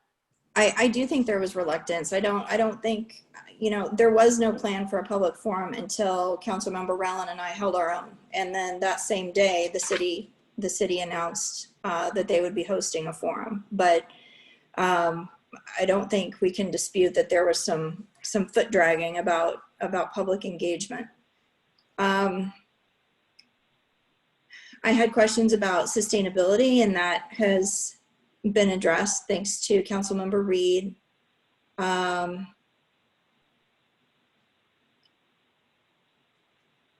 wanted to say something about Planning Commission, because I would agree that variances should have been sought. I think I'm not going to go back and beat that dead horse again, but to me, it was fairly clear. I had a big issue with the way the planning commissioners handled the discussion. The building's not even ADA compliant. I don't know if you all are aware of that. It's been pointed out by a couple of people since the vote, but the parking spaces are not ADA compliant. I would like to see planning commissioners in the future, maybe not on their, obviously on their phones while the discussion is happening. And I feel like we all need to feel like commission members take their responsibilities seriously. I believe the issue of insulting residents has already been addressed. But the bylaws issue should have been picked up a long time ago, 2 years ago when it was first pointed out. DDA is still operating without bylaws, and that is also being addressed. And kind of tangentially, the URF is also not registered as a charity in Michigan. Its registration expired in 2014, so it needs to clean that up as well.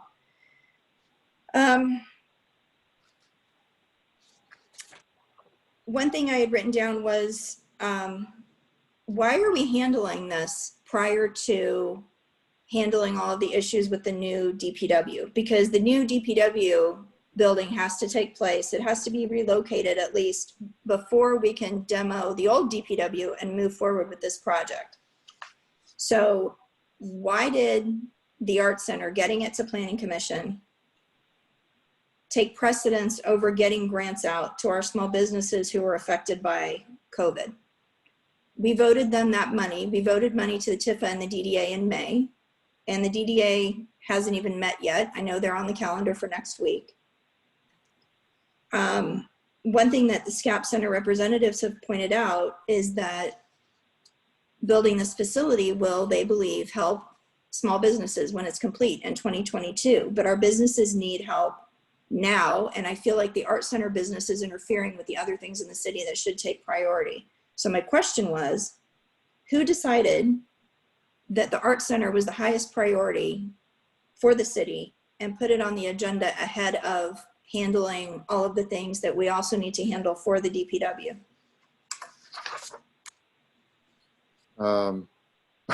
I'll ask for the city manager to help here a little bit, but the city has lots of high priorities. This just happens to be a large, complex one.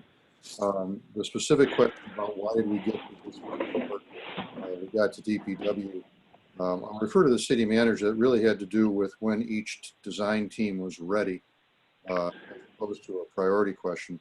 The only other thing I'd like to point out is that this process didn't in any way hinder the city's ability to move forward on the aid to businesses. So the TIFA program, grants have been applied for and so on. The social district was moved on, and we're working that hard. I think we're one of only 5 cities in the state that are doing it. So I don't agree with your point about it taking precedence over everything. We're working a lot of things in parallel. The specific question about DPW, I think, had more to do with the design team, where they were when they were ready. And I'll refer that to the city manager. So real quick, to touch on the mayor's points too, as part of my duties of city manager, obviously you've seen in the council, update that went to you of the other activities and projects that are going on in the city. That's not everything that's going on. Certainly we are, working, and our staff team here to work on initiatives and projects throughout the city. And at the exact time, there really was, if DPW was first and their architects were ready, we would have then had, a planning commission meeting for DPW. But the Art Center and their team were available. They had everything in place. Our building official did review it. And so with that said, it could have gone either way, but the Art Center was first in line. And right behind that will end up being the DPW building. Okay, but what I see, and pretty much every time I speak to the city manager on the phone, I tell him I understand his plate is very full. I say that I get that. I'm sure I don't get it. I don't know, you know, what kind of hours he's putting in. But the amount of time that has been expended on squeezing in public forums right before it went to Planning Commission, and writing FAQs to get on and the city website, and writing press releases to put on the city website. Those are things that were necessary, but they weren't necessary right now. And I don't think, again, whoever was making that decision that the art center is such a big priority, I don't think that was serving the city well when we had specifically COVID and small businesses that really desperately needed our attention. Okay. And so it kind of comes back to that. Some things feel like they are a higher priority, and that they get special, some things or some people receive special treatment. Okay, I think we've sort of moved into council comment with that last statement. So let's move ahead. I saw Mayor, well, I only see Councilmember Reed has her hand up. I'm gonna declare that we're now in council comment. You're muted. I'm sorry, Councilmember Reed, you're muted. Just a quick question on the two last motions.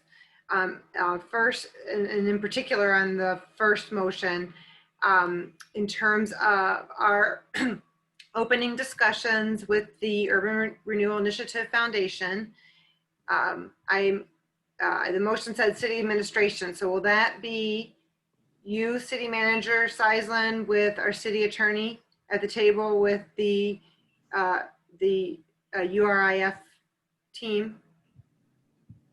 Yes. Okay. All right. That's just a question I had. Now, on a just completely different positive note, I had the opportunity, coincidentally, to witness our public safety team fight the fire on Maryland last Thursday. I got blocked in and I saw the whole thing. And I mean, I'm getting chills even just talking about it, because our team did an amazing job, including our mutual aid responders. Everybody was evacuated, actually, and I think one of the neighbors is probably, I don't know if she's still on the call, but Sharon Corbin got the resident, lower flat resident out, and they got the fire out without any neighboring. I think there was some minor damage, a little bit, some window blinds I think got melted, but they did a fabulous job. And I did let Chief Poloni know personally, but I want the community to be aware of that as well, because it could have been it could have been a tragedy. So that's really all I have now. So. Okay. That's good. Good news around a tragedy. So, I mean, it could have been much worse, is what you're saying. Never, we hate fires, but glad that we have the team to attack them. I have one thing for council comment, and that is looping back to the point that was made earlier about the appointment process. I wanted to make clear that we are going to be, as the city manager stated, updating a posting on the website about positions whose terms are ending coming up in the near term. But I wanted to specifically comment on some that occur in September, since the clock is going to be ticking on that. There are 2 positions on the Planning Commission, 3 positions on the Downtown Development Authority, and I have 1 vacancy to fill on the Recreation Commission. Now, of course, there are incumbents in the DDA and Planning Commission that will be considered, but I'm also going to be considering new applications as well. And I wanted to make sure that I verbally got that out there and into the comments. It'll be posted on the website, as the city manager pointed out. Other council comment before we move to public comment. Councilmember Hodges. Thank you, Mayor. One, I would like to echo Member Reed's comments about the fire department. It certainly, that was something I was going to mention earlier, and it's so important to have that peace of mind and knowing we have a public safety department that's going to step to the plate and protect our community, both life and property. And I'm so glad that the loss wasn't greater on Maryland. So hats off to the team on that. Second, just as a point of clarification, I know I received an email this morning. It's timed at 11:15 from Jamie Ray Turnbull regarding the forum that's planned for next week and confirming it. She also in that indicated it had been posted to the community page. So I think that step has been taken. I didn't go and verify that, but just wanted to make sure the community understood that that information is out there if they would like to follow up. And then most importantly, I just would really like to thank everybody, each of my colleagues, the administration, our residents. Tonight felt like democracy. And together we arrived at a place that allows us to move forward. So, and I know a lot of work has gone into that, a lot of passion, a lot of commitment. And I know, I'm going to use the word you and I talk about as being one of our favorites. We're all in an aspirational mindset. I mean, it's all coming from that, right? It's all coming from this place of wanting quality in our community. So thank you to everybody for staying committed to that and for really good discussion tonight. And again, decision making that I think we can be proud of as a step forward. And once the dust settles on all this, I hope we can all feel good about this project. I don't think that fact should be lost. I know I've done a tremendous amount of due diligence, as the rest of my colleagues have. And one of the conversations that really sticks out to me, knowing we were going to be called upon to make decisions where the path wasn't straight and every box wasn't checked, and therefore you have to draw conclusions and rely on your intellect and rely on your instinct to try to summon a basis for a good decision. And one of those conversations was with a developer, and I know that's a bad word, and I wish I could put a face on that developer because he's not a bad developer. He's very well respected, very active in the Jefferson Chalmers area. He's mission focused. He's been part of projects in the past. I've known this person for decades now and really trust his professionalism and his mindset. And he was really able to confirm for me that we can't expect viable interest at this point in time. I mean, the corridor remains under stress. And again, it's rarely a straight line to get to the finish line of a project. And in his opinion, once we can separate ourselves from this, I think we're going to see that it's exceptional. And even in light of COVID, and because we're in COVID, actually, all other money is uncertain, but philanthropy. And this project really does have the potential to be transformational. And in his opinion, rarely do communities see this kind of project. So that gave me some confidence. And I know our businesses need this to move forward. I was I helped coordinate the meeting with Jefferson East Inc. I heard all of that input firsthand. I know Detroit is feeling good about this, and I think we have a real opportunity to continue working together. And they do feel like the design was impacted by their input. So we're headed in the right direction. I think by continuing to push forward, it's going to only get better. And I also don't want this community to forget that the people that are bringing this project to us are good people. We're fortunate to have civic-minded philanthropists in this community. And I say that I've met Paul Scott for a total of 45 seconds. I don't have a relationship there. The Manugians I've spent more than 45 seconds with, but certainly not hours with.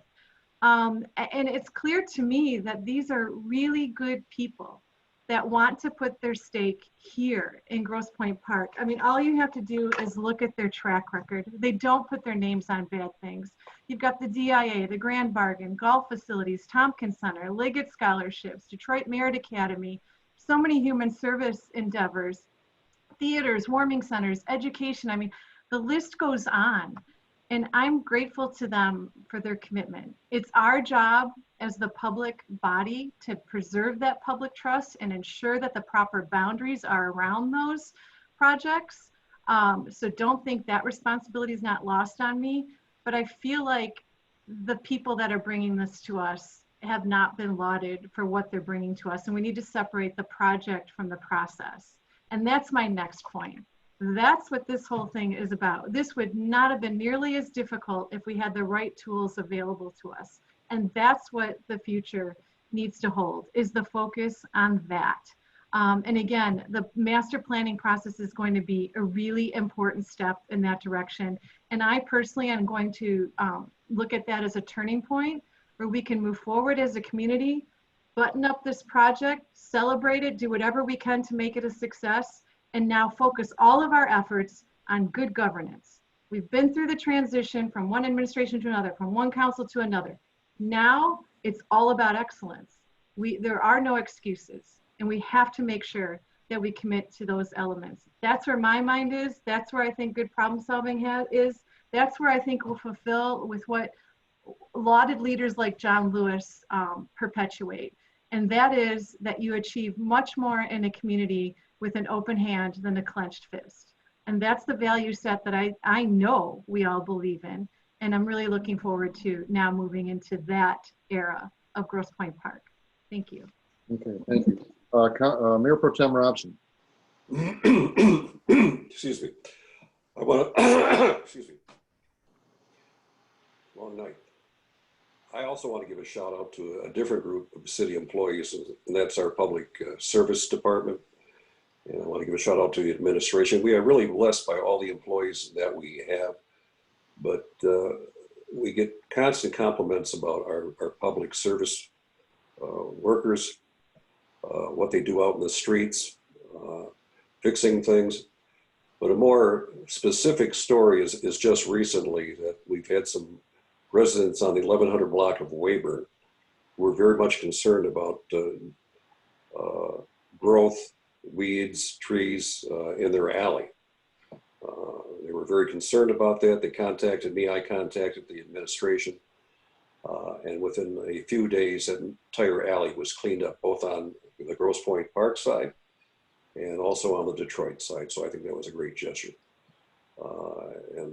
Again, I thank them, and I thank Mr. Seisland for getting on the case as quick as possible. Thank you, sir. Thank you. Any other council comments before we go on to public comment? Councilmember Fluid. Thanks. Thank you, Councilmember Hodges. And just one point that I wanted to clarify, because when we see so much of the discussion about this project in the public sphere and in social media particularly, and the tack that a lot of people seem to be taking is either, you know, why aren't we accepting the generosity of the donors, or why don't we like art? And I just, because of all the nice things that you also said about philanthropy, I just wanted to respond to that briefly and make my position clear again, which is, it is not at all about the donors or you know, their good hearts and what nice people they are. It is all about the process and protecting the city and due diligence and some of those things that you also mentioned. But I feel I've explained that to some people who have reached out to me, and yet I need to keep explaining it. I have not met the donors. Everything I've heard about the donors is very positive, and that is not at all what this is about. It's making sure that, you know, this is the best project for the city and for our residents. Okay, thank you. Councilmember Roland. Thank you. I'd like to say thanks to Chief Poloni and Nick, City Manager Nick, for the safe routes to school. It's so important to so many people here, and I really appreciate them making that a priority to make our kids much safer, and not just our kids, but our parents as well, that can be set at ease that we have a safe routes coming. That's wonderful. We also have a Board of Education election coming soon in November. We have 2 forums coming up for that, a League of Women Voters and an NAACP forum. There are a few Grosse Pointe Park residents that are running, and I feel it's very important that we get representation on the Board of Education. ask you to look into these candidates, reach out to them. If you can't get a hold of them, please feel free to reach out to me. I'm trying to get in touch with all of them. I have some good relationships with a few of them. Those people are David Brumbaugh, Lauren Nowicki, Chris Paul, Sharif Sameka, and then Cynthia Douglas, who's the president and represents Grosse Pointe Park in the NAACP as well. They all have amazing strengths for our community, and I hope we can rally the troops and get them elected. Another thing I'd like to say is I kind of want to apologize to our residents. I'm not upset, nor have I ever been with the donors. So many things they've given to us. We're so appreciative.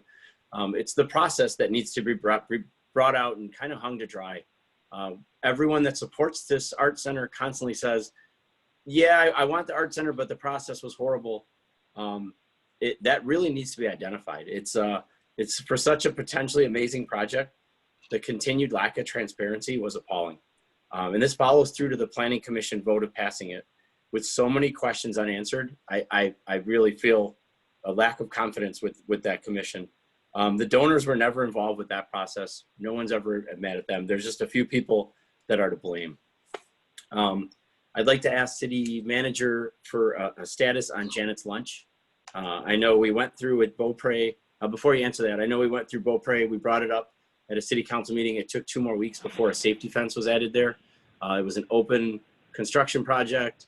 I was wondering why that didn't go to Planning Commission and was given the proper safety recommendations. And then I was wondering why for so long there was no fence there. That should have been put up the next day, or the project should have been stopped. I'm wondering what's going to happen with Janet's lunch now. There's a bulge in that wall that's becoming a danger as well. Residents have been sending pictures to us. Can you give me a status, or give us a status on that project? Yeah, absolutely. So in regards to Beaupre, I know there was some considerable discussion about that, and it's ironic you bring that up because I actually did ask Ron Supel, our building official, to kind of outline a beginning, middle, end process of when the fence goes up. And I was going to intend to send that out to council tomorrow. So you beat me to the punch. So I would ask if I could leave it to that. And then, but at least from what I know so far, I'm not the building official, is there was some discrepancies at first. He did talk with the developer and did have that, corrected after a couple of residents did bring it to my attention, and so did council members, which I do thank you for. Sending pictures always helps. So send pictures. And then in regards to Janet's lunch, the last I had discussed with the developer is that there was discussion looking for a business to go into the area. They're looking for a tenant, and that they're hoping construction could start this fall. That's the only update I have at this time regarding Janet's lunch. Okay, is there any precedent we can set as a council for that building? That building's been vacant for 3, 4, 5 years now. I think in any other city at a major corner like that, they would have had precedent to at least demo that building to make it safe. If it's deemed not accessible, I'm surprised it's still standing. It could come, if it's deemed not accessible, then it's probably in danger of falling at any time. So with that bulge there, I don't know if we need to talk to Planning Commission or the building department to see what they can do to secure that. But if there's a bulge on the side of that building, that's in danger of popping at any time. And we had an incident like that on Kirchville before with the facade falling down due to negligence. So I'm just, go ahead, Mr. Mayor. I was going to say, let's refer that follow-up on the safety of Janet's lunch to the administration. That's really their job. Perfect. To follow up on that. And, through the building department and probably, but the city manager can address that. So if there is it can be inspected. If there is a safety issue, we can address it. Good. And then just one more thing is we've been talking to some residents about Halloween and how to make that safe. With COVID and Halloween coming up in a couple of months, I'd like to just, press everyone on this council to reach out and try to come up with some interesting ideas that we could do to make it safe still.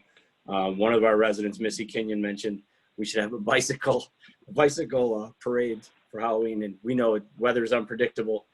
But just to keep that in mind, let's try to keep something fun for the kids that's safe and acceptable by the government and by us. But there's got to be some kind of outside the box way to do this for them. Okay. Thank you. Thank you. Vika, so our council member Raylan, I want to leave you for something that's off topic but funny.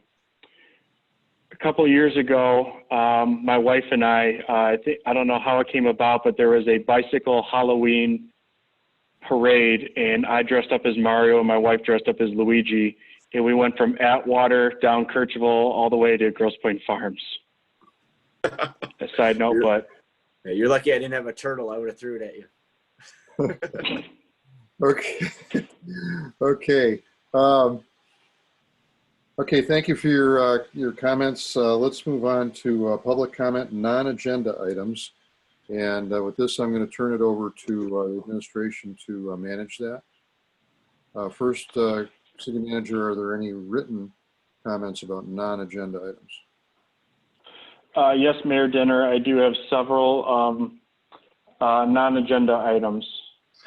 This comment comes from Neem Fama of Balfour. Good evening, council members. Why on earth would city officials want to increase vehicular traffic anywhere in Grosse Pointe Park, but hundreds of residents at great risk? And the suggestion that these barriers are somehow offensive is pure nonsense. The Park Council and administration have a duty to keep our citizens safe from excessive and dangerous vehicular traffic. Please continue to do so. I would also ask the council to put an end to prolonging the debate of the Art Center and impeding progress that will make our community much more desirable. I would also like to ask council members to take into account the fact that philanthropic ventures in the park that are enjoyed by all residents have all had operational costs that residents have incurred, nothing new or unreasonable. In closing, I ask that the council administration cease listening to the demands and the never-ending arguments invoking accusations of racism.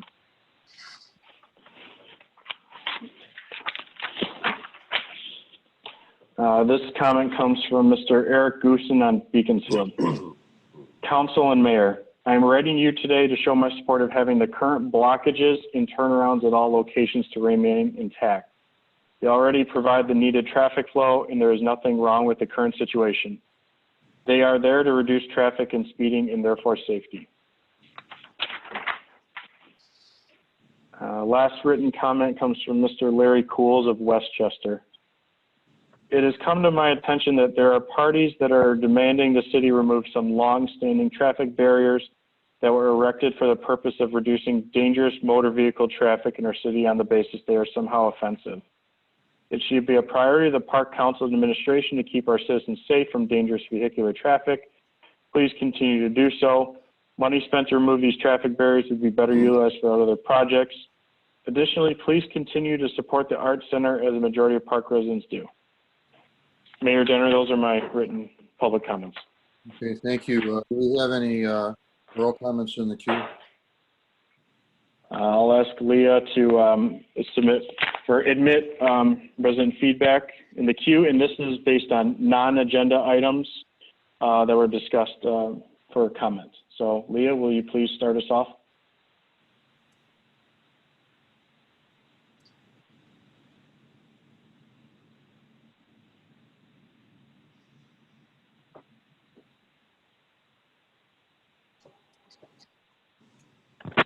Sorry, I was muted.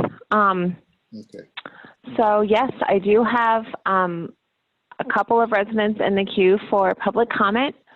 So the first person is going to be Mary. I'm going to ask you to unmute yourself, please, and state your full name and your city of residency for the record. Go ahead. Thanks, Leah. Mary Rulo, Grosse Pointe Park. I don't think these were technically agenda items. You want to cut me off, I guess have at it. But you raised the issue, Mr. Mayor, and I think you, Nick, did as well, Nick, about these applications for commission positions, and there apparently is going to be a revision in the application. So I just think the public is entitled to some clarity about people who've already applied, let's say for Planning Commission or for TIFA, which I applied for almost a year ago. Do we need to then reapply? And Mr. Mayor, you mentioned positions on the Planning Commission and the DDA coming open or, you know, terms up. That's true, but there's also about 5 members of the TIFA whose terms expire this year. So I just think that needs to be stated. So could someone answer that? Do we need to all reapply? Because I know people have been applying for those positions.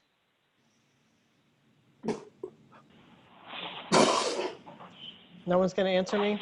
Okay, fine. My other comment would be, I was expecting to see a written opinion from the lawyer, from Jake, and there wasn't one. I guess we can go back and look at what he said and try to cobble together a legal opinion. But I guess I would have to say, as a best practice, echoing what Councilwoman Reed said, really, an opinion of this importance really should be in writing. It's kind of appalling to me that it was just kind of publicly delivered, but we'll use the transcript and try to figure it out. I would appreciate getting my question answered about the commission applications, though. Thank you. Thank you. And say that if they're currently on file and they're at least reasonably recent, 2 to 3 years, they are still, they'll still be considered. What we're trying to do is clean the process up and make it more robust going forward. I understand that, Mr. Mayor, and I agree with that. It's just that I know that I've had an application, and I think some other people have put some in recently. I didn't realize that the actual form was undergoing a revision, so.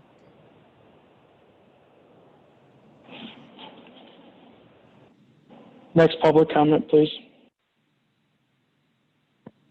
City Manager Seisland and Mayor Denner, that is the only public comment that I had in the queue. Okay. Okay, thank you. Thank you all. I will entertain a motion to adjourn. The motion to adjourn. Councilmember Juan. Support. Grano. Call the roll, please. Councilmember Grano, Yes. Rayland, Yes. Reed, Yes. Hodges, Yes. Robson, Yes. Fluid, Yes. and Mayor Denner. Yes, meeting is adjourned. Thank you. You made it still on Monday. You're welcome. Have a good rest of your short evening.